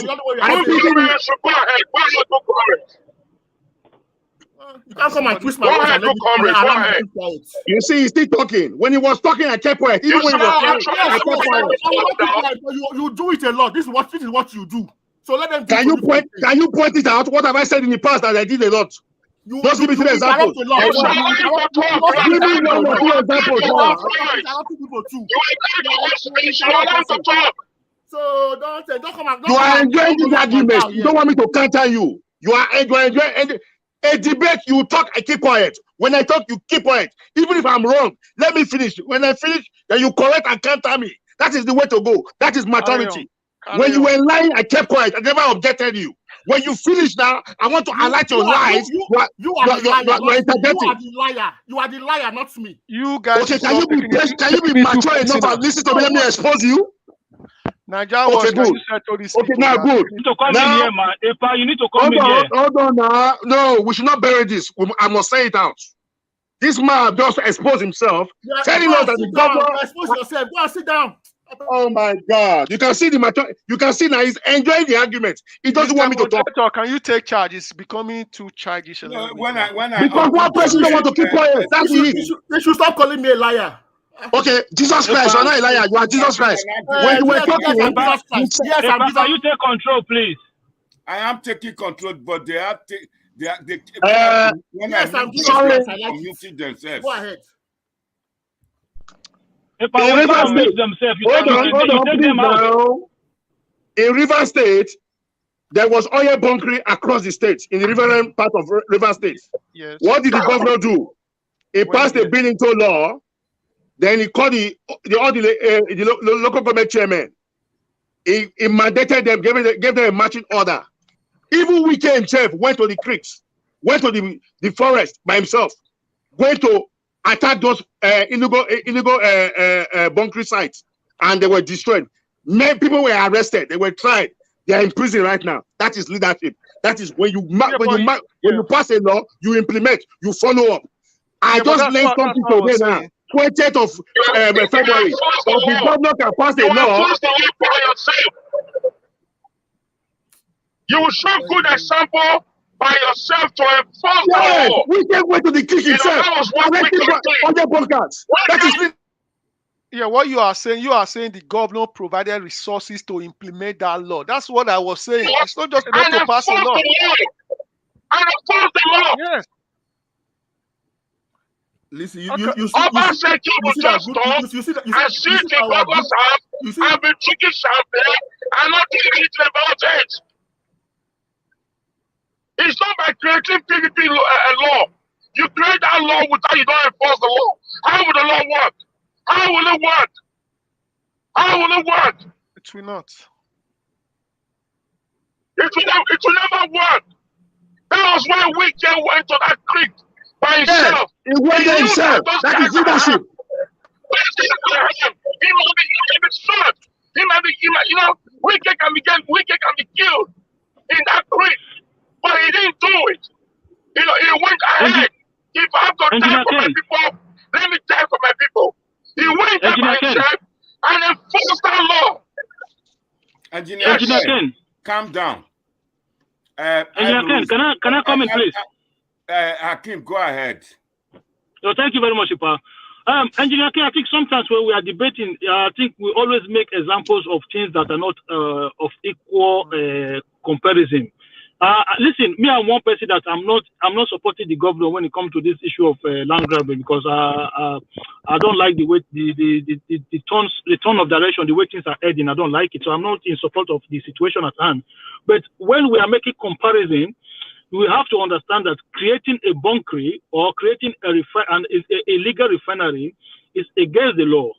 But when it comes to issue of land, understand, we call it land grabbing, but this is a disclaimer, or let me say a claims from two parties claiming claiming ownership to a property. All right, so it is not an equal comparison the way you said Wike went to go and destroy bunkery. So what if in the issue of land grabbing now, you said I bought this land, the other man said no, I did not sell the land to you, I sold it to somebody else. This is an issue that is not of the same comparison. You cannot compare it as the same. But Abu said that, should the governor have done more on this issue? Obviously, should have done a lot more, because one, when you are in position, when you are in a position of government like that, and you see things are getting out of hand, it is not like it is getting worse. It is actually getting out of hand day by day. So it's like what happened is that the people that are participating in this nonsense, they have not seen that there are no consequences to their actions. So I think the governor should have at least, even if it's just, just call the police and say, listen, I need you to go and investigate this issue, or just put a bit of action, a bit of pressure on these people, and then you will see that the whole thing will become something that people will start to think twice about before they start engaging themselves into it. Last time, okay, look at this issue. Last time there was a guy that called on the show in Nigeria when we were having a debate. The guy was saying that he has a case in court related to land grabbing. This guy that he had a case in court with had already gone to prison, came out of prison on bail, and still wanted to go and sell the land again.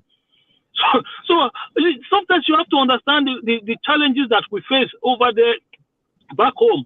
So this thing sometimes is beyond what ordinarily we just compare bunkery and land grabbing. It's two different things entirely. But should the governor do more? Absolutely, he should do a lot more.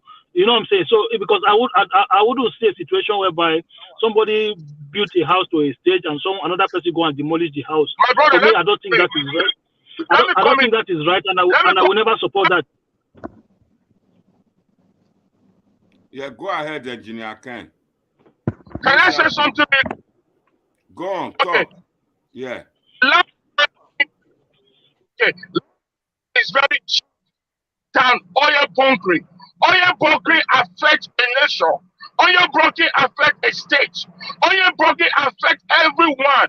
You know, oil bunkery can sabotage the whole community.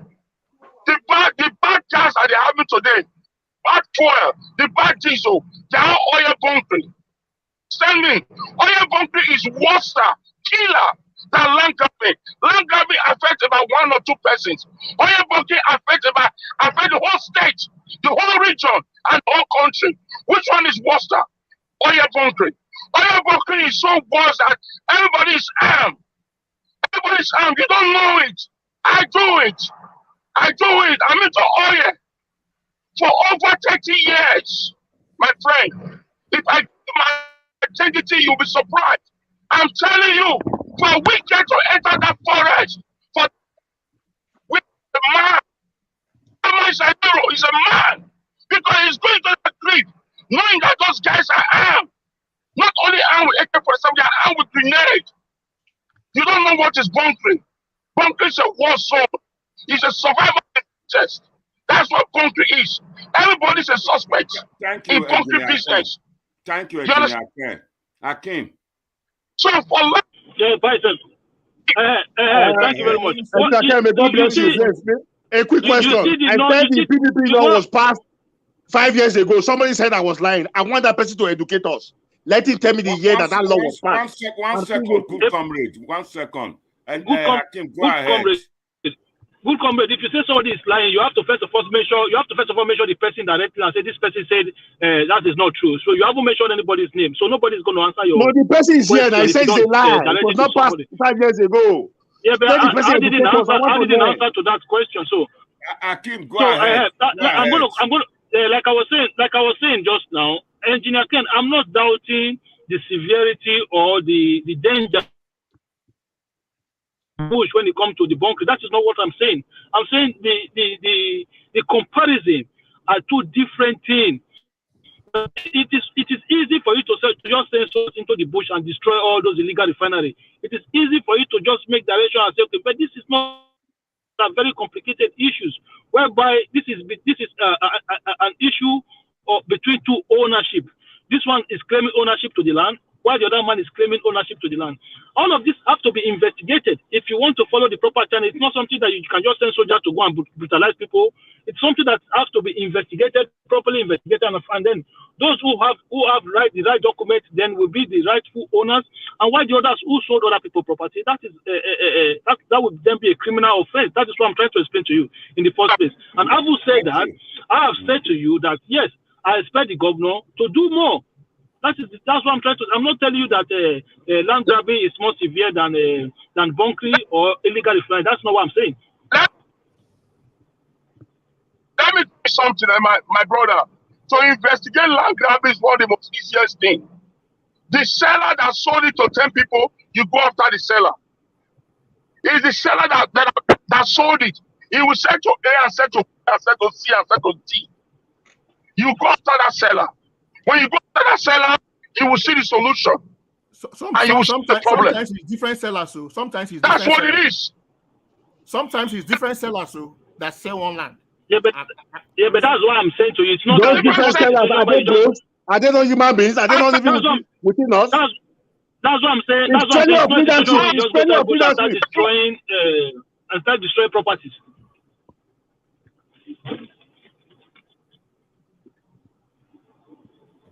See, my brother, if it's a different seller, you go after the first seller. The first seller, these people are connected. They are connected. And it is game and they are playing. All of this, going after those sellers is still based on you investigating the whole matter, right? Investigation is a very easy thing to do in Nigeria because they talk. Everybody they talk. Everybody talk. 5 years ago, Obaseki set up a committee headed by former IG Arase on land issues. Tell me one man who is in jail today. 5 years ago to date. We have over 10,000 cases of land grabbing. We have a governor in the state who has passed this law since 5 years ago. No effect, no implementation. Nobody has been arrested. Nobody's in jail. Sentence people to jail. No, the governor is not the police. The governor is not the judiciary. But the governor can break down people's hotel. He can attack opposition members. Committees does not send people to jail. It's court that send people to jail. No, when the committee prosecute, arrest, hand over to police, hand over take the person to court. Prosecute. Committee cannot prosecute. Then why did governor set up a committee? What he's saying. Listen. Committee can it is only a court of law that can It's an investigating body. When they investigate, no committee can do it. It's only a court of law that can send somebody to jail. No committee can send somebody to jail. That is just told me today that the governor is not the police. The governor is not the judiciary. So we should not hold the governor responsible. He should just pass the law and go and sleep. I've learned something from you today. Alois, it's your turn after comrade, good comrade. Alois, go ahead. It is judiciary that send people to jail in Nigeria, not committee. Yeah, but I don't know this issue of land grabbing and committee or judiciary. I think my brother is right. When you have a committee, the committee was set up to investigate, to gather evidence, and to look at land grabbing. So they don't send people to jail, but their work can send people to jail. God bless you. God bless you for that. That's what my brother is trying to say. Now, the issue are you saying police is the police works? I totally disagree. The law of Nigeria empowered the governor to set up that committee. The law also empower him to even set up a fast track court for anything. So it doesn't stop the governor or whatever. I think my brother is just trying to say for 5 years or 20 years, the biggest problem in Edo State is land grabbing. So it should be the number one thing that the governor should put his effort, should put his capacity and say, this is something I must resolve. Okay, we agree with him. Land grabbing is the biggest problem in Edo State. No, the governor is not the police. It's not the judiciary. It's not. Is he a lawyer? Is he a judge? He's not a judge. So the state should be lawless. It's not the governor's fault. Did we force him to contest as governor? He should lead from the front. You go and contest now and go and put it right. Honorable Samede. You go and contest and put it right now. I pray they rape a 78-year-old woman in your family. Then you tell me the governor should not be irresponsible. Good comrade, man. You shouldn't be saying things like that, man. I think we are. No, the only way you can prove those who have been raped. Oh no. The only way you can prove those who have been raped is to put yourself in their position. A woman called Can I come in, sir? A woman called yesterday and said her mother's head was cut off. It's a good comrade. Yes. Can I come in, sir? Okay, you are feeling pain now. A woman called into a live program yesterday and said, but let them wait now. Can I come in? You are the one in pain, not me. Can I come in, sir? Not me. You are okay.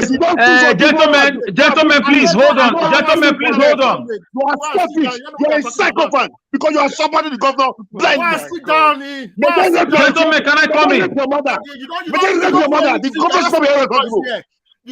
Gentlemen, can I come in? Hey, Pastor, stop them and regulate the audience. Please stop them and regulate it. Stop them and regulate it. If I mute them and stop everybody, mute them and regulate it. Who are you? Go and sit down. Your mother will be raped. That's when you see the pain of people are feeling. You don't have feeling for others because it does not happen to your family. If I mute them, mute them. You are a demon. If I mute them. The governor is not the judiciary. The governor is not the police. You are giving excuse for the governor.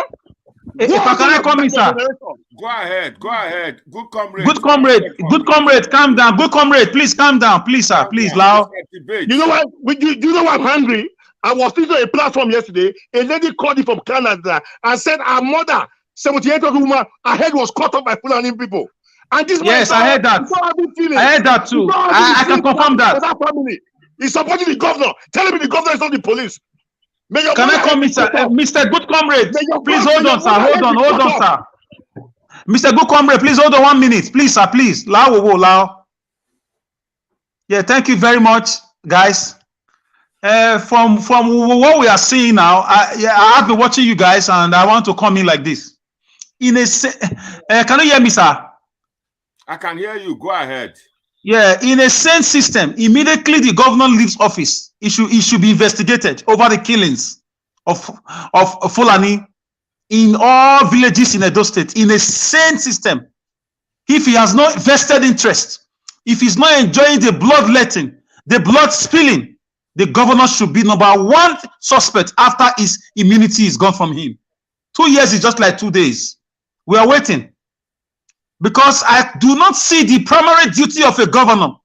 If you cannot protect lives and property, why do you get security votes? I think Wike has defined that the governor is in charge of security. So for me, my brothers and my sisters on the platform, those who are watching us, the whole world is watching us. Do not make excuses for failure. He has failed to protect the state. I voted this government. God bless you. I voted this government. I voted him. I loved him as a person, but now he's becoming the worst governor, security-wise, that we've ever had in the history of Edo State or Bende State. Thank you. Where women have been broken into in their rooms and slaughtered. Yesterday, a lady called on a live show and was crying. She could not even talk. She was not to be consoled. How are the mighty falling? Edo State. Say it not in guts. publish it not in the street of Askelon. Lest the daughters of the Philistines celebrate. Rejoice. How do we explain this? A whole Edo state, great Benin kingdom, women are being raped and killed, and the government is talking about money, talking about projects. Who has done this to us? Who has bewitched us in Galatians? Who has hypnotized us? Who has done this to us that will not look at death and we are asking of judiciary and police? Really? Judiciary and police? Death? Human life? Because it has not happened to you or somebody around you? Who has done this to us? When does money not matter to the life of a citizen? What is wrong with us? Human life everywhere around the world is more sacrosanct than budget or whatever. You cannot take one life. A president of America last 2-3 years sent 50 men, a Department of America, to not Nigeria to rescue an American citizen. Does that tell you anything? Even if he did not win election, he made a name. You don't touch an American citizen and go scot-free. You learn from good things. Don't compare those states to Zamfara or Kanu. You compare yourself to good things. Thank you, Our governor. Thank you, Engineer Ellis. We have a caller. Hello, go ahead. Talk. Everybody, please. They are all on mute now. They are muted now. They are all on mute. It's not good at all. That is not a good word to say. Yeah, we apologize later for that word, for that F word. He will apologize. Don't worry. He should apologize. Otherwise, it's not fit to be coming on your debate anymore. It's an argument. Hold on. What's the question, please? No, he's saying that no F word. God bless you. No F word. Hold on. This man is telling me that we should not hold the governor responsible. It's not the judiciary, it's not the police. Good comment. Anyway, that happened to Good comment. Let him finish on the phone. Can you apologize to him that it's an argument that I should not take it? That my brother should also apologize for the 78-year-old mother that was killed. To the family. Honorable, the person that said that it's not government issue should apologize. That person that was saying he was trying to exclude it. Then what do we have the governor for? 1 second. To be stealing our money? Honorable Samede, on behalf of Nigeria Watch family, may I tender an apology for that swear word. Please don't take it personal. It's an argument. When an argument. Anybody that doesn't have human feelings for the dead, for those who have been killed by X-Men, may their mother be killed the same way. I'm not taking it back. Anybody that doesn't have feelings for anybody that his mother is being killed, a 78-year-old mother was raped. Anybody that doesn't have feelings for that person, may their mother be raped also. I won't take it back. We have to start naming and shaming people. We have got to that stage now. Can I contribute? Go ahead. Can you give me space? If I was on the floor, when he moved away from Kore, what's the near Yemana? You said to wait. 2 minutes. Go ahead. Talk. Finish your. Okay. Your point. Okay. My point is this: we are Edos. Please, I'm not against anybody. I don't like anybody. I don't hate anybody. I just want the government to do the right thing. Don't build me a house and kill my brothers and sisters. No.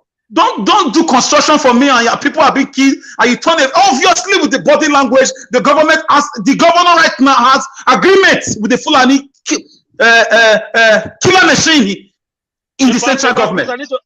Please, can I come in? So for me, in conclusion, sir, how can you be in the states? People are being slaughtered almost on a daily basis. Last night, Uronigbe, Imade came out to make a video. Last night, 4 a.m. this morning. Full family was missing. Thank you very much. In a safe society, the governor to be there this morning. There's somebody says somebody the governor. We are not attacking that person. My brother, I don't know if you're on the government payroll. I don't know, but human life is more than payroll. Please, Alex, I've said this several times. Obaseki should resign. He should resign. I've said this several times. Very soon we'll start stoning him. Very soon. Alex, can I ask you a question, please? I'm listening. Okay, thank you very much. You said first of all, you said the governor is a killer because of the S-men. I said he's supporting the killer machine in Abuja. Yes, I say it. Yes. Yeah. So that is fine. I'm not. It's not an issue. So my question to you is this now. Okay. First of all, I'm just going to bundle a couple of questions together. First of all, the first one is this, right? Okay. Do you know the number of people that are killed in Edo State daily or weekly? That's number one. And on top of that, okay, how many of those? What is the percentage of those murders or killings that are being carried out by S-men? That is one. And then two, do you have issue with all deaths or all sort of killing, or is just the one that S-men committed that you have issue with? I just want to know which one is it. Okay, let me answer you by starting like this. May death not visit any of your family member. Two Fulani herdsmen. Say amen to that first. Please, can you answer the question first, please? Then, secondly, my dear brother, you know when dirty too much for soup, you go not say no be crayfish. Say this one are dirty. By now, whether they are overblowing it or not, by now investigation should have been carried out. A crack team should be set up to check this menace. My brother, I just ask you simple questions. You have to. I'm asking you now. The government is quiet over the killing. Can I answer? Let me put you aside. Let me put you aside. That question is the governor. He should have the better. Let me answer him. You see, as a matter of fact, there is no amount, whether it is by courtesan, whether it is by Fulani herdsmen, whether it is by related activities, nobody is supposed to be killed. And there is no way somebody can be killed and the governor will be quiet. It shows how relevant that government is. There is no government that will keep quiet while people are being killed. In whichever very soon, way. they will start stoning the governor. Very soon, soon, you will see. You hear it. So they'll start stoning him. My brother, sorry, but basically you've not admitted that all deaths are bad. My brother, don't talk like this. Don't talk like this. In some countries, Akim. In some countries, Akim, if you are in Benin, in some countries, people will trace you from the way you are talking. It's like you are supporting the bloodletting because it has not happened to you or someone close to you. Don't talk like that. You did not answer my question. Somebody is trying to answer it. Please, can you just team is going to take us to America to compare Edo and America. That's the next stage is going to now. Just watch. No, I'm not comparing anything. I was just making an example. You guys, you need to. My brother, we know Edo State has not been like this before. What is going on? What is going on? The governor should rise up one by one. Generally, Obaseki has never responded to any killings in Edo State. Generally, since the onset. He has not responded to anyone. He has never responded to anyone. Whether it is by Fulani herdsmen, whether it is by related courtesy and related issues, he has never responded. So my question to you is that does it matter who killed somebody, or is it? Go ask your governor that question. It doesn't matter. That's what I'm telling you. So basically, it doesn't matter. So Akim, because of what you just said, I'm called my respect for the dead. I'm leaving the platform for you guys because I see that there is no. I'm leaving because can I come in?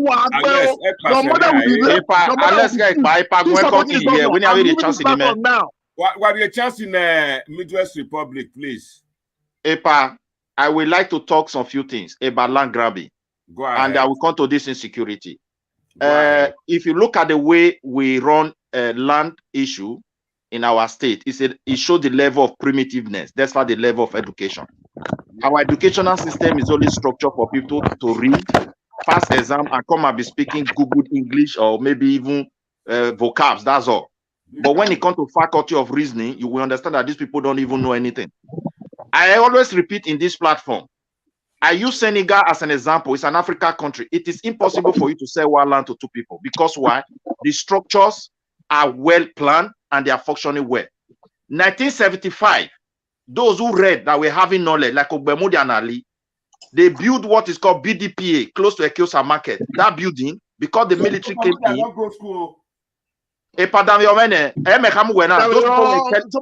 somebody's educating us. They were intelligent. because the school they went to were for intelligent purpose, and that's why they are advanced. These European people are always advancing. Most of the school in Germany that you are hearing is like apprentice school. Germany, this the Germany way they hear. Their school, university, everything for their citizens is more or less like apprentice. Like this college, technical college. If you go through their system, even Sweden here, one of the advanced countries in the world in terms of technology, most of their school is based on like apprentice schools, so that people can have intelligence. The way we build our land, you go to a village, I want to build house. You see the village people go and build one paper. Those documents that they are bringing, that is the document that the government is supposed to issue, that we have authorized this place for development. And that is why you have Ministry of Work and Housing. In that place, a lot of departments were there. You have land survey, you have town planning, you have all these structures on ground, so that we don't end up killing ourselves for this land. But it's very unfortunate that these people who went to military schools, you know, this Fulani curriculum, they just come into power, they keep deceiving our people that they are solving problems. But when you look at it, they are even creating more problems for the unborn generation. How are you going to investigate a land that government is not even involved? They don't know. Those days, there's always a break on, because those people were functioning. So they built that building. When the military came in, they destroyed the entire structure. And that building was useless. And that is why people today don't even, that is why villages are killing villages. Because those villages were meant to be surveyed to know their boundary. Because when the population grow, the tendency for competition for space will be obvious. And that is why people are fighting over that boundary. And when it comes to the land issue, you cannot go to a village and the village people will sell land for you. Okay, good. What if the father of the land gave the land to one of his elder son as a gift? And most of these things are not properly documented. And that elder son went and sell it for another person. If you are investigating, everything will be complicated. Is it not high time for the government of Edo State to say we are introducing a new system on how to acquire land?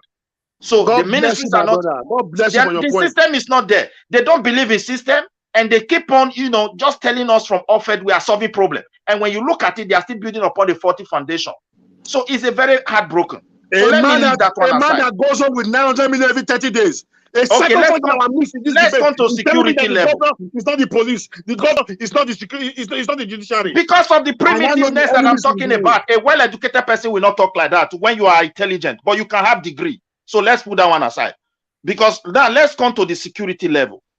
When you look at the threat that is going with this kind of security that is coming, it's just more than courtesan killing, it's more than armed robbery. This is a complete eviction. One, people are being driving with an ideology of religion, with a view of killing other people and killing innocent people with a view of reward from their God. So you should be very careful. You cannot kick it aside as a governor. When these people continue to massacre one part of your village and action is not taken, they are going to go further. They don't stop. We see what the people are suffering in Benue. Why can't our governor put security measures in place? Because what is coming is more than what we are seeing now for every intelligent person. What you are seeing now is just a minor thing. This is a test. The real thing is well planned. And when they start unleashing it on our people, we are not going to believe our eyes. These are people that never have mercy, and they are going to come in full force to any level. So if you have this kind of governor that we have today, that doesn't care to help his people, that have shown openly that is here to deceive those state people, to kill and destroy, and that is why Satan comes in. I see my governor and I always see Satan. I don't see human in him any longer, because we all voted for the wrong person. He is not fit for the challenge that is on ground. He cannot tell us he's building school. Go to Nikaru Primary School in Savior, and they came out with a policy. You see how stupid they are, and the Commissioner of Education. They came out with a policy, 50 pupils in a class. They don't even know the number of students that will be starting school next year. They don't know the number of schools that are available. They just building. Look, the companies that Obaseki are patronizing since OSHOMOILE time, that are constructing, that are building these infrastructures in Edo State, they don't pay tax. We don't know them. We don't know the contractors. They pay no tax. It is only our market women. And those they are moving the money out of the state to Lagos to create employment for other people. Those innocent women that are selling tomatoes are the one paying tax in the state. The bus drivers, the conductors, the bicycles. Tax. Where the places our government is investing the money, no tax is coming back. What kind of government is that? So when you look at the level we are operating, everything now is Everything is now based on primitiveness, and the result is about to be unleashing. I assure you, if our governor continue in this path, a time is coming, people are going to stone him on the street. Just one man. Because those people are very hungry, they are so disappointed that their whole life is not of interest to the governor. And he has shown it openly. And in me business, he want to work with the enemy of the land to make sure he destroys everything. So we need to wake up and sensitize our people that this guy is a threat to their life. And the earlier they wake up from their slumber, the better for them. Because these guys that are coming from nowhere, occupying our space, mean business. They are being financed.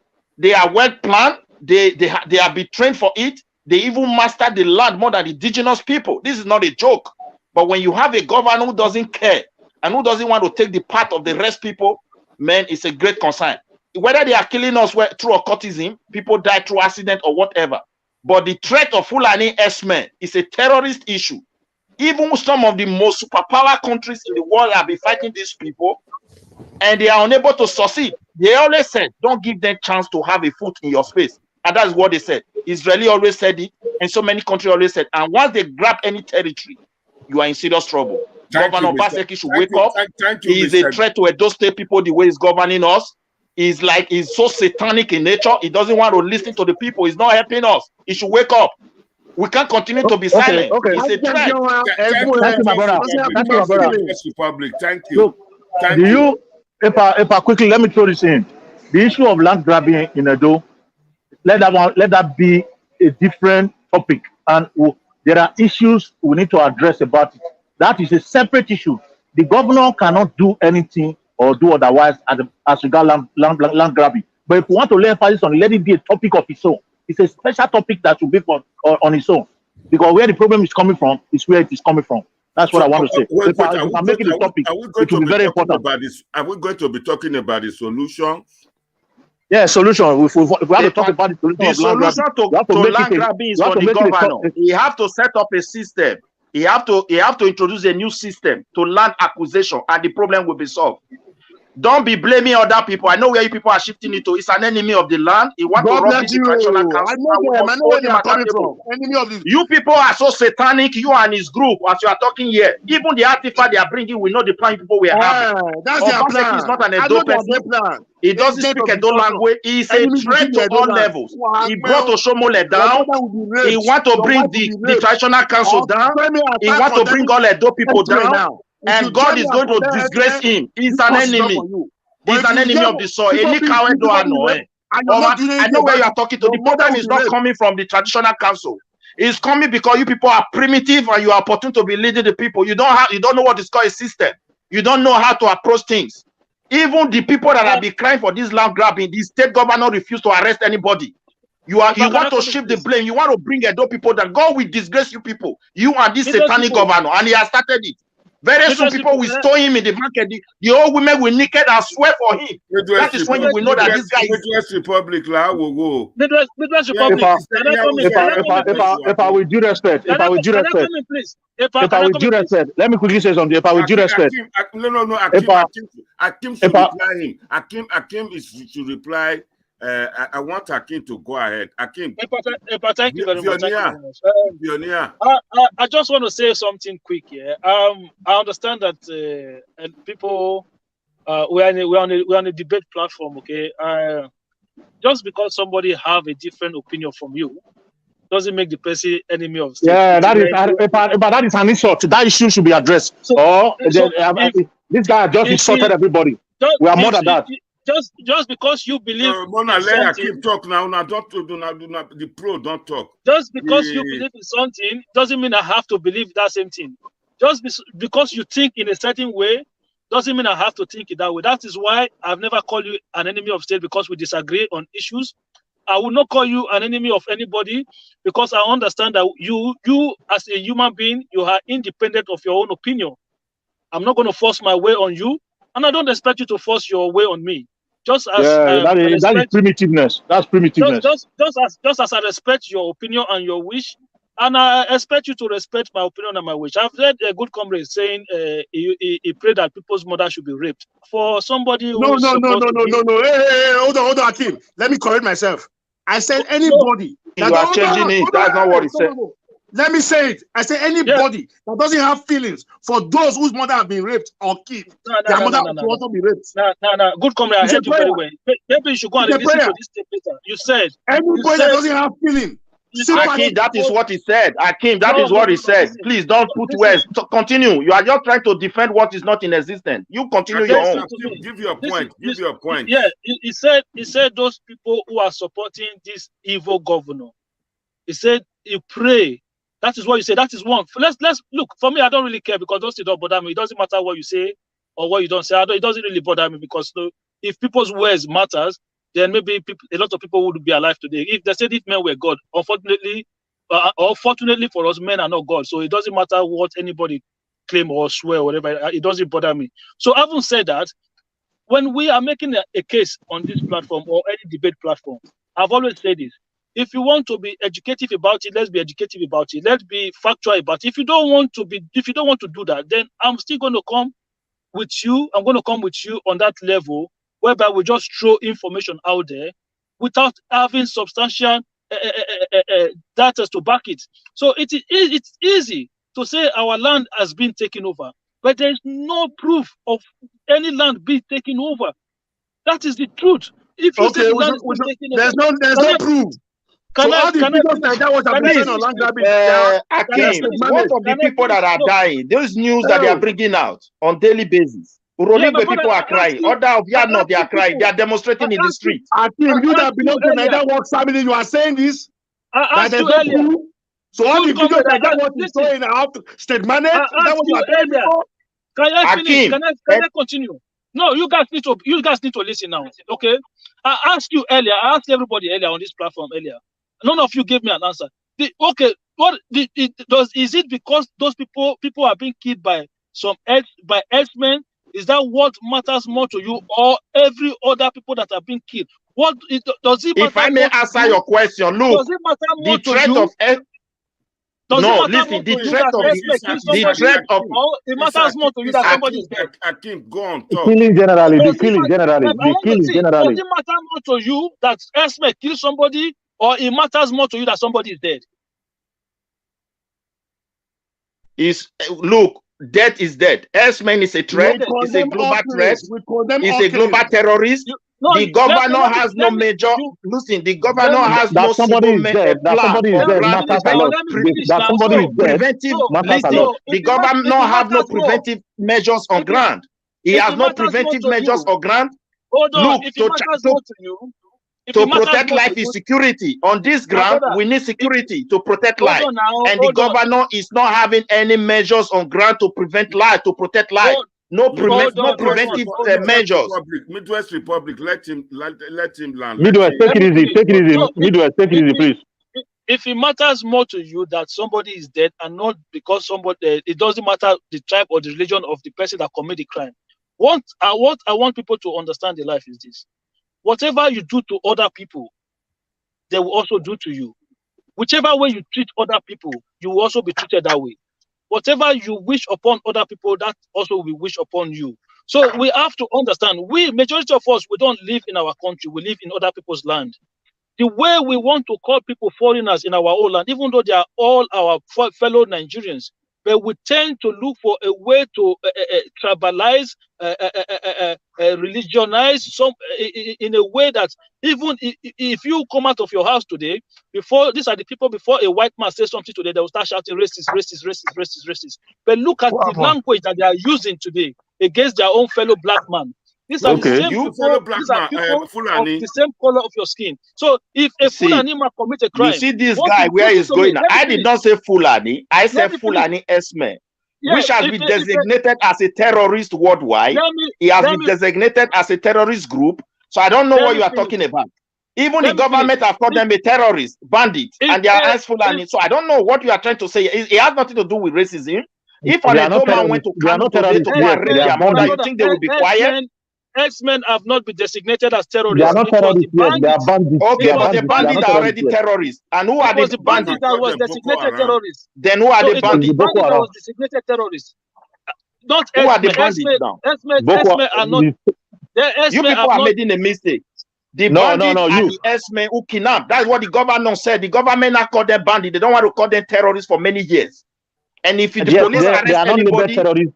There are reasons why they are not labeled terrorists. They are not labeled terrorists because they don't have a clear-cut agenda of doing what they are doing. So they are bandits. They are carrying out all those operations without a clear-cut agenda. But they are bandits because the government has failed in some part of the country.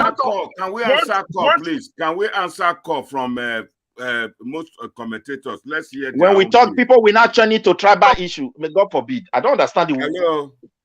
Go ahead. We'll get to the junction, make a left. Okay, but we are not hearing. Volume. Get talk. Yeah. The way this discussion they go, the thing just they tire me. First of all, I just thank the good comrade. You understand? Because he get the way things go come dey obvious, which the people need not direct attack. You can't come to a public platform and be mismanaging information the way you like. Just like what Akim is trying to do now. How can you be comparing the things Fulanese are doing? You are comparing it to black people living in a white man's country. The white man's country you are living in, do you go to their farm and kill their children and rape their women? Do you do that in a white man's country? And on the rest of the Fulanese, they are a terrorist group. They are the fourth deadliest group in the whole world. So how you been doing? I'm good. You all right? You got more gray in that beard, man. Mute your mic, please. But they are terrorist all over the world. They are the fourth deadliest group. So I don't know the direction. I don't even know the basis of Akim's argument. Okay, can I answer you, please? Can I answer you before you leave the post? Wait, let him finish with his question. Let me finish. Because this idea of supporting the government blindly, once in a while, it is good that people are totally placed to where they belong to.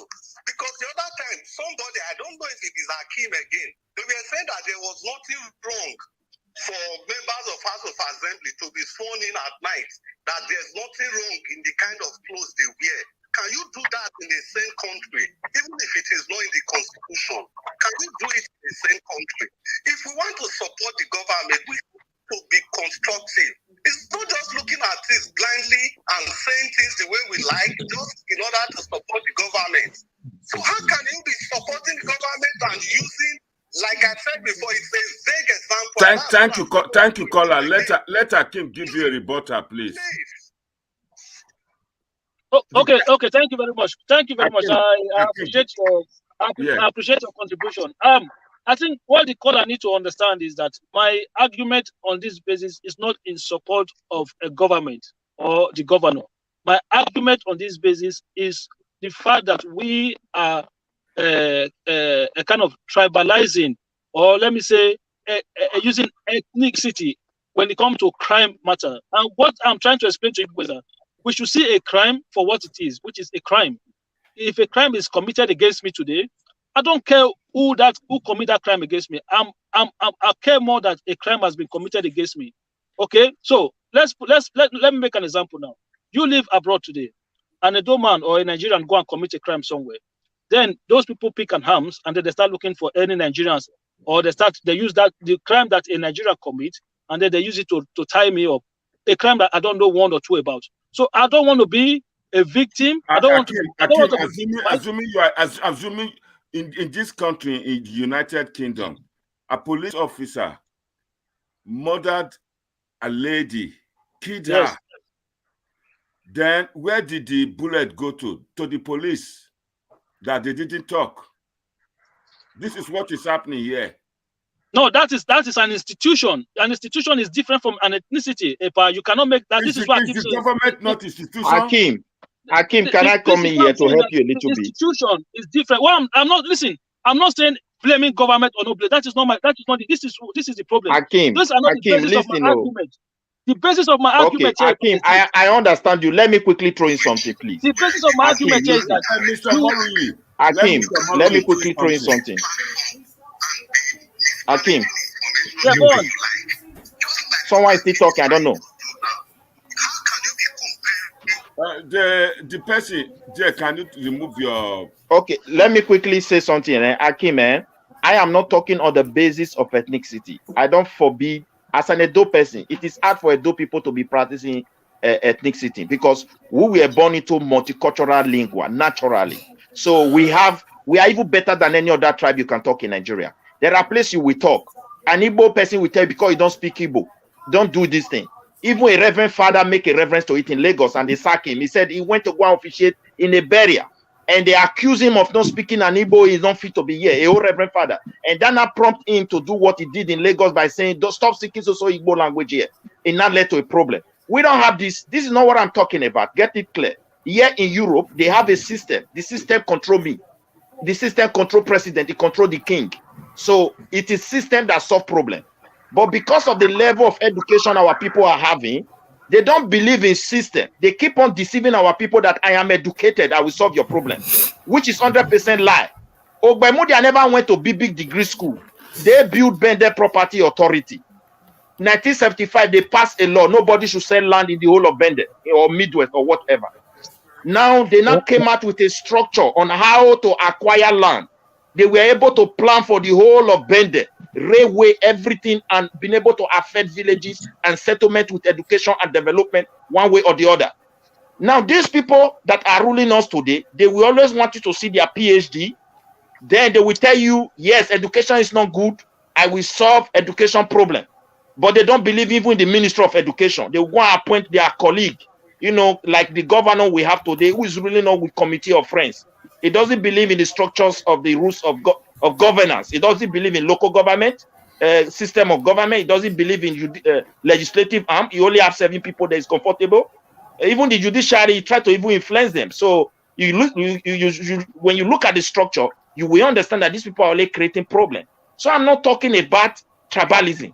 It is our time. Whether you are Igbo, whether you are Yoruba, whether you are Edo, you live in Edo state. Let there be a sunsetting structure on ground to control what you are doing.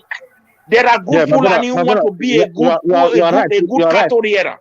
You are right, but there are good Fulani with a good. The issue is this: when somebody, I want to round up here.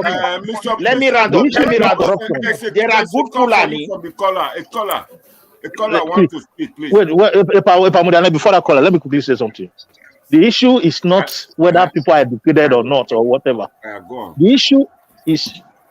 Okay, go ahead. Hello.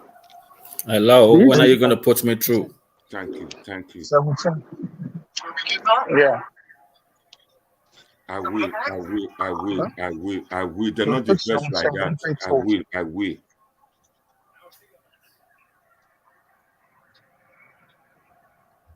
Hello? Who's got next? 17. Yeah, 17 W. Yeah. If are you in a private phone? If you are in a private phone, answer it privately and let us do what we are doing. Okay. What I'm trying to say is this. The issue you are saying, Mr. Midwest, you are right. What you are saying is you are right. The issue is the governor have to control everybody. You have to put a system. There are good Fulani who want to rear cattle and they are good in it. So if there is a good protection for those ones, it will be good for everybody. There are those who want to kill and destroy. The governor have to have a system to help every one of us, so that it doesn't end up the way you are trying to narrate that we hate Fulani. It's not like that. Our people's life is at danger. Can I say something real quick? This is what I'm saying. So another person can say something. The issue is this. The issue is corruption. The issue in Nigeria is corruption. It's not. Hold on, my brother.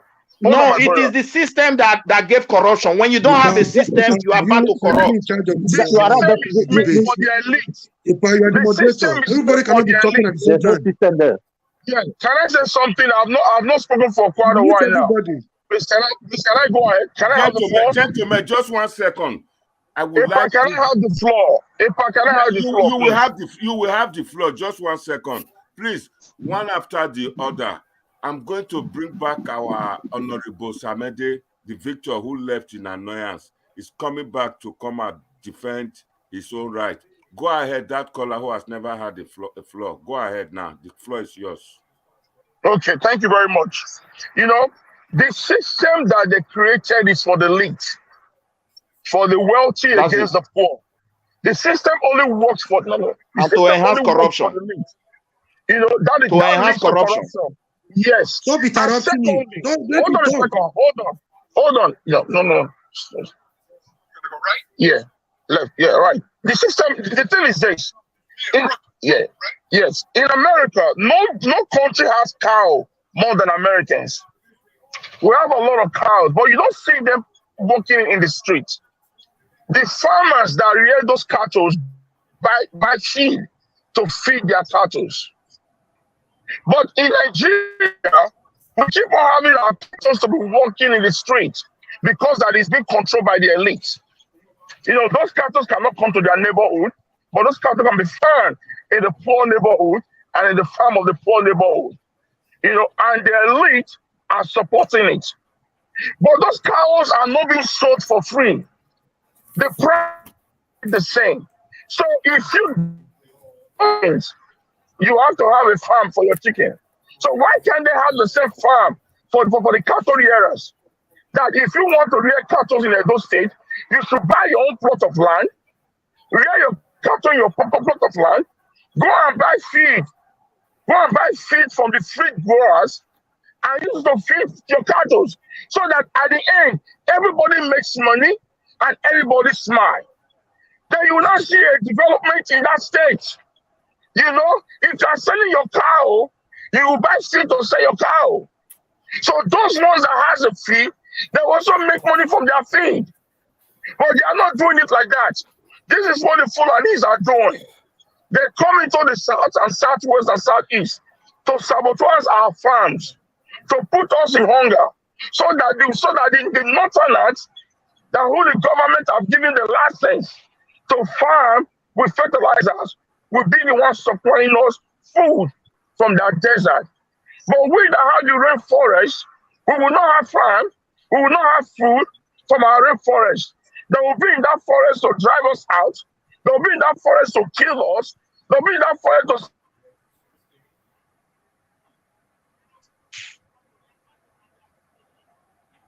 you know, and to judge us. Like what is going on with the governor? What is going on with those our chiefs that own some of those cows? My take in all these problems. In every village and in every community, such a problem is. Where are the youths? Where are your Kayele? Where are your Kakwo? The youth are helpless. The governor is not ready to help them. You cannot be calling people to go and use gun to fight someone that have a gun. So they have a gun. They have the gun. If they have a court fight, they use gun to kill themselves. Why can't they use the same bullets that they used to kill each other in a court clash against the Fulani X-Men? That is what we have to be talking about by now. We have to give them that mindset to stand up for their rights. If we want Benin to be peaceful, we have to encourage our young men and women to stand up for their rights. Simple. We have to encourage them to stand up for their rights. Keep your right. It is the governor that have to do that, not ordinary person. The governor have to mobilize what he has. If he turn blind eyes, nobody can do it. It is the governor. Let him create a standard security. The indigenous people are there to protect their land. My brother, we should stand. If we stand by ourselves and fight this thing, the governor will have no choice than to join us. Thank you very much. We have a limitation. The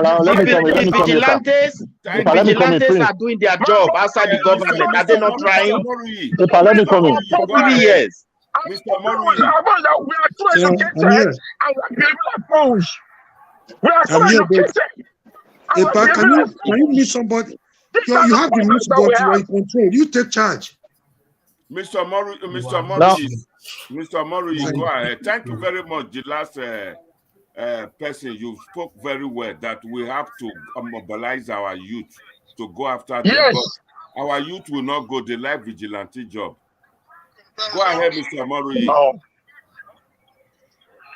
Okay, Pat. Thank you very much for the opportunity to speak. Mr. I'll be listening to everybody. Mr. Murray is speaking. Please mute yourself.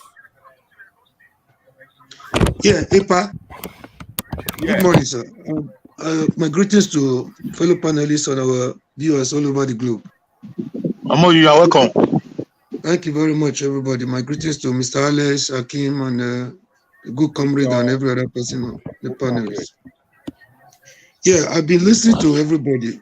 Please, I want to make an appeal. Let there be a sense of decorum. You know, this is not a Portuguese parliament. If everybody is talking at the same time, nobody is talking. The essence of communication is to give and the other one receiving.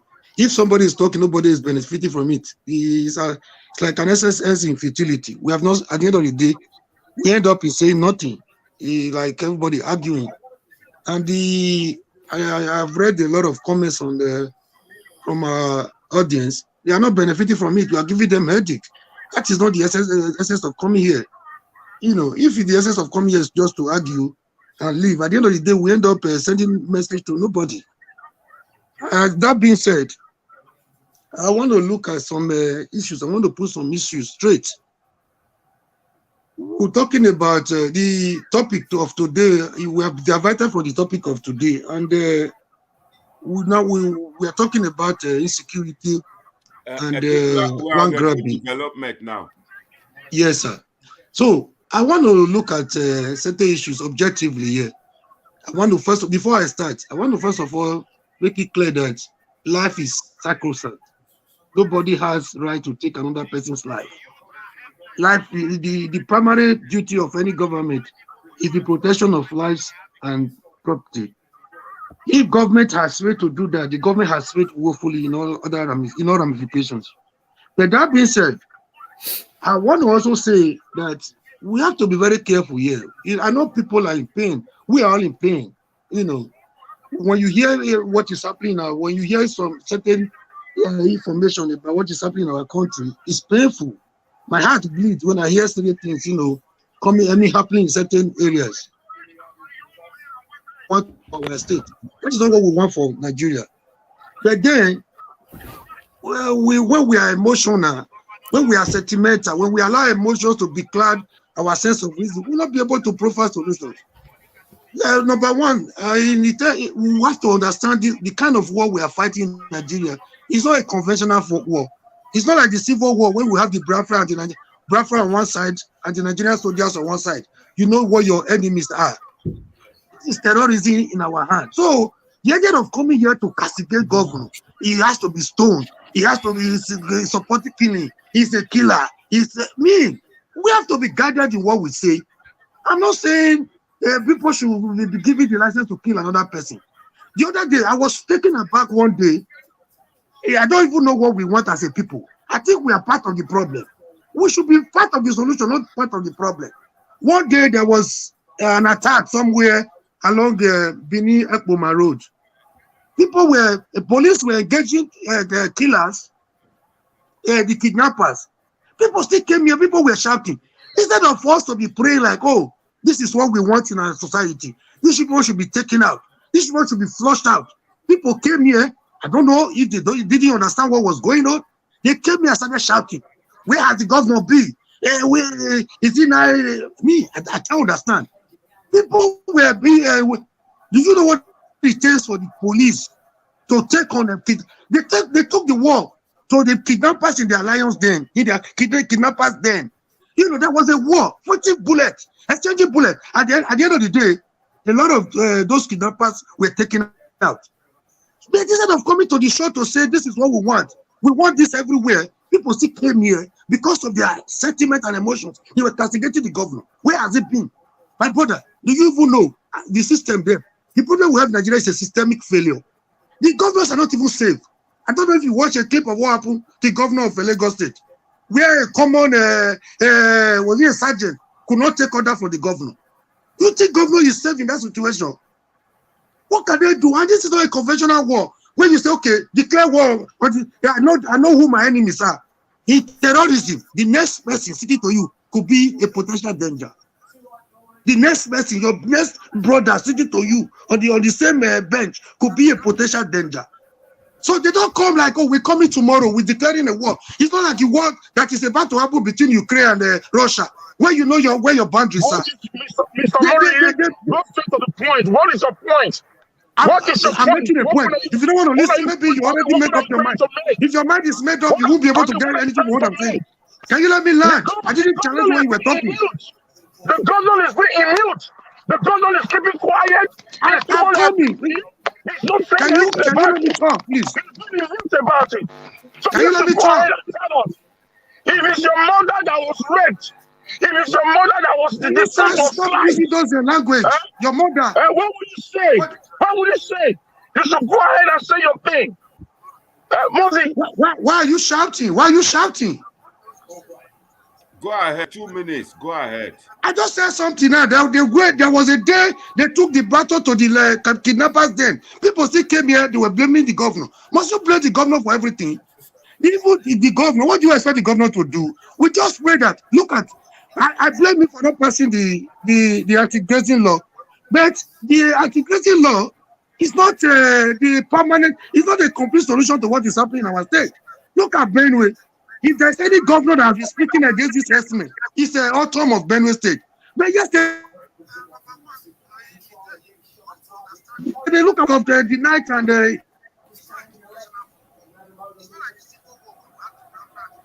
you know, if there's anybody that's been people are upset. They are upset that no action is being taken. But who help me? It's a governor. Tom, has this stopped the killings in Benue State? No. We have to be careful when we come here to the governor. Can't you hear the governor speaking out? Can't you hear the governor speaking out? About 2 weeks ago, the Benue State governor was talking about if BBC, stop challenging me. BBC preaching, he says that Buhari is can you listen to me when I'm talking? The whole world heading. The whole world heading. Head who? That is a governor that is not afraid to die for his people. That is a governor that believes in human rights. That is a governor are you talking about? In every life of a citizen. He spoke out. Governor too. Hello. The governor too has been speaking, but the killings are still there. Look at yesterday. What happened in Benue State? So the president of the governor to speak. Why is only your governor not to speak?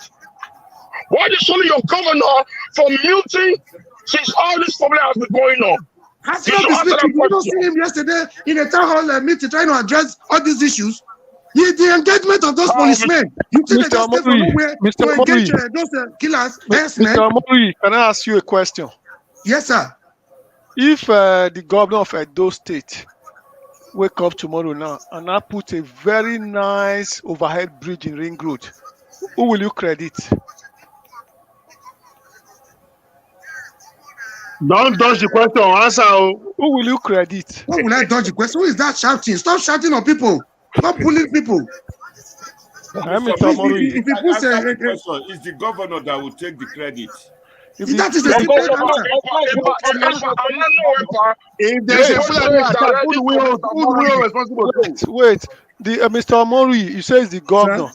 The governor cannot take credit for building a fine overhead bridge in Ring Road and not take credit for herdsmen killing people in Edo State. Can I tell you the difference, sir? Can I tell you the difference? He's the CEO of Edo State.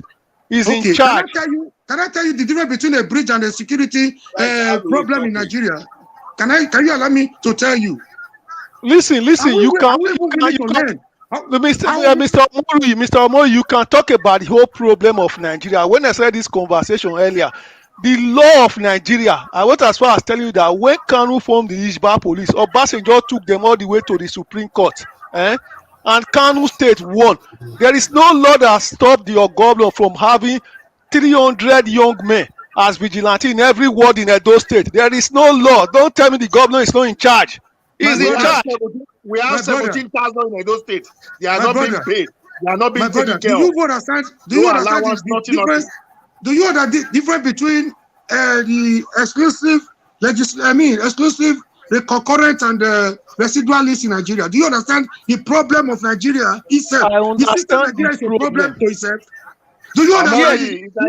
Do you understand that the government can even be killed? Do you understand that the government is not saying? I know that the police. Hang on. I know that the police is in the exclusive list, but that same exclusive list also give the governor the powers to create their own force in every local government, every ward. It doesn't stop them. What are you talking about here? Brother, do you think the kind of problem we have, vigilante can solve it? Vigilante with top classes in the hand, facing AK-49, AK-47. Excuse me. Mr. Wait. If they put vigilante in your village, there are men marching to your village. Hold on. During the heat of the election, when Obaseki got information that the other 40 members want to come and sit in the House of Assembly, he was able to use the police to lock the House of Assembly, remove the roof, lock the 40 members out. The exclusion list does not exist then.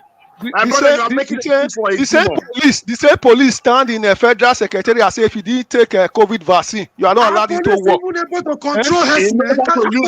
Police was able to control the killer herdsmen. Why are you bringing soldiers to come and do? If you cannot protect your people? Shame.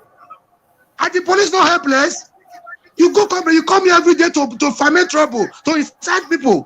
What do you have against the governor? Please stop defending people. The governor to ask.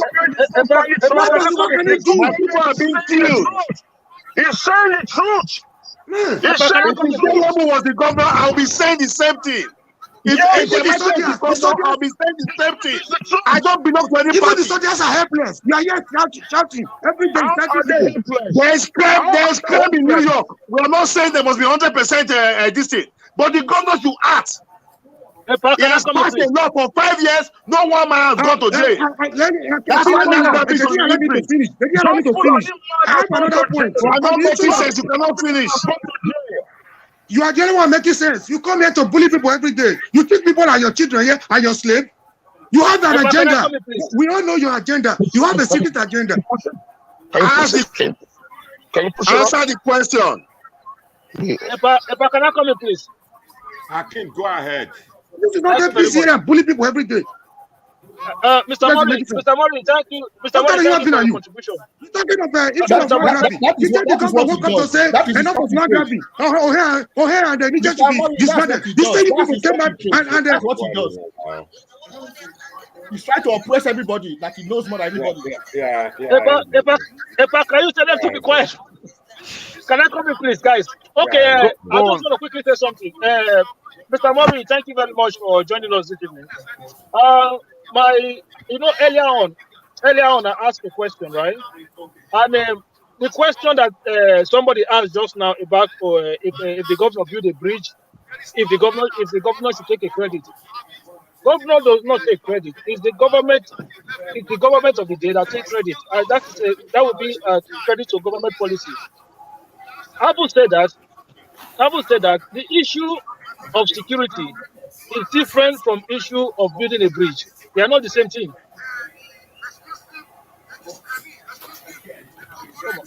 Somebody's playing this thing on the background there. Someone did. Okay, but you mute everybody now. Somebody's making you. We are hearing you. They are mute themselves. So, as I was saying, Hakim, go ahead. You just mute me, join them. Sorry, you are on mute now. Go ahead, Hakim. Yeah. So what the problem? You see, the problem we have on a debate platform about is this: when we start a debate on a topic matter, before you know it, the whole subject begin to divert. And before you know it, people start calling people's names, people start insulting others. Okay? So when we started this debate earlier, and I asked a question, my question was not answered, but I never took offense to it. And I've seen a lot of people taking offense to their question not being answered. So I would say that we have a challenge in our hands. But what I'm trying to say to our people is this: if a crime is committed against anybody, let us see it as a crime being committed, rather than being tribalizing the criminals. Okay, so imagine. I remember there was a time when, if I don't know if you remember, when those two boys killed a soldier man in London. Those terrorist guys that killed a soldier man in London. If you remember the coverage of the BBC at the time and a lot of the news media, even though those boys were born in the United Kingdom, they've never at any time visited Nigeria, or maybe once or so. They've spent all their life in the United Kingdom. When the news were reporting it, They will mention their name and they will say of Nigerian origin. And those are things that I personally have been kicking against. I don't like that. You know, when a Mo Farah wins gold medal, he is not a Somalia origin, it's a British national. When somebody commits a crime, then you say it's of a Pakistani origin. And this is exactly the same thing that we are doing here. We need to, we as a people, we want to be pace setters. We want to be the people who set examples. I don't have, if you want to criticize governor for not acting for criminality that has been happening, I don't have issue with that. Listen, you are a citizen of the state. You have the right to criticize government. I have no problem with that. But my problem is this. Let us see crime for crime. Let us don't attach ethnicity or people's religion to the crime. Let us don't use a word that generalize a group of people as being people who do or who participate in certain crime. For me, as a person, I know what it is. I know the difficulty you go through sometimes, especially when you hold a Nigerian passport. Maybe you want to go through airport. The stigmatization that goes along with it. And this is not due to my own personal what I've done personally. This is as a result of what other people have done. You know, so me not being victimized for other people's crime is the same thing that I'm trying to preach against here. That listen, let us don't go about it like this. If you want to say government, you need to tighten up, you need to fight crime, fine. But thank you, the idea you have said it. Victor is waiting, and then two minutes for each everybody to summarize. You know, I have the voter. Thank you very much. I have the voter later, please. Victor, go ahead and speak. Victor. Hello. Hello, Victor. Are you there? Can you hear me? I can hear you, Victor. Yeah. I want to try and see. What I'm saying is this. I think when I was listening to the discussion, like there was a bit of confusion that it's like they were mixing insecurity and land grabbing together. I think they are two separate things, in my opinion. Land grabbing is a separate issue from insecurity. Land grabbing in Edo State is a separate issue from insecurity generally. But like Akim or that's what we say. This platform is a platform of opinions. You can come and have your own opinion. You understand? Anybody can have their opinion. It doesn't mean that my opinion is the best or somebody else's opinion is the best. You understand? So if you have your opinion, it doesn't mean that you should be insulted by somebody that have a different opinion from you, or you should be forced to have that person's opinion. Because it happened to me. I had my opinion. Somebody insulted my mother here, but it's fine. I moved on. So what I'm saying is this. Go left. You on this side. I come here every day. So on this side, please. If we want to focus on, if we are talking about land grabbing, let's talk about land grabbing. If we're talking about insecurity, it's different. But we have been mixing both things up together here. That's what I noticed. Because when I was talking about land grabbing earlier, somebody said that if your mother was raped or what, that one is insecurity issue. And I was talking about land grabbing. So my issue is that there is no society without crime or anything. Land grabbing is a crime. Killing is a crime. You understand? There is no society without crime. But the problem we have is that our system is not matured enough we don't have the processes or procedures in place to deal with these issues. People are mentioning names of Buhari or Baseki or anybody.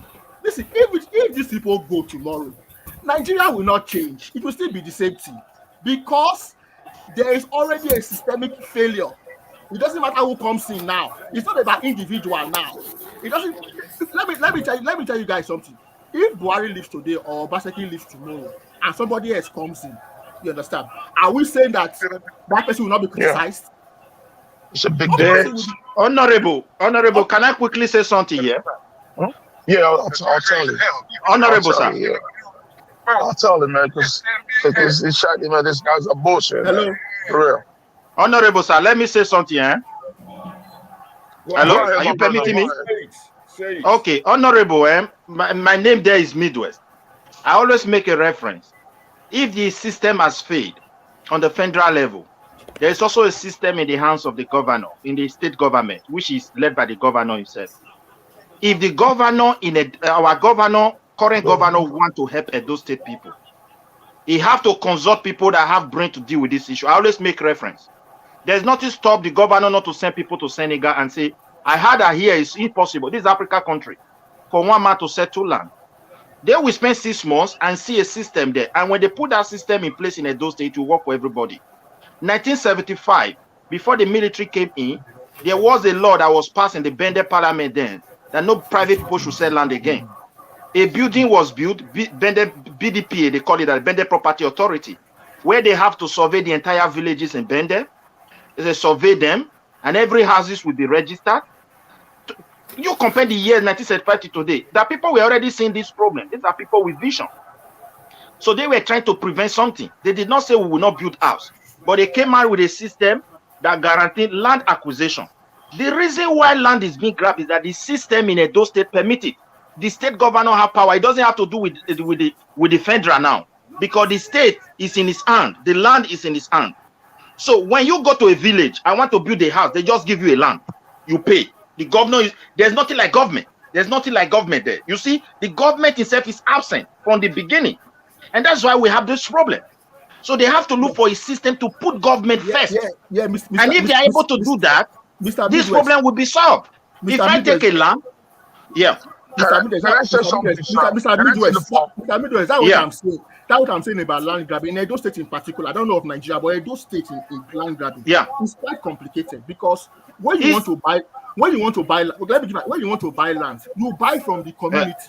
You don't buy from government. Okay, to save that, let me give you a tip. What I was having that place. Let me finish now. Let me finish. You buy from the community. You don't buy from government. You first of all buy from the community before you go and register your papers with government. Right? So that is where the problem is. That community buying. When you buy from community, who is it? Which community who is in charge of selling land? Maybe the elders or the enogie or the. But within that community, if they are not organized within that community, other person come and sell that same land to somebody else in that community. That is the problem. See, the reason is this. Let me see why I always say this. The technocrat governor we have, if you want to help those state people, let consult people that will help him on this matter. I want to give you a tips. For example, today the governor said any community and every houses that has not been completed, before you start building, you should have also document.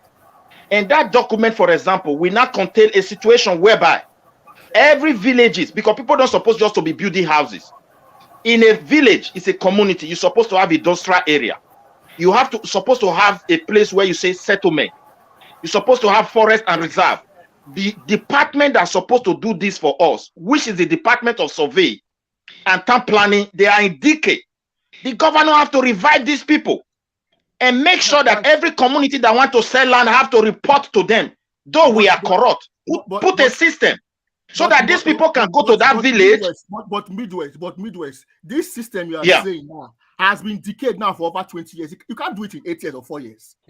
You can do it in 1 year. It's so simple. This year, listen, my brother, it is so simple. Why, if Obaseki want to help us, let me tell you, even it doesn't require money. If I want to build a house, I pay a molu. What stops me not to also pay the government survey and town planning money? When I know very well the government want, it is so simple. It is the level of people that we have that is creating problem. Because all these things, they are simple. When you see these white people applying it, you will see common sense in it. My question is this: how do you fix the system in 1 year? That is what I'm putting before you. We have a problem. Land grabbing is now an issue. The state governor will declare a state of emergency over land grabbing. A system has begun. Now we are coming out to tell those state people, if you want to build a house, this is now a procedure. Whether you are a king, you are the governor himself, whether you are in the state of House of Assembly, and the system will be introduced. And that system will now put all the government departments involved in land acquisition. So document will be following step by step. In that process, no man can sell a land. If, for example, I am from Idogbo, the law in Edo State now said, before you sell a land in Idogbo, you must have TCS document. What does that mean? The Idogbo community people are recognized as the owner of the land. They should go and survey the area they want people to build, present it to the local government, let the local government take it to the Ministry of Survey and House and whatever town planning. Then in this process, document will be a proper document will now arrive again back to Idogbo. Now, Bricon will be put in those land. When the community sell a land, whosoever that is buying a land should transfer money through bank. There's nothing like cash. Paying cash is a crime, and you go to jail for it. People will not pay cash again because this will enable the government to. These things are so simple. It's just for you to put a system in place. Midwest comrade. This process you just described now. Is it going to be automated with technology? Look, our people are dying. Do you know why our people cannot face Fulani? They are being consumed by eternal quarrel. They are being consumed by eternal quarrel over land. If these people were not having this quarrel, the government did this part. We will be having strength to defend our land. You see it now. Midwest, sir. The Midwest. Yes, sir. Midwest. Yeah. Sir, when you are around some time ago, I don't like the lackadaisical attitude of the governor. But there was a time, if you could recall vividly, he came out to say most of these people perpetrating this heinous crime as far as land grabbing are the Ohens, the Nigers, and the Okagilis. My brother. He came out openly to say, oh, these people should be disbanded to limit these nefarious activities. That is not a solution. No. I want to correct you here. It was a step of taking to whittle down. It's not a step. The step will only create problem. Listen, I want to tell you why it will create problem here. But did you see what our people did? Let me listen to why it will create problem. Give me 1 second. Mr. Mori, I think what the Midwest people is saying is listen, it will create a problem. On the long run, this one will work. This is a very listen. I want to tell you why it will create problem. What the governor did, I want to tell you why I'm afraid of my governor. A day before the governor came to announce that, the Oba of Benin hosted nearly every groups in Benin. So the following day, and Okayele were with the Oba. Now, when you look at the history of Okayele, it is so unique to the Benin people. Our children are growing up in abroad and they are trying to teach them history that our ancestors were living on a tree. But the Benin civilization have debunked that openly. Now, the Okayeles are the one that built all those mud houses you are seeing in Benin. When their age group want to marry, they put resources together and they build house for that their age group and he will marry. That is how civilization of ancient time. So you cannot disband such a unique cultural heritage. What you have to do, if these people are a problem to the society because of the level of corruption, because the governor itself is also a problem, the president, everybody now, because there's no system to control every one of us. But you want to help your people, what you have to do, declare a state of emergency. Those people know very well we are not in problem over land grabbing. Correct. When you declare state of emergency, you will not call, you want a system. The system now is very clear. Every house that has never been completed, if I see you working there in the next 4 months, you will be arrested and you will be persecuted. Because of time factor, I know many people will be hungry, but we have no choice now that to save life. Villages are killing themselves. You have to talk to your people. Then in that process, you will not tell the village people, look, everywhere is developing. I want to, you will go and take money. The Department of Survey will go there and survey the whole of Evarwe village, the neighboring village like Orion. And then they will not plan in so meter of land or whatever, people who are good, we want to build houses. The governor will not, the government before that, after that survey, the town planning will not go to that place because Evarwe people, they have right to the land, they want to sell and they want people to build. The governor will not check the topography. Then a document have to follow. The Evarwe will report it to the Orion local government. We are selling so quarter of land. It has been surveyed. Then the local government will take it to the Ministry of Survey to confirm it whether they are the one who did that job. They will confirm and inform the town planning. The town planning will come and plan that place. Upon planning it, there will not be Bricon. Do you remember in the days of Ogbemudia, if you touch Bricon, you go to jail. My grandfather will see a Bricon and tell me when I was growing up. Because that thing, they don't play with it. So because Bricon and then the land are not having numbers of their own, whosoever that want to buy will use that number to process. And the payment will be bank transferred to the community. You open account for the community, not individual again.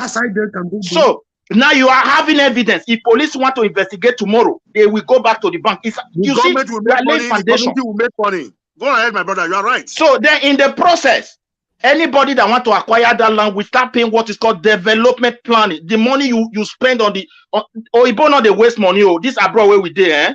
Anything you see them doing with money, they must lay a foundation to get that money back. Just go and ask anybody. We don't enjoy free healthcare. Everybody pay for it. You hear it's free, but people pay. So let me go forward. Now let me do a finish break. Let it round up, please. Now, my brother, when you pay money for development, the government will take some part. Even when you buy the land, you buy it plus the development money. They will not give you authorization. Even so, in some cases, the government will not even invite an architect to design the kind of house that will be in that area, so that in the future it will be beautiful. You have spent more than 10 minutes. Let somebody else speak.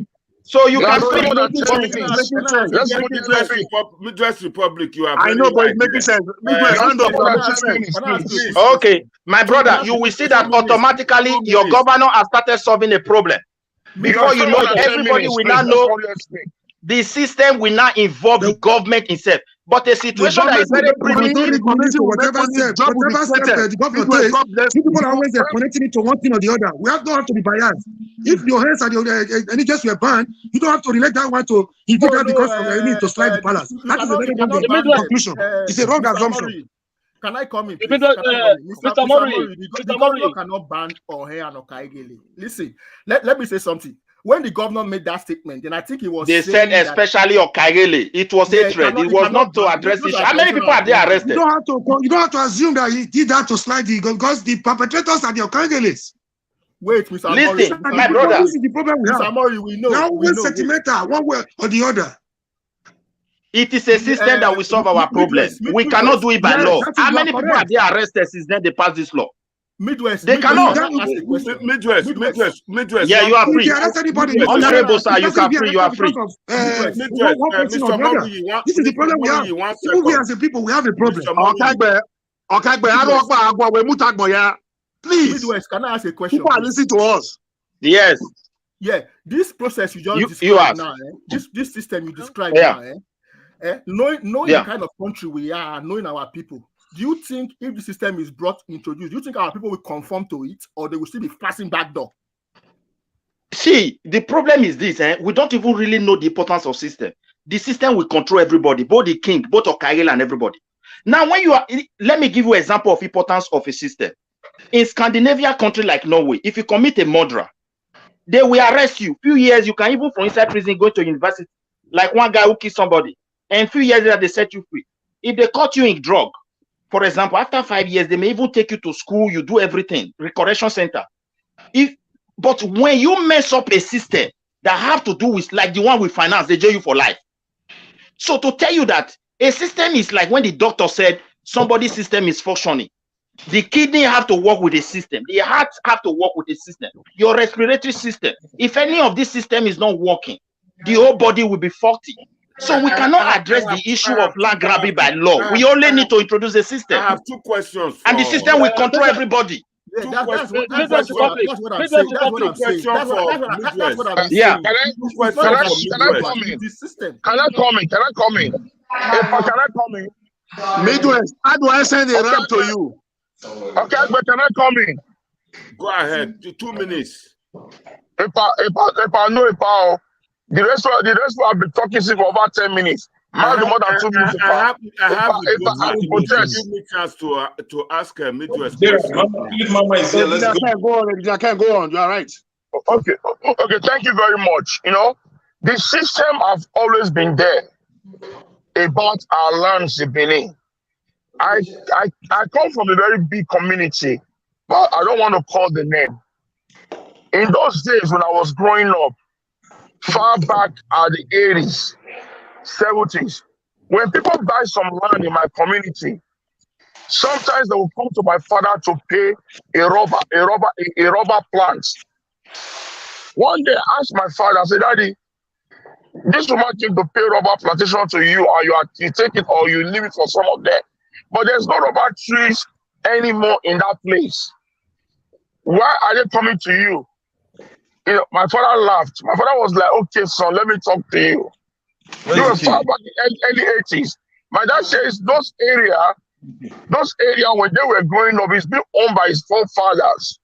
That his forefathers plant rubber in all those areas. And some of the land too belongs to his forefathers. So being the first son now of this family, so anyone that is buying the land there, If that land belonged to somebody else, but his father owned the rubber plantation there, they'll come and pay for that plantation, that rubber plantation. There was no problem. And at that time, sometimes I would see my parents going to court with the state government to free the land to them. The state government will now free some land to them, including the federal government. They will take that land and share it among the indigents of that community. Even though you live in abroad, as long as they know you that you are a member of that community, 50 by 100 or 100 by 100 will come to you. They will share it for you. You will know where your land is.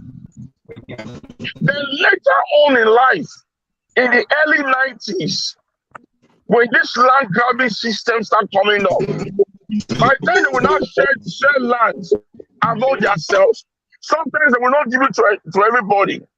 Sometimes the chairman himself will just sit on the whole lands and take it for himself.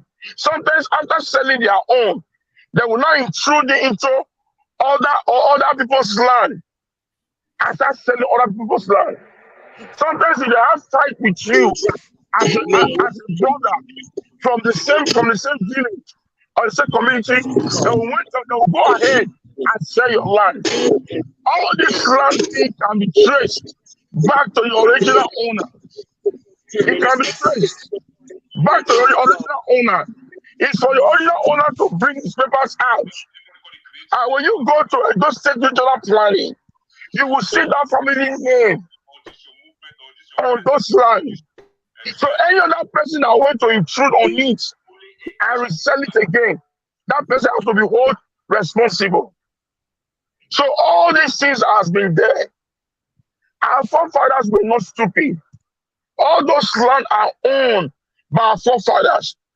In your village you came from, those lands were owned by your forefathers. In my village I came from, those lands are owned by my forefathers. So it goes from generation to generation.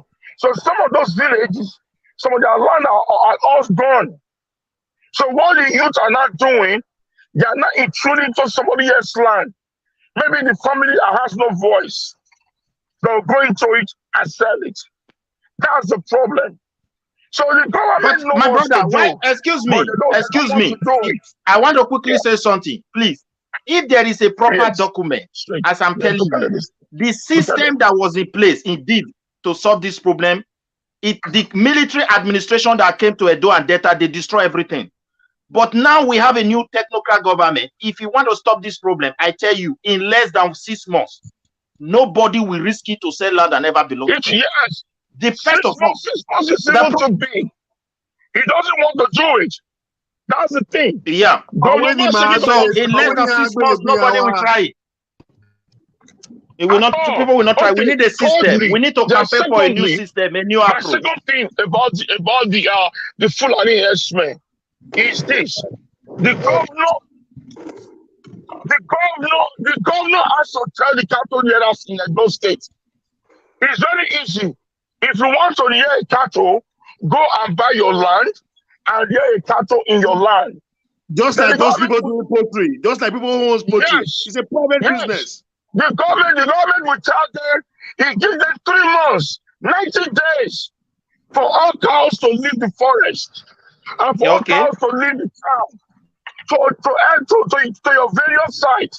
After 90 days, any cow that is being found in the forest or in the streets of Benin should be killed. And that's it. If you should put that law and it goes from there, my brother, there will be a sanity in that state. There will be a sanity in it. You know, if perhaps they want federal level, they don't want to land, put your cattle on your land and be feeding your cattle on your land. People will start raising feed. People will start growing grass to feed cows. Let us listen the youth will not have a job. Our brother from Australia have a question for you. Go ahead, my brother. Everybody. Thank you. This issue, I think, number one is people, we are just talking, like we don't have solution, or I also blame a little bit, but you are not. We are not hearing him. We can't hear him. You are here. Can you hear him now? When somebody talking, we're supposed to listen. No, I'm only hearing you. Can you put the mic? Can you put the phone closer to the mic? Listen here. Like for example, this is 4:30 a.m. in the morning. I woke up since 2:30 or 3 o'clock. From Australia. The noise there is too much.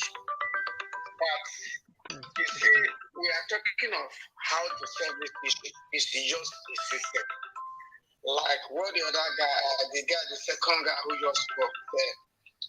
The system, we have to follow the system. If the government want to solve this system, we have better town planning house before in the case that that's a PDPA. If you want to build a house before, you must go there and take your time and take your planning. You must have your planning and your paper. Now, the issue of whether Okagili or not Okagili is ancient institution. The work of Okagili is not to sell land before, but Okagili is what those are the youth that elders will send message. Go to the bush. This social land, they want to buy it. Measure them. Then come and tell us what happened there. Then that is the work of Okagili. Okagili, they pick people, lead them to the farm, clear the road to the farm, do the work in the community. That is the Okagili. But now, another thing again, before we have a family, everyone has their own property. Now the life is changing. We have to revive to this PDP. We do not want to solve the issue of land grabbing. If the law is there and the law is working, because when we put the system, the law will follow according to system. Then when the system is working, the law is working, you see the Okagili issue will stop. This Okagili, the father doesn't have land anymore. These people selling land as of today, their parents doesn't have land anymore. That is where the problem is. But if a government now do this town planning and plan for the land, everybody come.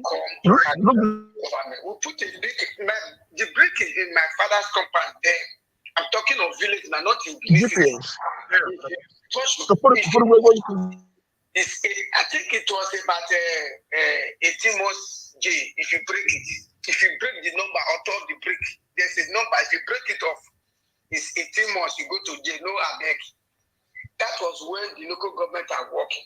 Now the local government is not working. The local government is supposed to know every local government plot, land. They're supposed to know. Every houses in the local government have to be registered. We have local government. Oh, breaking news. We have local government. The government is the local government. The one collecting their money.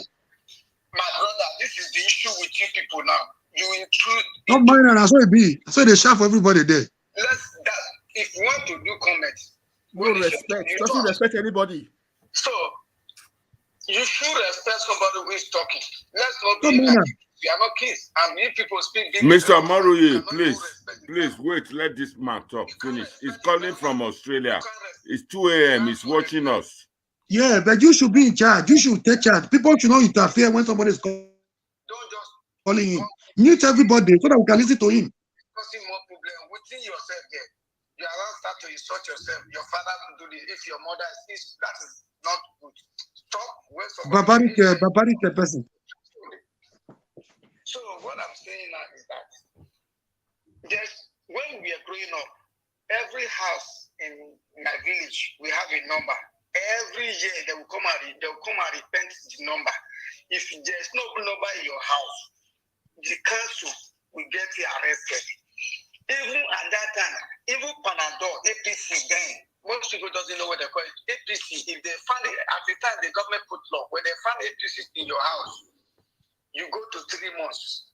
The council will take you to their office. Yes, my brother. 2 minutes to round up so that they can fire on. So we just pray for the government have right to put system in place. When system comes, the law will follow. Everybody will follow. You agree with Midwest Republic? I agree with the man. Yes, a law that doesn't have penalty, it will never work. That is the truth. Thank you. Where's it? Everybody, you have 2 minutes to just round up, please. 2 minutes. I need to go to a boat. What? Please. What our brother says was true. Let it start with somebody. Let him take charge. Listen to moderator, please. Mr. Maruyi, let him speak. I'm the moderator, like you said. Let him speak. 2 minutes. 2 minutes. You monitor. Okay, can I go ahead? Exactly what I was saying. That was what our brother from Australia just said. You understand me? But those systems right now are being compromised by corruption and by our leaders. They compromise those systems for their own selfish gain, for them to be looting money and keeping money to themselves. Just like right now in Edo State right now. For the past 8 years, there's no local, for the past 2-3 years now, there's no local government chairman. There's no local government at all. Where are those funds? They are going to the governor's purse. So that is the system. The system has been compromised by him. So the corruption is one that is being corrupt. Is the chief of corruption. No matter how we're going to ban it, it is. Because all these plans have been there. Our forefathers that created those plans, they're stupid. They saw it coming. That was why they created it. And I remember that time, all houses have a number. They will paint it with black and write it with white. They all have a number. All houses, no matter where you are, they have the numbers. They have streets. So all those things were numbers. But where are they now? All those things doesn't exist anymore because of the bad system. So who are the system? The system is not compromised by the poor.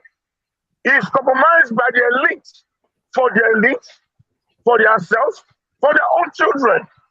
So this is the time that we have to rise and speak against it, and speak against oppression and corruption. Thank you. Can I come in, please? Hakim, go ahead. Thank you very much. 2 minutes. 2 minutes. The Midwest people, the Midwest Republic. I think the idea that you bring, the solution that you bring, is a good one. I don't see anything. I think it's good, but the only problem I have with it is that it is subject to compromise. That is the problem I have with it. I think the only way for me, I won't say the only way. I don't want to seem as if I have the only solution to this issue. So I would say, in my own opinion, I think we have to move away from a system where individuals still buy land and develop properties. We should abolish it. We should go to a system whereby developers are the ones who are acquiring land in like a huge hectares of land, and then developers should be the ones developing this land, these properties. So all people should do is that just go there and buy your house. If we move into such system, you'll see the issue of land grabbing will just be eliminated once and for all, because a developer going into a community, buy a big plot of land, and then just develop. Then the issue of you buying the land from somebody and then they're selling the land to somebody else, that issue will be gone. All you have to do. Hakim, just one question for you. I'll extend your time for another 1 minute, but this question is, I've been to Nigeria and I've seen even the police cooperative, the army cooperative, they are one way or the other developers. They bought hectares of land with the view to resell. Some of them will not resell now. They'll buy it and keep it and sell when the prices go up, when the value are higher. Do you not think that it's already in place? No, it's not. Those are no. Those, when you said the police cooperative and the army cooperative, those are like a body within an institution. I'm talking about registered property developers. I don't know if you understand. Registered property developers. Look at a situation whereby churches like Redeem will buy hectares, then and start selling it to their members. I believe that is exactly some example, one way or the other. That is what you are saying, because If you bring the capitalists now into buy, that means we're going back to the situation whereby land will be difficult for the common man to afford. Yeah, but that is the whole point. Is to cut out the situation whereby an individual have to go and buy land. Instead of you buying a land, you then buy a property. There's no point you going to buy 50 by 100 or 100 by 100 start building. The whole idea is to cut out that point. You are in the United Kingdom today. You can't just go and buy a land. What do you want to do? Are you allowed to buy land? You build. I disagree. In the United Kingdom, individual can buy land. If you have money, you can buy. In Sweden, you can buy. In Spain, you can buy. But it's not common in practice. It's so expensive. I think at the end of the day, I will probably say what Mr. Midwest has said. Even if he used some funny or some not so colorful words when he was exchanging his conversation with Mr. H. I don't know his name again. Hakim. So Hakim, so he used, so you guys should drop the bad blood that was in the conversation. Yeah. So Mr. Midwest, I support a lot of what you said. So what you were actually saying is actually putting what I'll call practical solutions into solving a problem. So your solution actually works in the sense that you are saying you have a governor, the man should be in charge. You should set up different things to actually solve a problem. So I remember when the other guy was from Australia was saying security and everything has to do with local government and whatever. Yeah, you were right to interject. There is no local government in Edo State or in most states in Nigeria. There is no local government. So the governors are the local government chairman. That is why part of the situation that there's a security problem. So when people keep shouting technical governor, I just laugh. How can you be a technical governor when you don't even allow local government to thrive? You can't be, you are not technocrat. So the whole issue we are talking about saying system, that system is not allowed to operate. We must also understand that systems are not drawn from heaven. Systems are not just put there in 1960 to be the same system. You have a current chief executive, you have 4 years, you're able to build a system. So I don't know what we are saying here, keep blaming the system. If the system is not working, it should be the fault of the person who is in charge of the system. So you cannot go and blame the man in the permanent secretary or whatever. You have a CEO of a company, the CEO is the governor. So the box stop there, we should stop pretending and defending him or all this whole thing. Land issue is his problem, he should solve it.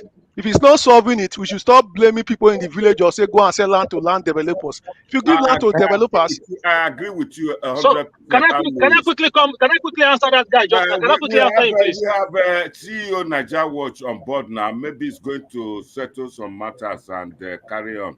CEO Niger Watch, over to you.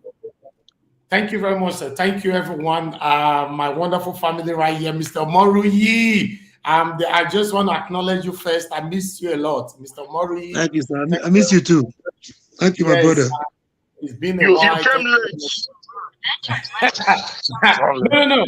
I've been following you guys. I've been following you guys. I just wanted to trip in a little bit to play some videos right here. When we talk about the insecurity that is going on in Edo State, we're talking about land grabbing and all that. But before that, I will not fail to acknowledge my panelists. You can see all Alois is right there with us since. Alois, thank you very much for joining us. Good evening to you. Thank you very much. Thank you for having me. Thank you, sir. I can see Mr. Victor is right there with us. Thanks for joining us. I appreciate you, Mr. Victor. Midwest Republic, thanks very much for joining us. My dear brother right there, Hakim, I can see you right there. My big brother. Thank you very much. Midwest Republic, thanks very much for joining us. Please. My dear brother right there, Hakim, right there. Thank you. All right, let me see if I can mute you guys from here so I will not hear my voice back. All right, I see Alex right there with us. Thank you very much. The good comrade. Thank you very much for joining us, sir. I appreciate you, Mr. Victor. I see you. In fact, we have plenty for year, not be small. When they do all this one since, I say, okay, they not be like saying, now let me come lose out. Make a quick join. Because if a part of the hand around like this, if you don't join, now you lose. I thank you very much for your time. You've done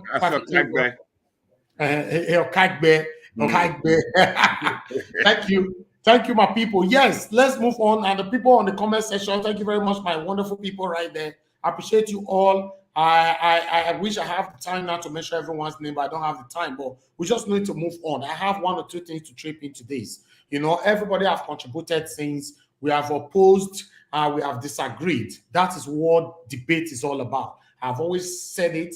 When you are on a debate, we all have the right to oppose, disagree with you, argue with you. But at the end of the day, as long as we live with love, that's the most important thing. Thank you very much, my people. But when we come to the insecurity in those states, and when it comes to the land grabbing, which we all have been talking about for the past almost 2 years now, nothing has been done about it. You know, although one or two persons have been giving us hope that the governor is about to do something, we have been hearing that since last year up to now. Nothing has been done.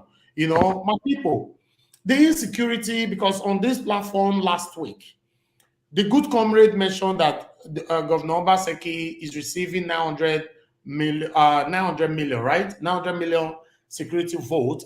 It was opposed. It was opposed by one or two persons here. Then, you know, in fact, it was forced to agree. It's between 7 to 750 million naira. Although security vote in every state in Nigeria is not certain.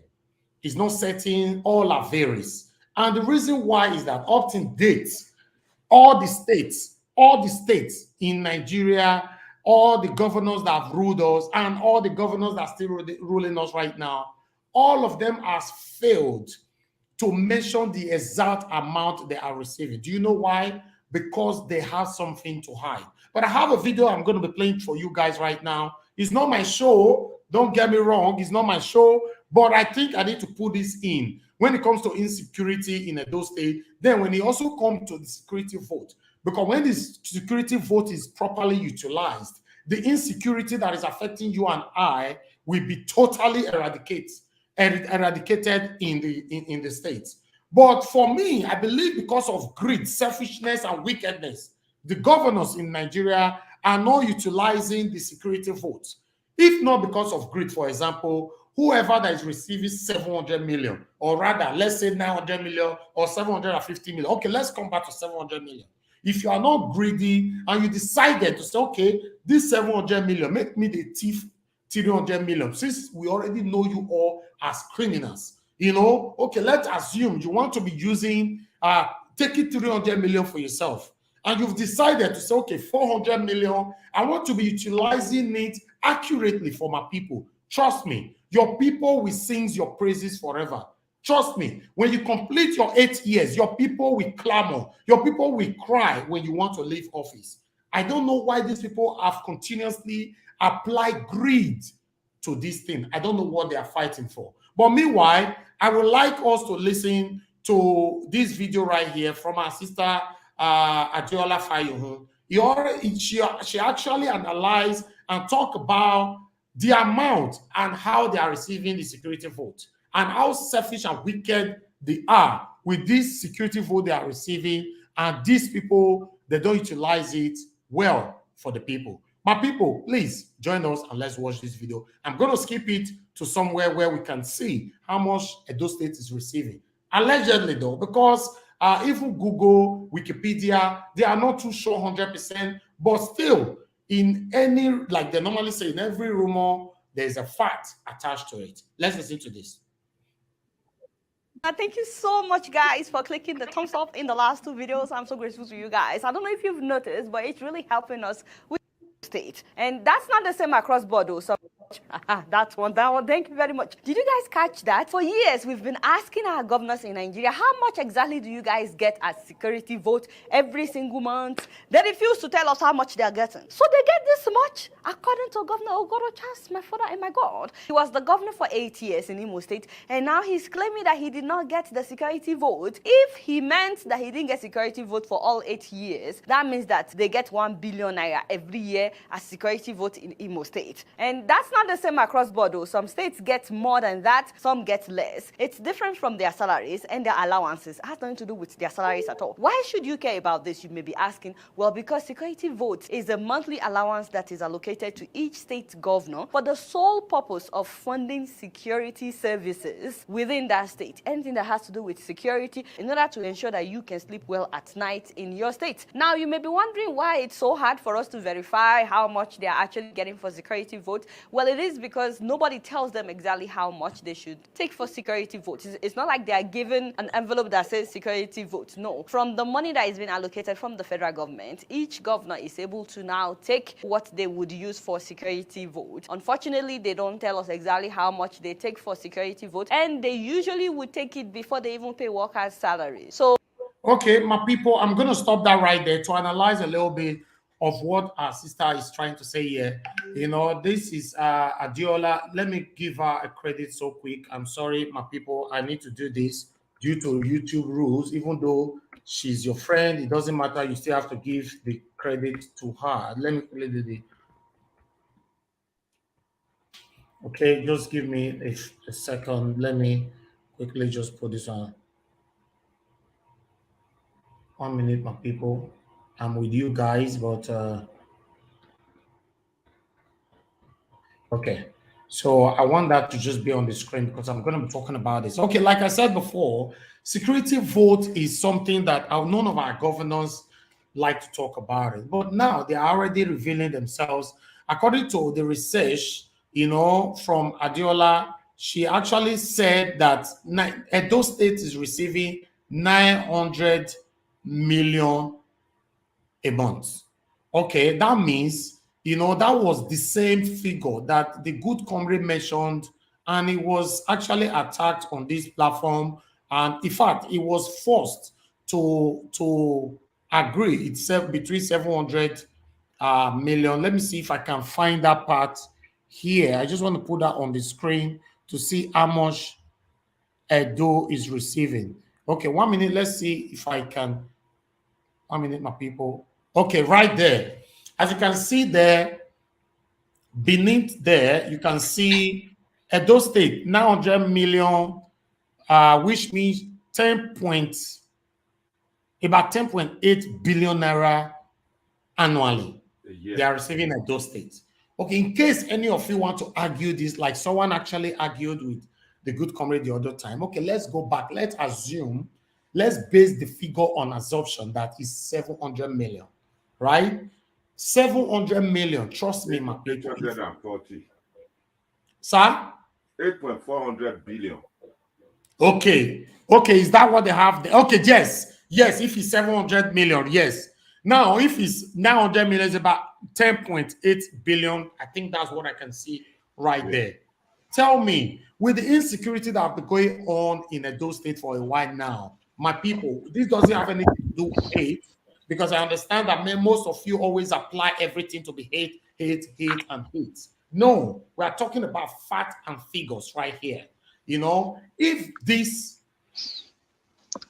huge amount is given to Edo State, I'm focusing on my state. There are so many states right there. As you can see, some states are even receiving 333, like Imo State are receiving 333 million. You know, while we have many other states, we have a Delta State who receive 2 billion every month, 2 billion for security vote. So Edo State are receiving 900 million according to the research of Adiola, right? And according to the research of Wikipedia and many more, right? With the insecurity that we all have been passing through in Edo State, tell me, be fair. This is not about to praise the governor or to hate the governor. Be fair to yourself. Do you think that the governor is utilizing, in fact, 10% of this amount accurately, diligently in Edo State? Is the question I'm going to be leaving for you guys before we round up on this. Mr. Evans, can I just add to your figure? I think on the 2022 budget in Edo State. It's Alois. Alois, okay, thank you. Go yeah, ahead. I think in the 2022 budget in Edo State, there is a provision for 9.2 billion naira going to security. How much? 9.2 billion naira go into security. Annually. That's the annual allocation for security in Edo State. Budget. Adding to the 9 million. Yeah. That's 9.2 billion in the budget of 2022. So there's 9.2 billion. Security for for just security on its own. Just security on its own. They just write it as security. Thank you. Then times this 9 million for a year, times 12, and add it to it. If you divide it, you're actually looking at 900 million a year that you are talking about, a month that you are talking about. Exactly. Exactly. Okay. Now, this is what I want us to talk about now. I'm sorry, my people, like that. I'm trying to change it, but we are still in the same track. No, we are on the same track. Okay, wonderful. I want to ask you guys. You know, I have Obaseki supporters here, and I have people who doesn't even support any Nigerian government at all. They stand for what is right. That's fine.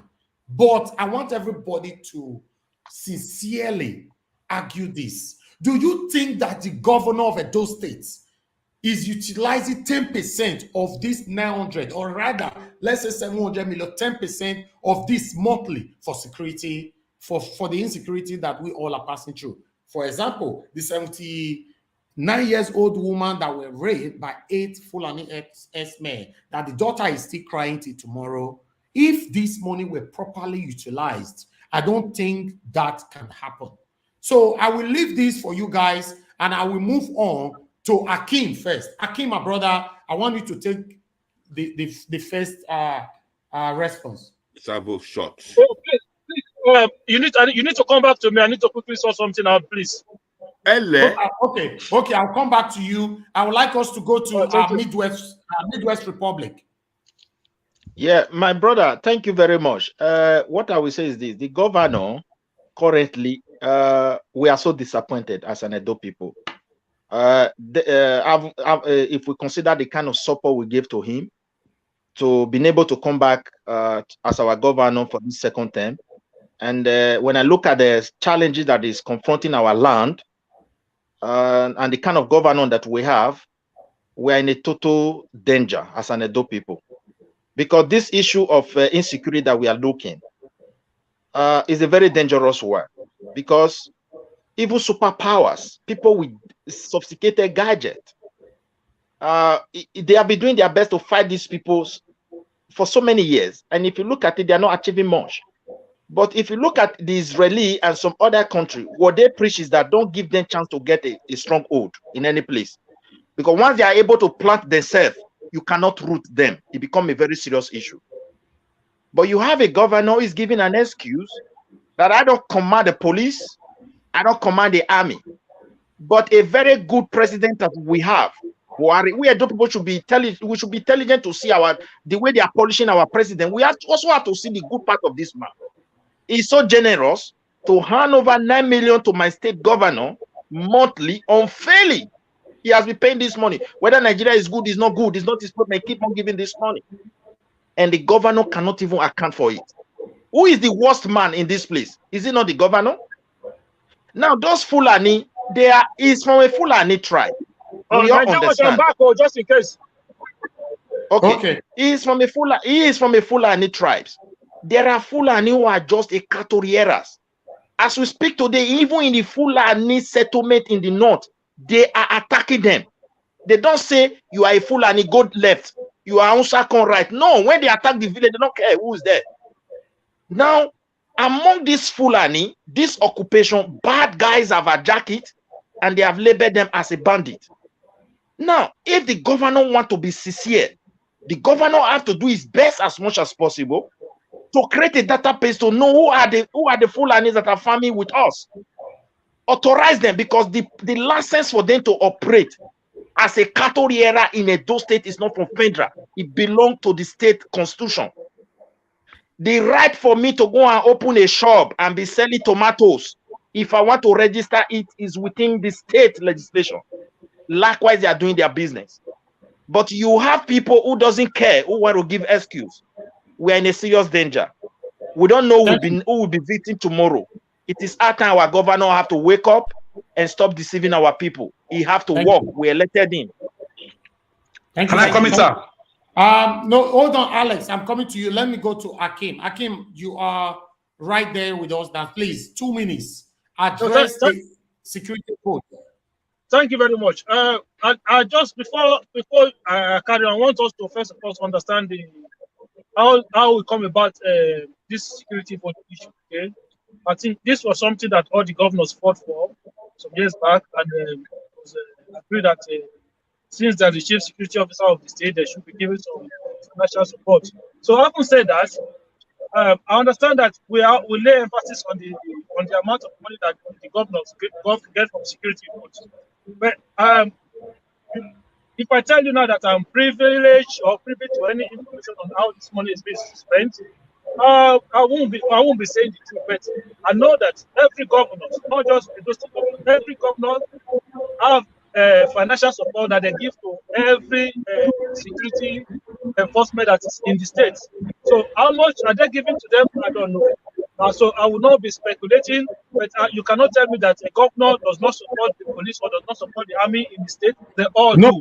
Whether it's a state, whether it's River State, whichever state, every governor, they all financially support the police. Of course. The police of course. State, but the question that I think to you, Mr. King, before we move on, do you think, let's assume it's 700 million monthly, do you think, sincerely think that Edo State governor or the Edo State government are using at least 50% of that security vote for the people every month? Yeah, but it's the same speculation. You want me to speculate as well. When you said if I think, I just told you I'll be able to tell you exactly how much the governor is spending out of that security vote. If you want me to speculate, then I can tell you that, okay, the governor is actually last time, because this is one thing let me quickly put this in. This is one thing I don't understand about the government when you talk about this issue. There was one day I was listening to a platform. He specifically brought Aruna to that platform. I never knew that guy before. I never knew Aruna before. And when Aruna came on that platform and he started analyzing what the governor is doing with security matters when it comes to vigilante, me myself, I was surprised. I said, I didn't even know such things were going on. But then I was surprised that the same man who have direct contact to the same Aruna we come on this platform and then we be sounding these different sounds. So I'm saying, like, you brought somebody to a platform, I listened to the person, and I was convinced. But you that brought the person to the platform, you always come on this platform, and you still make the same accusation. The guy even said that, listen, he said the state governor is renovating the Ogida mobile park so that they will be able to train and make sure that every vigilante that the government is going to take on board are properly registered. He said the issue of pay vigilante is because they have to first of all sanitize the system. So the guy made a lot of explanation. Maybe one day he should come to this platform as well, because the good government have his contact. Thank you, Mr. Akim. Your time is up. Right? That word. Can I address this particular question, please? Who is talking? Who is talking? Who is that? The good comrade. What Akim just said, now I need to address it. Go ahead, the good comrade. Then after the good comrade, I come to Alex, please. Go ahead. God bless everybody. Najawad, thank you for joining us. Thank you, sir. Let me start with this. We are all families here. I don't put anything in my heart. All of us want Edo State to attain greatness. That is why we are talking. We are living our comfort zone, living our family, coming to this debate. So please, we should not carry quarrel away from here. If we have a misunderstanding, we should apologize and move on. We are one big family. It's not deeper than that. God bless us all. Now, Mr. Akin just said something. He said there was a platform where they were talking about insecurity in Edo State. And I used my contacts to invite Aruna, who is the head of the vigilante in Edo State, into that platform. Because the presenter was just saying things, and I told him, I said, my brother, hold on. It's good you hear from the person who is involved. What was the allegation? They wrote a petition that Aruna, the head of vigilante, who was the CSO to OSHOMOILE for 8 years, has bought almost all the communities in Edo State, landed properties all over the place. So I now told an amigo, I said, my brother, won't it be wise if you hear, or let's invite this man to this platform so that all those all over the world will throw questions at him. Don't just work with yes, say. So an amigo now said, no problem.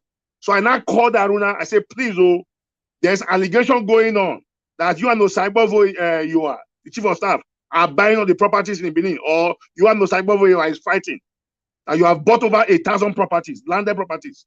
Please, I know you won't like to do this ordinarily because you are the head of Vigilante, but you need to come and clarify your name. And I said, no problem. And I gave his number to Ranamigo. And Ranamigo now called him privately. He said, no, that Ranamigo should put him on a live show. He was able to defend himself. He outlined the plans of the governor for Vigilante. Vigilante were created 5th of January last year. From that date till now, it's over 13 going to 14 months. Just this last December, I got one shocker of my life. The entire Vigilante in Edo State, according to the number 3 man, there are over 17,000 Edo youth who have volunteered to be Vigilantes. The governor gave them only 50 bags of rice, 17,000 of them. If you are to share 17,000, 50 bags of rice, 17,000 people, some people will get 6 cups of rice. That's what the governor gave to them. Then they now asked him, and all Vigilantes on the payroll, he said they are still watching them. They are still training them. They now ask, will it take a year to train them? How can people work for 1 full year, 12 calendar months? No salary? They are still training them. He said they are building one center at Ogida for their training. Then they will be absolved. Then people now said, will it take forever? How can a man goes to work? How do they buy bullets? How do they buy the guns? How do they fuel their cars? So that is one. Then another platform again. One of our presenter called Dada Masses came out last December. He started soliciting for funds for Vigilante. And I called into the program. I said, my brother, why are you soliciting for funds for Vigilante? Who are you working with? He says he's working with the number 3 man. I said, okay, good. Who is a coordinator in Edo, south part of Edo? I said, okay, have you discussed with the head of Vigilante? Who holds the accounts you are going to put in the public now so everybody will pay money to? Why not call the head of Vigilante? Let him be in the picture. Because I don't want situation where you go arrest 10 million. People will say that you were giving 100 million. Don't go and destroy your name. Don't do anything for Vigilante without the Vigilante head himself. So please, round up in 1 minute, please, sir. So what am I trying to say is that we all want the state to attain greatness. We want the best for our states. Now, there are some things that even Aruna told us that he did not say when he was on live. He said most of their vehicles are down. That masses should not raise money for them. Rather, it will link that masses to their mechanics to fix their cars. That they don't have moving vehicles. They were giving second-handed Sienna 1988 model. Most of them are broken down. But because he's the head of Vigilante, there are some things he cannot come out and say in public. So it should not look as if he's rubbishing the governor. And we know better. So, my brother, moving forward, security is very important to us. Nobody hates the governor. We just want him to do better. Thank you. On various platforms, debates in our Nigeria Watch, I gave figures. I said security vote is between the range of 750, 850, 900 million. It's not fixed. And that money is taken by each governor, not just Edo alone. You are and very they don't right. account for that money. They don't, and it's not even constitutional. It's not backed by law. But they will tell you there's insecurity in their state. They are taking that money. Now, all of us are here, and may God bless us. May God make everybody here live long. I have one question for everybody. If Obaseki is spending 100 million or 200 million every 30 days on vigilantes, crime and criminality will reduce by 80% in those states. Exactly. True. It will reduce.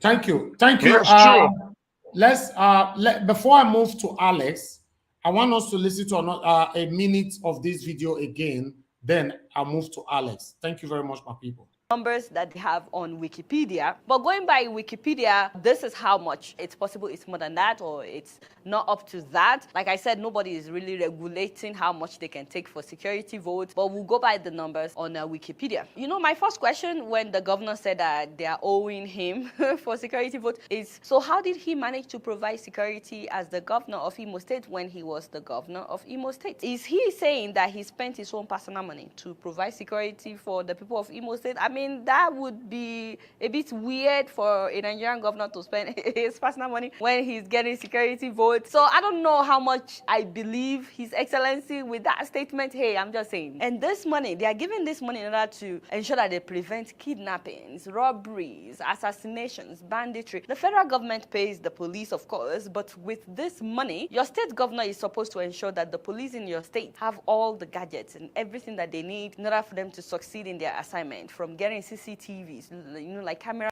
Do we have CCTV in Edo State apart from the government house? Do we? Let's move on. Can I continue now? Talk to me, Alex. Go ahead. I will not blame anybody. Even Adolf Hitler had followers. Osama bin Laden had followers. So I can't blame anybody supporting the governor at this crucial time. We all voted this governor. So you should stop saying my governor, my governor. It's everybody's governor. He should do his job or resign.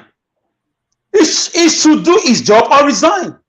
I say again 1,000,000 times, the primary responsibility of every governor, every reasonable governor, every sensible governor, every human governor is the protection of lives and citizens. What's he doing there? Is governance all about projects? What about protection? Who are you projecting for when you cannot protect people? Why are we arguing blindly? Why are we like this? Is it because our mothers have not been killed? Our sisters have not been raped? What's the argument here now? Why? Why can't you call a spade a spade? If you made a mistake by voting a vampire, a killer who does not care, you just say it. Be a man and say you are sorry.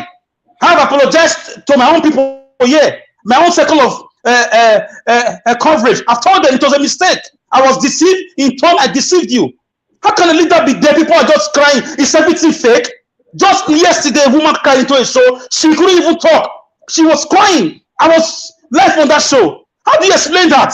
That her mother was killed, slaughtered on her neck.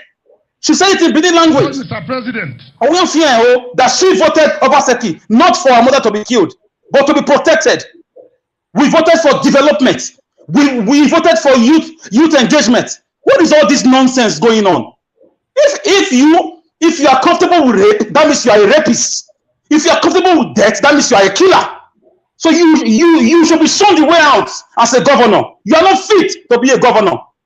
Immunity is not forever. 2 years term. Let's see how you will hide your face. People are complaining from all over the platform, everywhere. Is anybody lying? What other proof do you need? Why not visit those places and say, I'll be here, nothing like that happen, it's just propaganda. How long are we going to be supporting this bloodletting? Who has done this to us? I voted this man. I liked him as a person. Now I don't like him again because people are dying. Nobody from my area has been killed. I pray nothing happened, but it's affecting me. I'm seeing like people who have the proof. People came here to rent my own house. They were chased away. They were chased away from their villages. It's their children abroad that are paying their rent. All people, farmers. They can't farm. Economic problem. People can't farm. Frustration. Traumatic problem. I mean, people are decimated. Families have been chased away. You go and investigate it as a governor. Nothing. You will not give a speech about it. You told tipper drivers that you are doing something behind the curtain. Since then, nothing has been done. And you expect people not to take laws into their hands? It's just a matter of time. People will start stoning you as a governor. They will chase you out of that place very soon. They will do very soon. Those women will let's keep speaking English. They will start calling you. Bring something and throw it on. They will start calling you to stay us from home. Thank you, Alex. Thank you. Before I move to the next person, I would like to support what Alex said about the governor's responsibility. In fact, his primary responsibility is to protect lives and property. His fellow governor also said it. Governor Wike, I have played this video so many times. I love playing it. You know why? Because he's also a governor. And both of them are in the same party, PDP, right? Let's listen to this video, my people. God bless you. When his broadcast speech on this June 12th speech he made, he said, Governor, stay in your state and do your work and stop worrying me. I thank God, Mr. President, no. I'm not one of those governors that come and see Mr. President or visit him for one problem or the other. I will not be. I as the governor of Rivers State under PDP, you will never find my leg. I will not go there. All these people who go to the villa and want the president, when they finish, then they tell them to talk to the press, and then they will tell them, only me cannot solve security problem. Who and who took the oath of office? Did you take oath of office with anybody? You took the oath of office to protect life and what? Property. When you were taking it, they didn't give the oath of office to two people. You are the one who took the loan. So when there is a failure, what makes leadership in life is that when you know that yes, I said I was going to do this, but I never knew the magnitude. I can come back to say, my dear brothers and sisters, I did promise this. I agree with you. That is leadership. But from what I've seen, it can't be that again. Give me so time. But you cannot run away from excusing yourself to say, look, I'm not in charge. You must be in charge. You are in charge. Exactly. You must be in charge, and you are in charge. That's it. Thank you, my brother. Mr. Victor, please talk to us. Good evening to you once again. Yeah, Nanjawash, thank you very much. So the question you asked was about the security vote. Yes. Whether you think the governor spends up to 50% of, yes, of that on security matters every month. Is that not your question? Yes. Okay. Yeah, it is true that governors get as much as 900 million every month. Wonderful. But the issue of how he spends it now is a different issue. If you ask me sincerely, you understand, I would say that I don't think, because 50% of 900 million is about how much is it? That's about 300 million. That's half of. That's 50% of 900 no. If it's 700 million, that's 350 million. Yeah, okay. Let's assume he's and you ask if he's paying up to 50%, which is 350 million. So if we rate it at the rate of 700 million, that's 350 million. 350 million. Well, yes. from what I don't know, but from what I am seeing, I don't think he spends up to that much. I'm not saying he doesn't spend any money at all. Don't get me wrong, but I don't think he spends up to that much on security every month. I don't think so. Okay, Mr. Victor, hold on. You will continue. I just want to quickly add this. My people, the person that who's talking right now, Mr. Victor, is a big supporter of Nigeria Wash, and is also a big supporter of Governor Obaseki. This is what I like. I'm not stopping anybody from not supporting anybody. Even myself, I've said it over and over again. If you're supporting me, you love me, fine. But whenever I'm doing anything wrong, you did not oppose me, you did not advise me, you did not stop me, you are not a good supporter. Now, I don't know where my brother is driving to, but that statement that came out from him, because I deliberately choose him first, to say that he doesn't think that Governor Obaseki spent up to 50%, it shows that he's a sincere man. This is what we want to move our nation forward. Yeah. When we continue to apply sentimentality, based on I love you, we go nowhere. Go ahead, Mr. Victor. Yeah. So like I was saying, I'm not saying he doesn't spend any money at all on security, but as for 50%, I don't think he spends up to that much on security every month. Because you know why? Because security is very expensive. We just look at security as normal. It's very, very expensive. To provide top-notch security service, it's not cheap at all. So if you are looking for real top-notch security, even 700 million in a month is not even enough. That's what I think. I disagree with you. Nobody's asking for top-notch. Protect people normally. Number one, not top-notch. Wait now. Why you? Let him finish. You relax now. I beg. So what I'm saying is this, like I said, Nigeria Wash, he might be spending money on security. You understand? But if you ask me if he spends up to 50% of that money, he doesn't. From what I'm seeing on ground, I don't think he is. That's it. Because security on its own is a very expensive venture. You understand? So if you want to deliver good security, And you are saying it's spending? No, I don't think so. I don't think so. All right, thank you. That's Thank just my you, honest. That's just my honest opinion.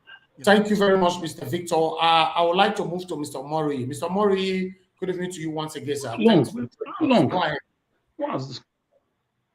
Mr. Mori, are you there with us? You need to unmute yourself. Yeah, I'm here. I'm here, my brother. Okay, go ahead, sir. Yes, thank you once again for the opportunity to hear my view. You know, it's very sad.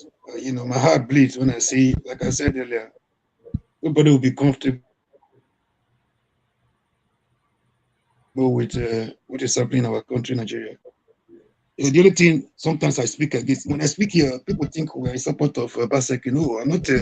If he does anything right, I'll say it. If he does anything wrong, I have the courage to also say he's doing wrong. The security vote you mentioned was just a conduit by politicians. They carved it to enrich themselves. It was just a way to siphon money. But having said that, I'm not saying the governor is doing enough, but I want people to understand that we have a very serious challenge in our hand.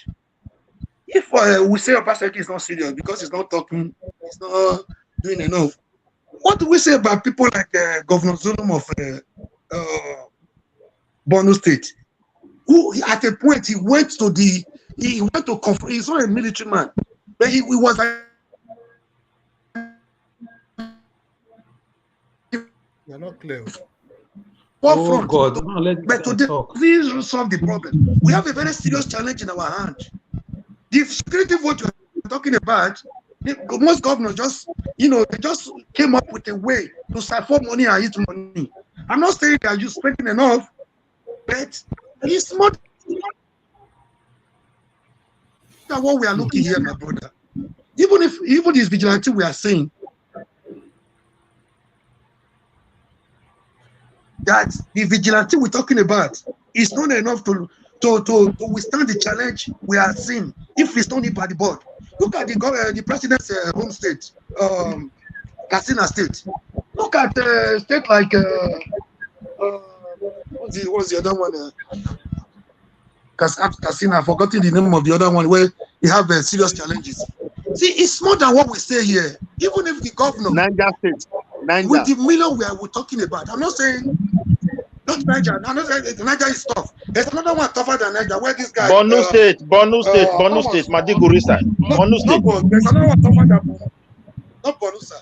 I just mentioned Borno, but I know Borno is for Zonum. You're talking about Zamfara State. Zamfara State, my brother.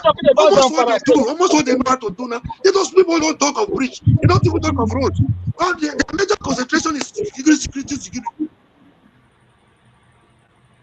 Okay. It's not when clear. this thing started, I think people fail to realize one thing. I'm sorry to say this. Sometimes we leave the cat and, you know, it's like putting the cat before the horse. No matter the amount of security votes they are taking, my brother, the way things are going, it might not work.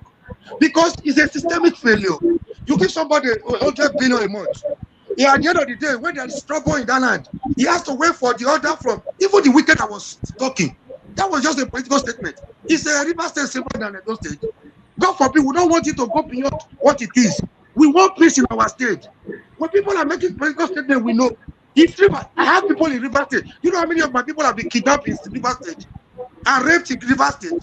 So I'm not saying this to justify what Obaseki is doing. There is a systemic failure in Nigeria. There's a systemic failure in Nigeria. We have a serious problem, a serious challenge in our hand. This is beyond the issue of vigilante. My brother, which vigilante we face somebody, a terrorist with AK-47, AK-49. That is not to say there should not be arrangement on ground. My brother, we pray that it doesn't happen. What is happening in those areas does not come to our state. It's more than an issue of security vote. People coming here to say, I don't want people to come here and play politics. We all want security for our state. But not coming here with the mindset of I'm MPC and PDP. It will not help any of us. This is my humble submission, sir. Thank you very much. Thank you, Mr. Mori. Thank you very much for your time with us. I would like to move on to Before that, I would like to talk to Mr. Monday, because Mona, remember I said that he get this show and support, I can support, and I go from both people just now. Mr. Monday, sir, do you think that the governor of Edo State is spending up to 50% of the security pool that is receiving every month? You need to unmute yourself, sir.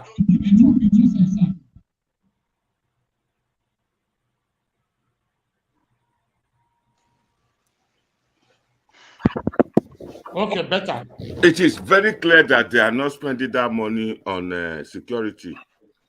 Even the security system, I mean, the problem in Edo State does not even appear to say that they are even spending 20 million.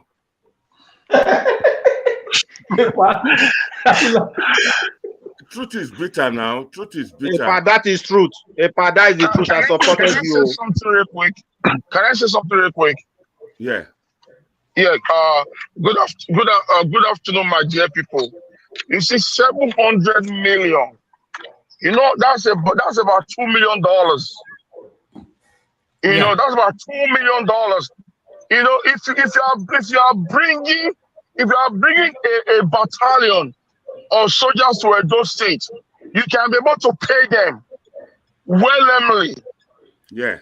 You know, if the government spent 200 million naira for security in Edo State, there will be peace everywhere, both in the forest and in the street of Benin. There will be peace everywhere. You understand me? So these guys, they think maybe we are babies. We are not babies. Look at those old Sienna buses that he brought to Benin. 1997, 98 Sienna. He went to go and paint them. And now we here. What of the tricycle for emergency service? The tricycle. I never see how they used to take carry people. India, my dear. We're not there, India. We're not there, Sri Lanka. We're not there, Sri Lanka. Mr. Najawash, Mali recently used $650,000 to invite Russia into Mali when the troops from France were gone. It's about $650,000 were used to secure the whole Mali right now, and we are getting a State $2 million. Can I come in here? Hold on, everyone. Who is that? Who want to come in? The good comment. I have more information for the house, please. Very important. Hold on. The good comrade. Who is talking to me? Sorry. It's Alois. Can I come in? And then we'll move to the good comrade. Alois, go ahead. All right, can I summarize and go? Okay, yes. So we've been talking about this 700 million naira for quite a while. I think sometimes in Nigeria, when we look at the states and whatever, we tend to miss the big picture. In Nigeria, somebody said the money is not big enough. If you look at Nigeria as a whole, you have 36 states. Some of those states are sub-countries. The revenue they have is more than some African countries in Africa. So it doesn't matter if you go and give these states $200 billion a month. Thank you, my brother. Thank you. They will still do the same thing. So I'm going to take you back to that 700 million we're talking about. Edo State, for example, has 18 local governments. Within your 18 local government, you have 193 wards. So if we decide to say today, let's take that money you're talking about, let's hire some youth from the street and train them, give them 50,000 naira every month, which they will happily take. So Edo State will be able to hire 16,000 security men, which is 86 security men per ward. So if you put 86, let them hire 10,000. If you put 86 per ward, are you going to tell me that the herdsmen are coming now? They see 86 people per ward. They will overrun them. So I disagree. And sometimes people are also saying there is no money. There is no money. If you look at the budget of Edo State 2009-2020, if you add up all the operating expenses and the loan repayments, and you remove every other thing, Edo State has an excess of 40.3 billion, an excess. That was during the year of COVID-19, 2019. The excess revenue was 40.3 billion. So there is money to be spent there. So it's not that there is no money there. Is the will of the government. The same that 2019, if you go back to that budget, government house and protocol, they allocated 17.26 billion. The Ministry of Health was only 700 million. So I don't know where people are getting all these technocrat governors and everything for when the thing doesn't add up. That is why I'm so confused in all this talk. In that same may God bless you. May your ancestors never forget you. May you never walk. May you never walk farther than your shadow. Any man that wants to fight you, as the oracle of truth, I command this head to open. The truth of the matter is all these papers are not hidden from anybody. If you go to Budget IT, you will see them there. You will see them there. The problem with our people is that when you try to educate them, they will look and say, "Oh, I voted for this government, I voted for that." Even if you voted for this man, is it going to feed your family? The vote has passed long time ago. What's important to you now is the security of your mother in the village. How will you feed your family? Then you keep arguing between if you were Obaseki, you are Isaiah Yamu. Are you aware that a 79-year-old woman was raped? The daughter. Yes, I've been on the program. I hear that. That's what I'm saying. That's what I'm saying now. So with the money available, there is no way the government can afford to put security men in each ward. I'm not talking about local government per ward. They can afford it, but these people are not interested. So they come on TV, speak English for you, and pretend and be blaming the previous government. Oshiomhole is no longer the governor. You are the governor for 7 or 8 years. Why are you still blaming Oshiomhole? Mr. Al Louis, I don't understand your math. You said there are 193 wards in Edo State. That is what I think is here. And you put 100 vigilantes in one ward, right? I know. At least when I do that, I said when you work it out, you can have like 86 per ward. 86 per ward. Yes. Let's forget about the calculation. I think we got what he was trying to say. Calculate.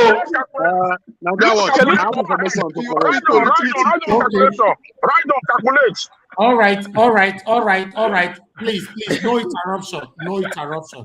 All right. Thank you very much, Alois. I appreciate your time with us. Let me move to the next person. Mr. Nagawas, please, let's calculate that figure. Let's calculate that figure, sir. No, let me also say something. Let me say something, Nagawas.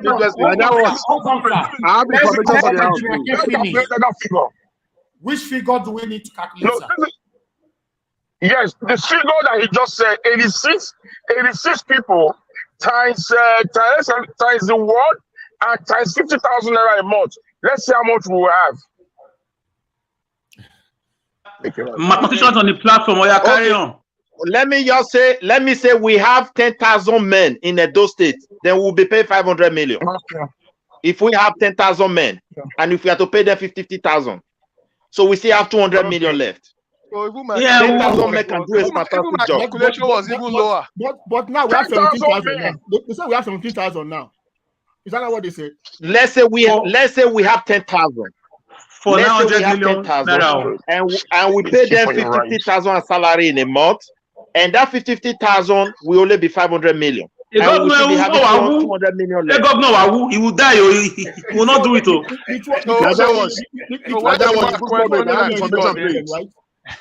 200 million to equip them. The governor and save money for their emergency to insure them. Everybody, thank you very much. Somebody trying to draw my attention. Who is that, please? Yeah, the good comment. I have information for the house. So because I'm looking at this comment section now, we need to be educating people. Somebody said, how true is it that Edo State vigilante they are up to 70,000? Can I throw more light on that? Yes, sir. Go ahead. God bless you. The number 3 man is Zobo. I don't know his name. He came on the platform. He's the number 3 head of vigilante in Edo State, the entire state. He have over 100 coordinators under him, Edo South, part of Edo State. He said that this vigilante, they have tag numbers. Now he got a shocker of his life when he went to Edo North one time. He saw a tag that there are over 17,000. It was on a live program. So I did not just come up with that figure. And he said they were giving 50 bags of rice for 17,000 to share this last December. In a state where the governor gave to individuals 10 cow, 2 cow, on 20 bag of rice. But vigilante that is risking their life for everybody, for our families, our mothers, we're only giving 50 bag of rice. Nigeria, I would like to come here after this man, please. They're not giving me one back. Nigeria, I want to ask a quick question, please. I need to be educated. I don't know. Is that Mr. Victor? Yeah, I want to ask a question because I don't know. That's why I'm asking. I want to be educated. Vigilante, originally when they started, was it voluntary? Do you kill them because it's voluntary? Do you kill them? It was. I just asked a question. It was. What's your problem? It was a voluntary. When they started, it was voluntary, right? Yeah, even up to now, it's voluntary. They are not yet employing them. Okay, so the reason why I ask this question is that, you know, I want them to be paid because they are doing a very good job. You understand? Is there any way that the law allows the governor to convert them from voluntary to permanent state workers? But the governor is already training them. Yes. There's a center in Okida. Yes. My police See, my brother, can I quickly come in? Can I say something? Okay, go ahead, my brother. Let me tell you, if you go to the north, if you go to the northern part of Nigeria, there is a group they call ISBA. Now they are functioning where they can go to people's shop. If you sell beer, they destroy it. No law, nobody can stop them. Now, when you look at the cultural heritage of Edo people, which is already in a very great danger because of governors who read this Fulani curriculum, education and something. So now they don't care about their cultural heritage. In the olden days, if you rape a woman in Benin land, you have created sacrilege, you have occupied the land, and sacrifice have to be made. Is it not good for those people to start suing this government to any court they can sue them to? Now they rape women voluntarily. We don't have people on ground. Did Amotekun seek piano before if Yoruba created Amotekun? What is he waiting for? We are in a great danger. It's as a result of failure of security that made people to be having Amotekun. That's why I asked the question. Is it being yeah, he should do something. That's why I asked the question. That's why I asked the question. If you have Amotekun in Yoruba land, you have his by the north. Whom are you waiting for in the south? Are you praying for something like this, right? Eh? And those ones, they are being paid, right? Do you pray for something like this by the governor has been paid. Excuse me, let me give you an example. Okay, maybe you didn't get my word. You didn't get my word.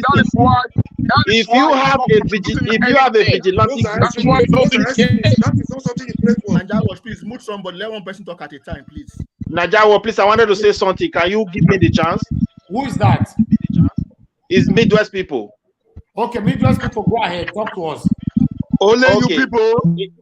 In the north, you have Isba. In the west, you have Amotekun. Now, in the north, you cannot drink beer. There are so many laws. The governor permitted them to function on that level. You, as a Benin person, you have a lot to protect. Your fathers who were illiterate have a proclamation from some Oba in the past and said, in Edo land, even your own wife, you cannot have sex with her in the bush. Not to talk of you raping another woman there. These are cultural heritage. Now, can't a governor, if you discover all what you inherit as a person, your identity, people are trying to destroy everything. Can't you raise up a group to protect your own interest? What are you waiting for? The truth is that our land, I'm so worried because when I look at what is going on in Nigeria, we should pray not to have people like Obaseki at the hem of the top when this crisis will mature, because Nigeria is under a very terrible crisis. And there is a danger that is surrounding the land. And if people like Obaseki is the one to champion the leadership of Edo people, we will be in a very great mess. Because this guy doesn't have the interest of the land in his heart. I'm just telling you. It's very sad that I'm saying this truth. The first time we have indigenous person who cannot speak Edo language, he cannot speak Ishan language, he cannot speak Ora, he cannot speak Afema, he has no connection to the land. And if you look at it very well, you will know this guy, he has no interest of Edo people in his mind. He's just here to deceive our people. Now only OSHOMOILE know where carry and come. That's just what are you saying, Midwest people? That man can speak a language. That man can speak Fulani language. That man can read Arabic. And then he should go to North. He should go to northern part and let him belong to that place because he's not one of us. He's here to kill our people. And those things is under a great danger. Just yesterday, all right. Okay. Everybody. Hello. Yes. Who is that? Just yesterday, one of our sisters called from Canada into a live program. He said the mother is Atorion, that Fulani people came through the back door, cut her mother's head off. Okay. I cried from 1 p.m. to 4 a.m. this morning. Okay. Very recently from Canada. The tradition of the land forbid that. What stop your governor not to enact a man to make sure they protect their land? I want to tell you, Obaseki is not an Edo man. He doesn't have Edo people in his heart, and Edo people should wake up. This guy is in a mission, and that mission is dangerous for every one of us. Nigeria is on a crossroad. We should be praying not to have a person like Obaseki as the realm of the head to governize the Edo people. Because this guy doesn't have us in mind. I keep on saying it. He's not there for Edo people. Like all this project that he's doing. Can you tell us where he's from? I'm from Oshiomhole. No, where's Obaseki from? I think he knows where he's from. He knows where he comes from. And very soon to be revealed at the same time. I have the video. No. It's not. I have a video. He has claimed one day. He has claimed Oshiomhole. I have the video. A man that was the brain behind Planware that ruined many lives. How did he become a governor in Edo State, Seth? If you remember Planware, how he destroyed many families, destroyed income. People said he has apologized. How come he became a governor in Edo State? Money Bank, I know them. You are right. So my brothers, we have to start thinking of how to get weapons. So these people are coming to our houses. So they are coming. The thing is that the whole South governor. Let me tell you why I said my governor is very dangerous. When the South governor, led by this Yoruba man, Akeredoro, I don't know what he called him, said, we have to be speaking with one voice from the South. After a series of meetings, he was part of them. Then the South they came together and said, look, we must speak with one voice. Oko Waivu said, I want to revive the spirit of Bende. Now, after a series of meetings, they now came out and say, we have to ban Oppo grazing. Let us speak with one voice. Because this voice, we've been able to shock our enemy. Those are people who will be serious. The governor was with them. He agreed with them. Suddenly, he came back to his state and said, no, I'm not doing it. Only that shock to the people. Those people now, up to today, they trust nobody. They don't want to even hold any meeting. Every governor is now on his own. To tell you how dangerous Obaseki is. There's nothing like South forum for signing security because of our government. So how come Edo people continue to defend this kind of a man in our midst? We need to question his character. First of all, he has no value for the traditional heritage of Edo people. Neither is even the problem. Stop inciting people against one decision against the other. My brother, stop all this excitement. My brother, he's not inciting anything. He's saying the truth, Mr. Moyi. He's saying the truth. Leave him alone. Leave him alone. I always say things. Leave him alone, sir. Leave him alone. Let me land. Leave him alone. Let me land. Let me land now for you to know that you have a dangerous governor. I want to clarify you. Listen. Let me land. He's not inciting anybody. Say the truth. Leave him alone. Please. What is your name? Naija Watch. Please, you block these people. Let me round up. All right. I want to give him an instant. I want to give him an instant to tell you your governor. All right. I want to tell you your governor is dangerous. Hold on, Mr. Mori. Let's round up. Okay, let me tell you why your governor is one of the most dangerous person that has ever existed in Edo State history. You listen to me. I want to give you an history now. When the artifact was coming, a lot of things here, everything was working well with the traditional council. They all have a plan. Suddenly it changed, just the way it changed against the state governor, the South governor, and Okowa. He started working with the Northerners. We don't know what he was planning. Then the Oba of Benin came out and host all the heads of the Benins, wherever places they have. The following day, your governor make a proclamation. We are banning land grabbers, especially the Okagele. Now, I'm not saying Okageles are the good Okagele of today. They are spoiled, even like the governor. They have to change everything. That's why everything will be good. That is number one step. You should know that he's a dangerous guy.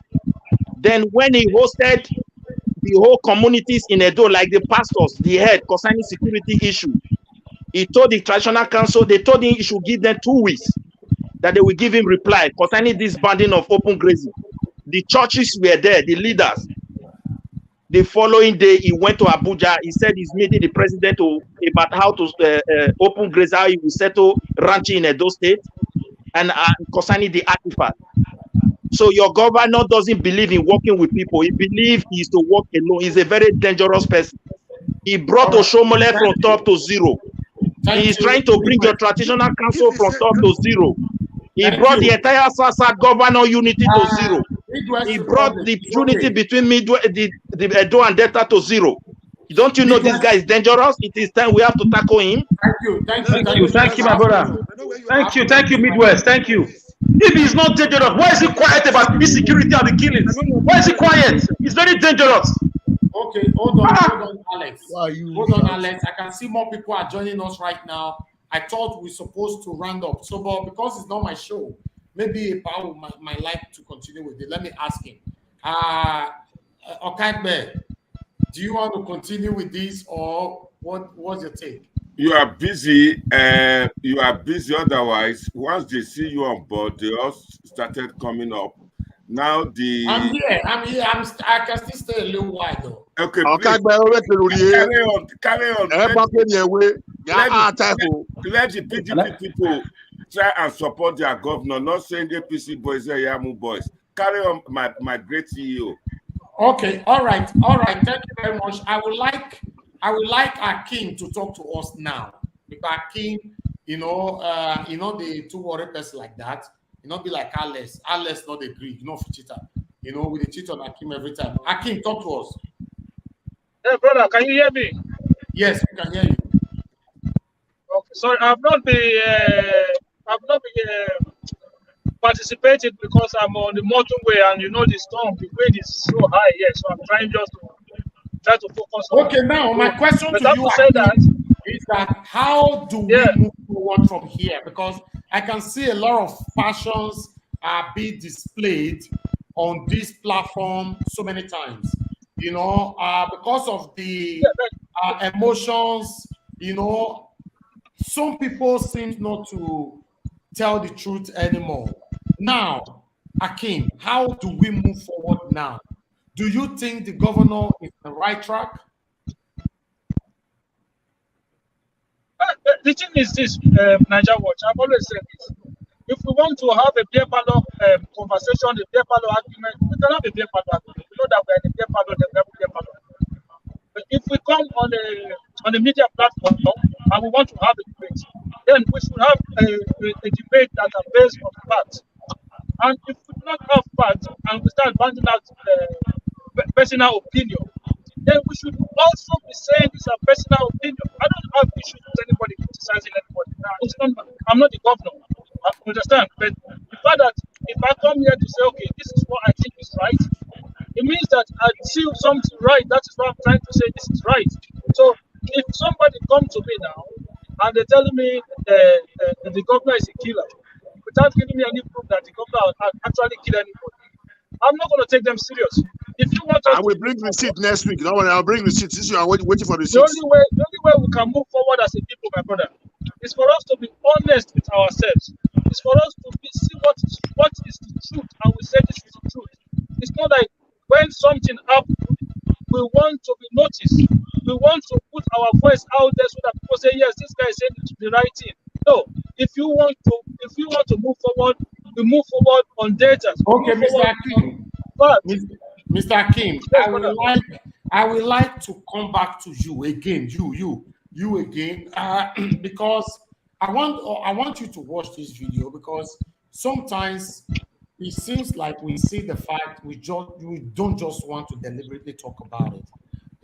I want everyone to watch this video. In fact, I've placed numerous of videos on this platform before, of the kind of insecurity that we are passing through in Edo State. But this one just happened yesterday. Let's listen to this.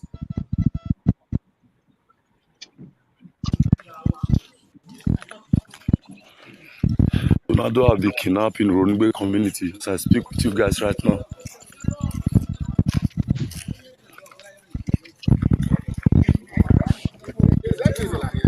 purchase it. You find you sis now. What's the happen now?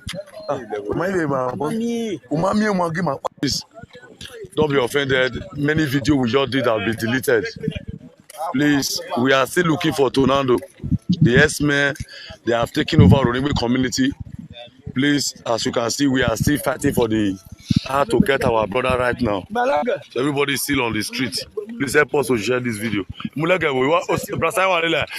Now, so we are in the street. Black in here. I'm gonna deal with you. In case some of you don't understand what this video means, yesterday, Fulani S-men kidnapped somebody called with the name Tornado.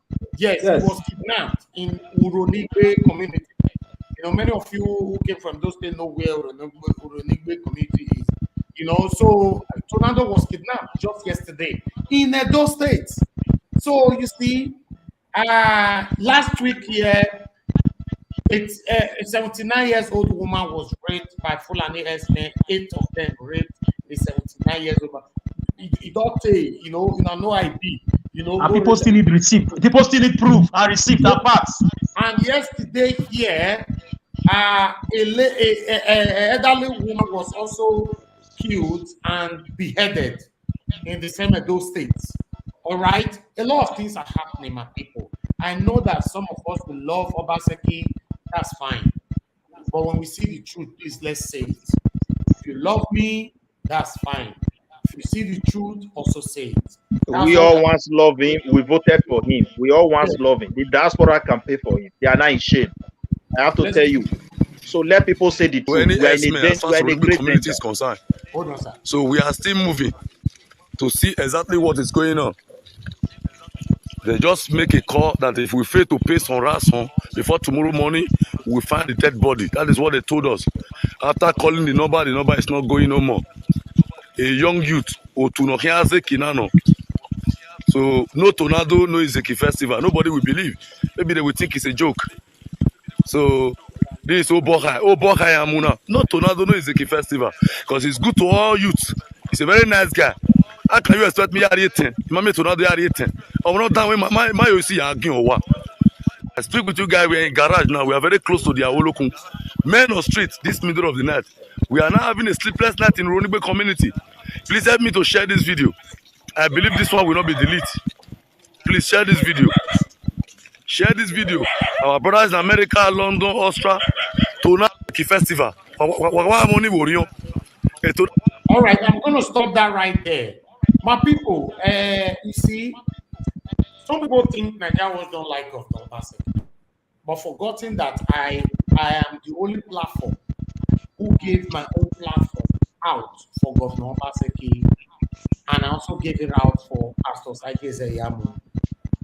In case you guys don't know, I'm saying it over and over and over again. 3 people were on my platform campaigning for Governor Obaseki, while 3 were also on my platform campaigning for Pastor Saigeze Yamu. Okay, but is that enough for me to pretend when things are not going well? No. For example, the next election, if somebody want to come to my platform, as long as I can tally it from this side and this side to use my platform, I don't mind. As long as I'm not the one campaigning for anybody.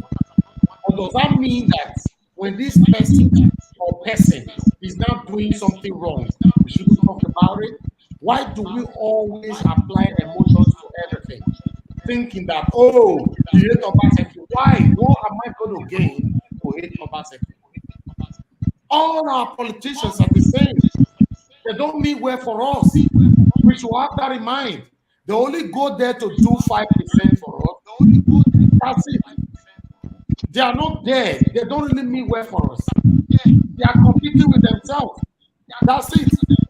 So I will move now to Engineer Ken. Engineer Ken, are you there with us?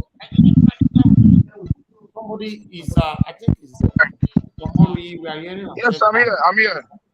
Okay, Engineer Ken, I'm here. as you can see, the continuous insecurity that is affecting our people right now. Please unmute everybody and leave Engineer Ken. There's a noise, please. I've done that. I've sorted out that noise. You know, I've muted everyone. Engineer, can you hear me, sir? Yes, I can hear you, my dear brother. So, Engineer, how do we go about this insecurity? And because if you take insecurity is what also that gave birth to land grabbing. To my own perception, yes, insecurity is what that gave birth to land grabbing. Or land grabbers believe they continue to steal your land, nothing will happen because no government they have respect for because they are working for this government. So, how do we move forward from here, sir?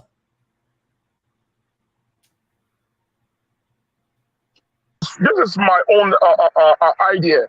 I believe we should protest. Number one, because the governor cannot say that he's not aware of what is going on in his state. That is governor. You know, the governor is fully aware, even more than us. But he's just been playing politics with it. He's using our own people as a draft to play games and collect money. So we should rise up and protest. One, and two, we should we should tie the governor together, just like the way we.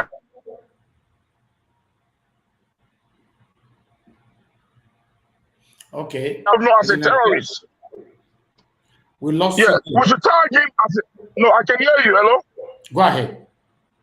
Okay, we should tag him as a terrorist for being the chairman of the terrorist group or the Fulani killer X-Men in Edo State. We should tag him as a killer, because if he's not a killer, he will not be romancing himself with these killers in Edo State. We should tag him on that protest. His picture has to be on it. His pictures, his deputy, and all his council members. All of them, we have to have it there. And thirdly, we have to inform all embassies, all consulate in Nigeria. We have to inform them. We will give them their names, their pictures, and everything that is going on in Nigeria. The woman they raped, our pictures. The one they killed, our pictures. All of them.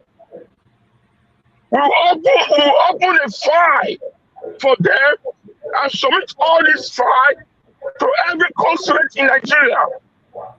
Then those of us that are living abroad, we'll go to all our attorney generals in every country you go to and submit the same thing for them.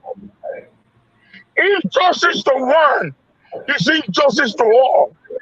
We have no money to fight them, to use to fight them. We have no guns, but what we have is our voice. Our voice. As our people are protesting in Nigeria, we will be doing the needful here in abroad. In America, will go ahead to the Consulate General of the United States of America in Washington, D.C. As soon as I have that papers in my hand, I will go ahead and submit it to them.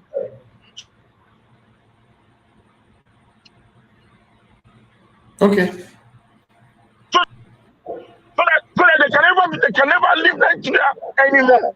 If their children are here, our children will be deported back to Nigeria to face the crime that their parents have committed. Our people are dying in the Sahara Desert.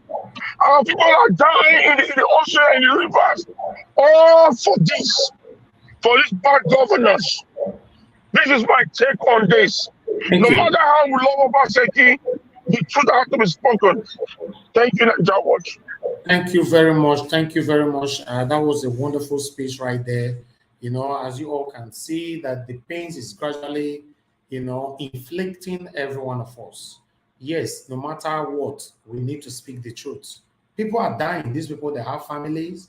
A 79-year-old woman that was raped never thought that she would ever be raped at that particular age. Just imagine the daughter, even just yesterday I talked to her. She don't want to come on air to talk about this because of the stigmatization. She don't want to be stigmatized. This is the problem that we have. Just imagine, do you know how many of our girls that are being raped every day, for example, in Nigeria or in Edo State? Many of them don't want to talk out because they know that one or two of us will use it against them somehow, someday. Or they might not find a husband if they are young. So this is the big problem that we have. You know, so a lot of things are happening. When we speak against this government, we don't have personal issue with them. We want them to do what is right. That's why we speak against them. That's why we checkmate them. That's why we oppose them. That is why we always disagree with them. I will move on now to Mr. Mori to talk to us. Mr. Mori, talk to us in 2 minutes. Yeah, my brother. I see problem, you know, like I said earlier, our rulers have failed us. What we are experiencing today is a symptom of leadership failure over the years. The system is collapsing and we're all in danger. No one is safe. Even the governors that feel they are safe today, they are sitting on the head of gunpowder. It will explode on everybody. Nobody's safe. It will come to their doorstep very soon. They are not safe at all. Because if the average man on the street is not safe, the big man inside the mansion is not safe. An injury to one is an injury to all. Nobody is supporting this evil. Nobody is supporting this carnage in our society. The leadership must rise up. They must rise up to the occasion to defend your lives and property. That is their primary responsibility. For there is a national issue there. The national issue, there is a problem nationally in Nigeria. So this is what you are seeing in the state. They are mere symptoms of leadership failure over the years. Our rulers have disappointed us, they have failed us. And we are still, like I said, it's a time bomb. It's waiting to explode on everybody. The rich man is not safe, the poor man is not safe, the pastor is not safe, the police, the soldiers, even the governors that feel they have security around them today, no one is safe as the way things are going to be in Nigeria. That's my humble submission for now. All right, thank you very much, Mr. Mori. I will move on to let the good comrade talk for us. Then I come to Mr. Victor. Yeah, good evening, everybody. I want to start by first of all apologizing to Mr. Mori and Mr. Victor because we had an outburst before you came in. And what was the outburst? One thing people should understand, like commenters, we are one big family here. We all want the best for Edo, just that we have different ideas how to go about it. That's why we have disagreement. It does not mean we hate ourselves. If I quarrel with you by 12 o'clock in the afternoon, before 1, I've forgotten about it. I don't keep this in my mind. When I shout, it's not because I hate the next person. It's the pain that people are going through. It's getting to me. How can somebody's mother head be cut off? I'm just assuming, how wish that's my mother? How will I feel? I'm trying to put myself in that person's position. So it's giving me pain. So that is why I always talk about these things. I'm not APC, I'm not PDP. I have come to this platform, condemn OSHOMOILE. Even the security vote we're talking about now. OSHOMOILE was collecting his own for his 8 years. So I can't work for it. Nobody can pay me. I work for my conscience. Some people are saying it's Zeyamu supporters. No! If Zeyamu was the governor today, I would still be shouting the way I'm shouting. To put him in check, to deliver the dividend of democracy for the people. That is it. I just want a better society. So I can't be on anybody's payroll. The first time I joined Nigeria Watch family, I can see some comments, people were suspecting, who is this man? Where is he coming from? Is he a OSHOMOILE person? I have condemned OSHOMOILE severally. I've condemned previous governors severally. So, may God bless Nigeria Watch. He was the first to show him Bogu when he was talking about Edo in the dark. I mean, the city center in darkness, total darkness. When the governor started putting street lights, we were the ones that were first to commend the governor. And that was also showed it. So it shows we don't hate this man. We just want to get things done. We don't hate him. We just hate 1 or 2 policies about his approach or his mode of operations. It's not him as a person. So we should not be suspecting each other. We want a better Edo. So we are one family here. We should live with love and unity, and we want the best for our state. May God bless everybody. Thank you, sir. Thank you very much, the good comrade. I would like us to talk to Mr. Victor. Mr. Victor, can you hear me, sir?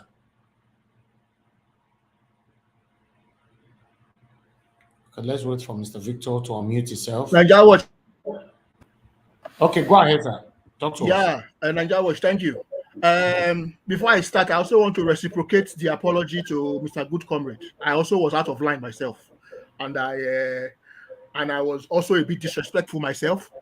And also, I want to say sorry, Mr. Good Comrade. It was heat of the moment. God bless you, my brother. You're my brother. We are one big family. It's not deeper than that. God bless you, man. Yeah. So, let me go straight to the point. Mr. Nigeria Watch, you see, I don't even know what was your question again. Sorry. I'm asking now, what is the way forward? The insecurity is already affecting all of us, whether directly or indirectly. What is the way forward? That's a very good question. You see, the security issue is generally it's a big challenge for everybody. But one thing I want to, particularly in Edo State, one thing I notice is this: the willingness is there.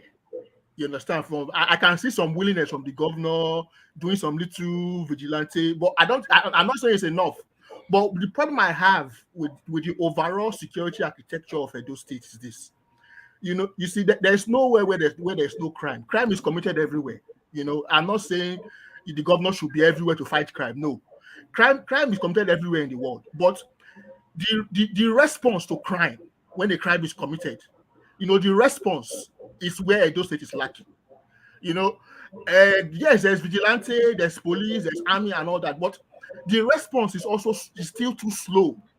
I'm not saying crime cannot be committed. Crime can be committed, but the way that the response, the way they respond to crime, generally in the state, it's not nice.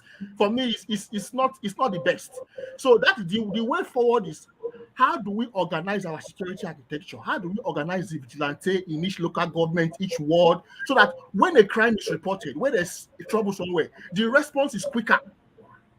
Okay, for example, like the Rodney one you showed us now, the youths were out looking for looking for where they kidnapped their brother to and all that. I'm sure they were there for over an hour. There was no response from any authority. You see, so I think where we are lacking generally is the response to crime. When crime is committed, of course, crime can be committed anywhere in the world, but the quickness, the rapid response is not there.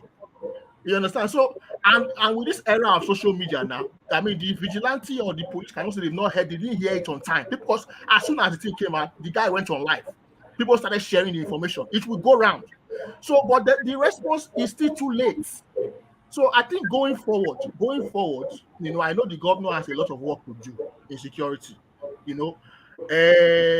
Another thing I have to say also too, you should find a way also to absorb these vigilantes so that they can be paid stipend to motivate them.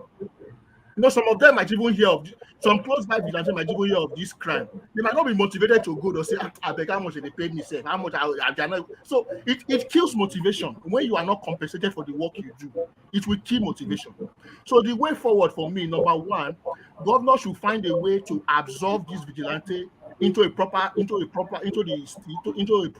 service for the state and pay them stipends. You understand? That's number one. Number two, we should try and organize our security architecture so that the rate of response to reported crime should be quicker. And so it should be quicker for the authorities, the vigilante, the police, or whoever to respond quicker to reported crime. And also the area of equipping the security outfits is also an area that they should also improve in terms of cars, communication devices, and all of that. So that is my take. Thank you. Yeah. Thank you very much, Mr. Victor. I appreciate you. Can I come in now on the way forward? No. Hold on, Mr. Alex. I'll go to Prince Collins. Prince Collins, good evening to you. Thanks for joining us. Please talk to us. What's the way forward on the? Thank you very much. God bless you. God bless all of you. I was in before. I went out when there was too much argument. I bless all of you that you have been able to reconcile such argument, and it shows lot of maturity among us. So let's keep it up. So actually, the issue there is that just as Mr. Mori has been saying, and some other, the co-debaters, the issue is there already. It's a pity that we have gone to this extent, so deep to this extent that I wouldn't say it's too late, because it is better late than never. But I think what the result of bad governance, corruption, what it has given birth to is what we are suffering now. It is this issue of insurgency, kidnapping, whatever, killings, ritualists everywhere. It's as a result of bad governance, and it's a federal thing. So each state need to, just like do we not be more Baludu or is set in that way are you that way have been anywhere. So if we have to fight for ourselves, the governor is not doing enough, because generally in that country, what has it be respond to? Has there been respond to fire outbreak to start with? Fatal road accident, has there been good response? Has there been respond to innocent attack? Has there been respond to armed robbery? Has there been respond to kidnapping? Has there been respond? Everything is no. Respond to ritualists? No. Has there been respond to land grabbers? No. Everything is no, because every citizen of that country is corrupt, from the president or the last person. The moment a child is born, once he drops its leg into the land of Nigeria, corruption will be the first thing that will enter his body. Corruption will just like a blessing, because the land has been rooted on that corruption.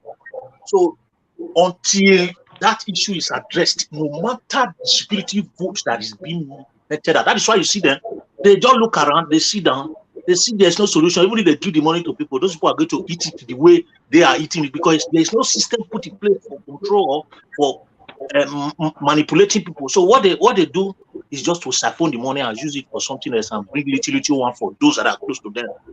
So it's a pity. So the immediate solution is for Edo State governor to make sure that he provide security to protect lives and property. And how can he do this? He should put more money on the area of security department, like the police. They should be equipped. The vigilantes should be equipped. They should not toy with them. People that are called to come and do this work of vigilante, they are human beings like us. Give them what they need so that they will be encouraged to do whatever they want to do. Do it rightly. Until things are done rightly, we can never get it right in that country. Thank you so much for the moment. Thank you. Thank you very much. Mr. Alex, talk to us. Mr. Alex, are you there? Mr. Alex, we can't hear you. Maybe it's not. Can move on to the next person. Yeah, can you hear me? Yeah, can you hear me? We can hear you now. Tell us, what's the way forward? Number one, the way forward. The governor just now must resign and apologize to the whole Edo State right now. Number one, he must resign, throw in the towel, do a national press conference, state conference, and apologize to the families of the deceased. Then number two, every citizen is not corrupt. I want to come to that caller, that last panelist. Everybody is not corrupt. There are honest men in Nigeria. There are honest men in the land. All right? There are honest people. But the wicked ones and the corrupt ones are the ones showing themselves. If the governor will not resign, if the governor will not resign and the problems continue, the killings continue, I call on everybody to do a protest. Every sector of the state should be shut down. If lives truly matter, we should shut everything down and do a march, a 1 million man march to the government house. And let's see how 10 people who are in government house can hold us. Then number three, from now on, anybody whose family member was killed by Fulani Yesme with proof, evidence, take the dead body to the government house. Let government do fried chicken with that body. Since they are pretending not to be aware of what is going on. And finally, I call on churches, mosques, Parents, schools, let us bring back our value for. I was brought up to believe in the value for life, not for money. I have seen 800,000 naira cash during NSAS that belonged to a shop. I gave it back to the owner. I'm not saying I'm perfect. There are honest people in Nigeria. There are good people in Nigeria, but the leaders are wicked. So if Obaseki will not wake up and do the right thing and tackle insecurity like other governors are doing, we know it's a national problem. We know he cannot do everything. He should either resign or be ready for a 1 million man march protest against the killings of our people. An injury to one is to all. We cannot continue like this. Or very soon, you're going to see people taking laws. Guerrilla forces, different forms of groups are going to spring up to defend themselves in different villages. So we can't continue like this. Why do we have leadership? Let's close down the government house, bomb it down if they cannot rule.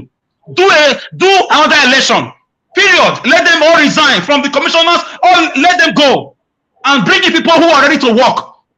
Your work is not only about money.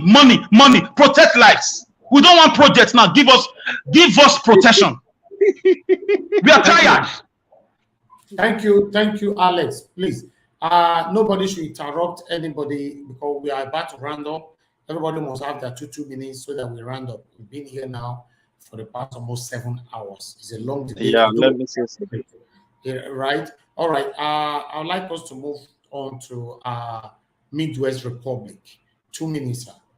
Okay, thank you, my brother. This issue that is on ground, we that is in abroad, we should see it as an injury to one, an injury to all. These guys are not going to stop. These killers, I think they have something, I think they see something that match them. Edo State is in the middle and it's in the center, so it's very dangerous for us. Governor Baseki is a disappointment. I don't think there is nothing we're going to say here that is going to move his nature of person. He believes in whatever he believes. So it is left for us, we in diaspora, to put our heads together now. Like that, what our brother just said, if they kill anybody, if we have any means to put money together, we're part of it, create an account that can be, subject to auditing. And so that if they kill anybody, we will support the family to take that dead body to the governor's house before burial. So that we can start mobilizing our people to understand that the danger is on their doorstep. I know, we do know that some of them don't even have media, so they don't even know what is going on, but they understand that there is a danger. They might have heard from it, they might have heard about it, but they don't hear often when the disaster strikes. So it's also a big problem. So we in diaspora need to look for alternative means to start supporting our people, because that's the only place we took as home. Because if this generation cannot go back to Benin to invest, then Benin is over. I'm just telling you the truth. We have depopulated the place, and if we don't have the appetite to go back to start setting up small scale business and be employing our people, there's no way we can develop the land. And insecurity, if we don't take insecurity serious, nobody's going back. So for the governor is claiming I'm a technocrat, for we in abroad, we are telling you are not a technocrat. You don't even know the meaning. So a technocrat governor work with data. So without data, you can't even formulate a policy. Your policy is bound to death or to die before arrival. So this is what I want to say, because this is a serious issue and we shouldn't take it lightly. If tomorrow Nigeria government fail to contain this enemy that is ravaging the land, we need to ask ourselves as an Edo people, what will it do? What are we going to do? So if the governor want to help us, the resources is there, the money is there, the youth are willing. Take, for example, we just have only 10,000 men as a security. So it will still be left, if it's any 900 million, as they said, then we'll be left with how much? About 400 million. With 1 million, you should ensure their life monthly. If any of these men is killed, the schools for their children, their wife, will be defined. You can't just say if they die, that is unknown. The security men must have insurance. And a lot of Edo indigenes in abroad, like I met one of our Nigeria guy from Canada who is willing to come and train these guys. He has been saying it right from time. So, but it's very unfortunate. Security is not a priority for governor, because maybe, I don't know, to siphon the state money through that security will not be so sharp for him. So he need to be building school, because OSHOMOILE built, it was a part and parcel of those who built our red roof, and those roofs, they are no more today. So it took the glory Thank you. So Thank you very much. Thank you, everyone. I guess everyone have contributed, right? Oh no, I've not contributed though. Okay, the good comment. Go ahead, talk to us 2 minutes. But you talked earlier on. No, I used that opportunity to apologize to my brothers that there is love in the all right, use 2 minutes. What is the way forward now, sir? Way forward now, for Obaseki to understand the pains that people are going through, he need to formulate a means whereby we meeting with the people quarterly or monthly, whichever he chooses. Town hall meeting, so I can hear firsthand what is happening. Now, I will prefer the governor should put his interest and effort on the vigilantes. Ask me why. A police officer was transferred from Meduguri to Benin or from Calabar to Benin. He does not know Ovia, he doesn't know Erekoro.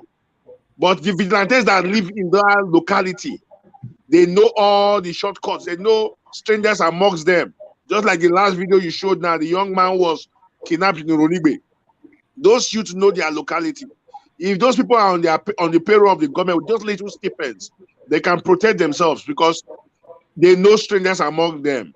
You know, it's going to be a rotating. They'll be rotating it daily. If this youth on this street parade at night, the other one will go around the next night, so we can protect ourselves. You know, they need to be empowered. Yes, SUV should be bought for them. Toyota Ilos, not all these 1998 Sienna refurbished. Obaseki bought some cars for the vigilantes the other time. 1998 Sienna, Kufi Bar. We want Toyota Ilos. Ilos can do 10 years straight. Oh yeah. No, be Ilos. So he lost. Hey, I lost. I'm not a British man. Sorry, my years. Moving forward. But they can also buy tricycle. What of tricycle? God bless you. Mr.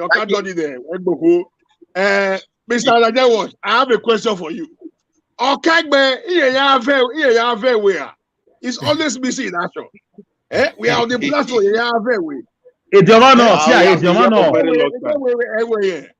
It's always I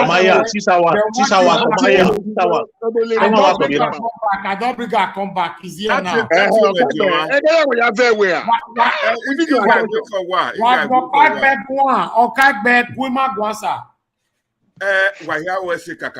I thank everybody we present today. Good comrade, Victor, Midwest Republic, many people, Engineer Ken. For those that I cannot mention their name, please pardon me. Prince Collins, how you not mention my name? Prince Collins, sorry, not Verse. Let's say. So Mr.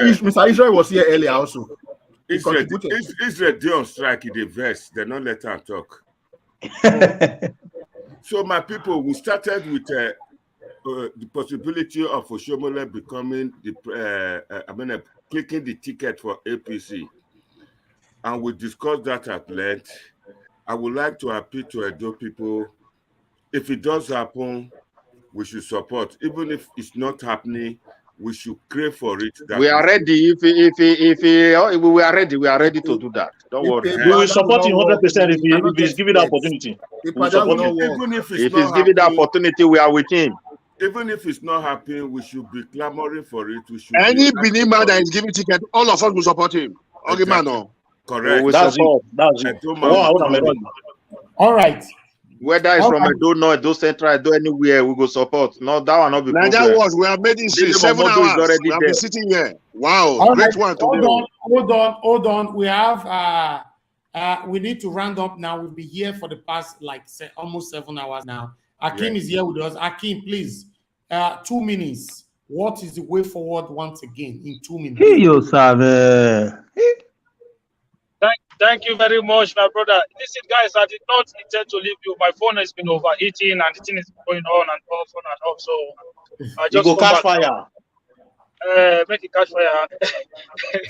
So basically, the way forward, the way forward is that we should all try to support the governor, support the government, and whenever we have issues, complaints, it's not a problem. we can criticize government. It's part of our duty as citizens. Whenever we're not happy with anything about government, we should be able to air our grievances in a very matured and a cordial way. I would say that when you say way forward, do you mean on specific matters or in general? How do we end the insecurity in those states? That's what we mean. Oh, you mean you still okay? You mean on the security matters? Because don't forget, I've not been on. The insecurity. What's the way forward in the insecurity in those states? I think the government and the security officials needs to still come out and do more about the issue. For me, I'm not going to tell you today that there's no insecurity. If I say that, then it means that I'm not being honest. It's just that the way people are saying it, I think they're just over dramatizing the whole issue. But I would say that I think the governor needs to tighten his belt, and then he needs to work very close with the security officials in the state and make sure that whatever are the concerns of the citizens, that these concerns are well addressed. I'm not going to sit down here and say if somebody's mother is being raped or being killed, then they don't have a legitimate grounds to be angry. I'm not going to do that, because that would be very, very hypocritical of me. Because if I'm in their shoes, I will be upset, I will be angry. But I would say that we still need to pass this message to government, and so that they can do what is needed, and then be able to create a security platform that will be to be able to protect the people. That's all I have to say. Thank you, my brother. Can I come in for 1 more minute, please? 1 minute. Okay. Go ahead, Alex. Go ahead. Until we show our grievances that people are really dying, I'm not sure with the body language we are seeing the government or the governor is ready to do anything. For me, the way forward, as I said before, is that the governor has to resign. Number one, and apologize to the whole Edo State and the families of those who were killed.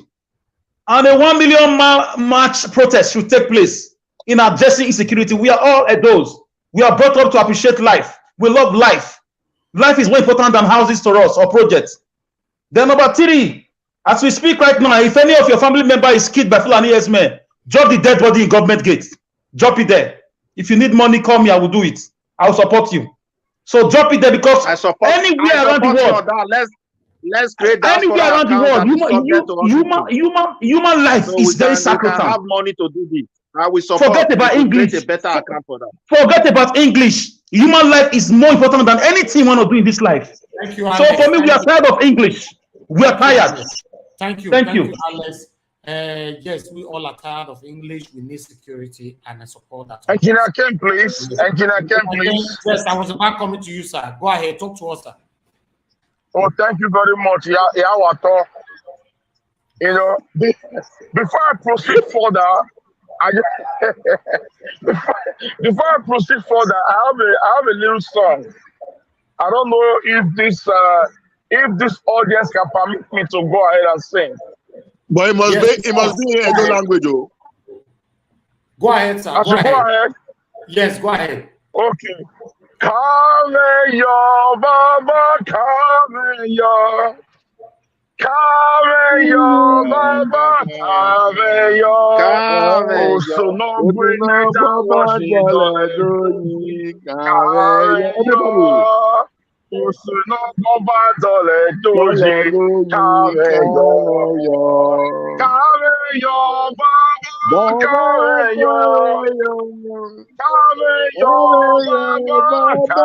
yo, Osuno Baba dole doji, come yo, Osuno Baba dole doji, come yo. My dear brothers and sisters, you see here with Osha. Hey, Mona, no cut time now. Network of America, why are you doing this? No, I was a man. Why not? No, they're not rich. They're not rich. Are they here? Okay, they're not rich. Why? They're not just shut us down. You see, the thing is this, my brother. We have to wake up. We Beninese, we are one family. We are one family. We were born by the same father, the same mother. All of a sudden, I'm here, Labo, Laiso, Lagite, Lagese, Lamogun, Lagesan, Laini. All of us are one body, one mind, one soul. Obaseki must take it as a point of duty, either he likes it or not, to come out in the national TV and apologize to all the Edomites and apologize to all those families that the X-Men and the land grabbers have killed. You know, Obaseki has to apologize. And Obaseki has to wake up from his slumber. If he knows he cannot do it, he should humbly resign and live peacefully. He has to do that. Thank you, if he does, thank you, the my brother. wrong command will fall upon him and the entire generation. I rest my case. Thank you, Najawad. Thank you, Engineer Ken. Thank you very much, everyone. Najawad, let me quickly say something. In Benin, they say Obaseki should come out and talk. Or because only his voice alone, or even when he should talk, let him come out and say, look, I don't have people that I will not allow my people to be slaughtered, or else I will do this. Let him come out. He's sleeping. And we don't need, if he cannot do it, let him resign. Because his nature of people, his kind of person is not whom we need for now. He can't, he's not solving a dope problem. He's not telling us he's building school. Which school? Which school are you building? Which road? All these contractors that cannot win a toilet contract in their place, all these fake Oibo, those people cannot win contract toilet to build toilet. They can't even solve infrastructure problem. They don't have the brain. So please, Obaseki, wake up and talk. Thank you,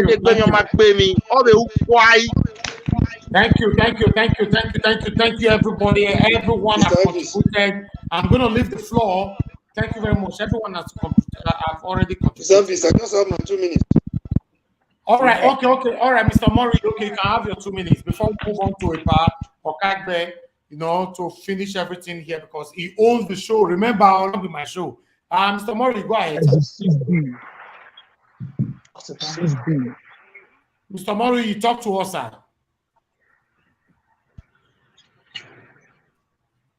Mr. Mori, I thought you wanted to say something. All right. From my own observation. You have to resign. No? Mr. Mori, your network is very bad. Unmute yourself, Amari. It's not the mute, the network is bad. Mr. Mori, we need to move on. We need to move on. Your network is very, very bad. The commander in chief is a commissioner. It's absorbed and we were not hearing that. But to decentralize the security architecture, there will be no headwind. All what we are just doing is just like treating the symptom and not the disease. There should be a state police arrangement so that we can be able to tackle the issue of security headlong. And again, on the part of the Buhari administration, he started. He was very lackadaisical with the. He was sympathetic to his kismet, and he allowed the security problem to fester for too long, and that has brought to every state. And even as we speak, he does not have. He seems to be, sympathetic with them. He's not dealing with them the way it's supposed to be. No matter the body language, the way you speak matters a lot. Gone are the days of the herdsmen moving from one part to the other. That one is updated. It's in the realm of history. Nobody wants to move your cattle across the nation. So we should tackle them headlong. All this without a meaningful arrangement from the national level. Whatever they are doing at the state level, it's just a matter less of treating the system without attacking disease. Thank you very much. Thank you very much, sir. Epa, you have your show back to yourself. So thank you very much. I'm just going to round up now to go to Ibota. Thank you very much for those coming. Like I said before, we started with the shortlisting for APC tickets, and a lot of people said their own opinion. And we tried to discuss the development, and we ended up with insecurity and Fulani herdsmen. Today, we have really tried. We have sent a message through the 4+4 Togberians to Governor Godwin Obaseki. I'm sure with the title, Governor Godwin Obaseki is watching us, or he watched part of it. I will try by all means, like I promised before, because of time, we've spent a lot of time. I was going to phone Adam Oshiomhole on this program. I have his number, so I have to rearrange the discussion again with one of his strong colleagues. I don't know how to thank everybody. I don't know how to thank those who have participated here today. A lot of people, 4+4 Togberian, I expected them, if they do love the governor so much, for them to pour out. I can see Hakim, I can see Victor, I can see Omoruyi trying to battle it out. Also with me, if I try to cut you apart, Engineer Ken is a strong supporter of 4+4. I know how much I spent to buy clothes, to make banners, everything for this guy. Can you imagine that some of my family members don't talk to me anymore because of 4+4? Because I'm coming to that. A lot of people who would have been here before, you heard the CEO of Niger Watch when he said he gave his platform to the two leading aspirants. Before, they won't let me talk. Epa, you are sleeping. Epa, you don't old. Epa, you don't do this. But today now, you see a lot of people in your shoes now trying to be, they are upset with the way the insecurity system and the herdsmen menace is going in Edo. They are not happy because they don't even have any answer or bullet to counteract people like Midwest Republic, the good comrades, because everybody, we are all disappointed with this. I think I should summon up courage to thank you, and I thank you, CEO Niger Watch, for coming to help me on this show. My people, please, thank you very much. Please, next week or next program, we're going to work to bring Oshiomhole on board. If you can't get him, we should be able to get Migodo to come and explain to us. And Obaseki. He sold us Buhari too. La Buere. La Baba. You are making a big mistake.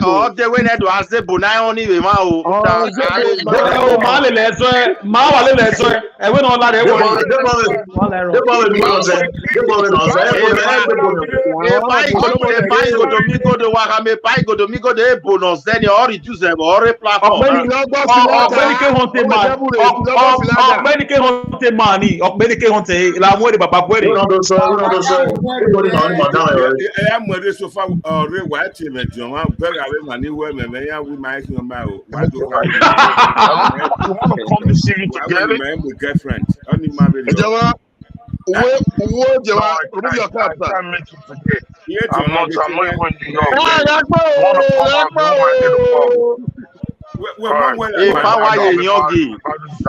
Thank you. Thank you. All right, thank you. No, I'm not coming here to plug yet. Let's close. 7 hours is a whole day. Yes. God.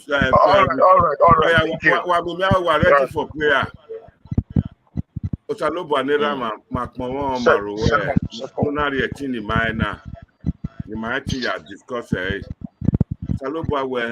you know, say, now hungry. Now we take to that last election. Now we still do so. Yes, they not give me. God, the way with message where we do to where we send today, make it reach Obaseki hand. Make it not say how people vex, how people they upset, say for the insecurity. Amen. And make it tell him may bring my rights. This is what we ask in Jesus' name and in it. Amen. Thank you, my people. God bless you. Bye for now. God bless us all.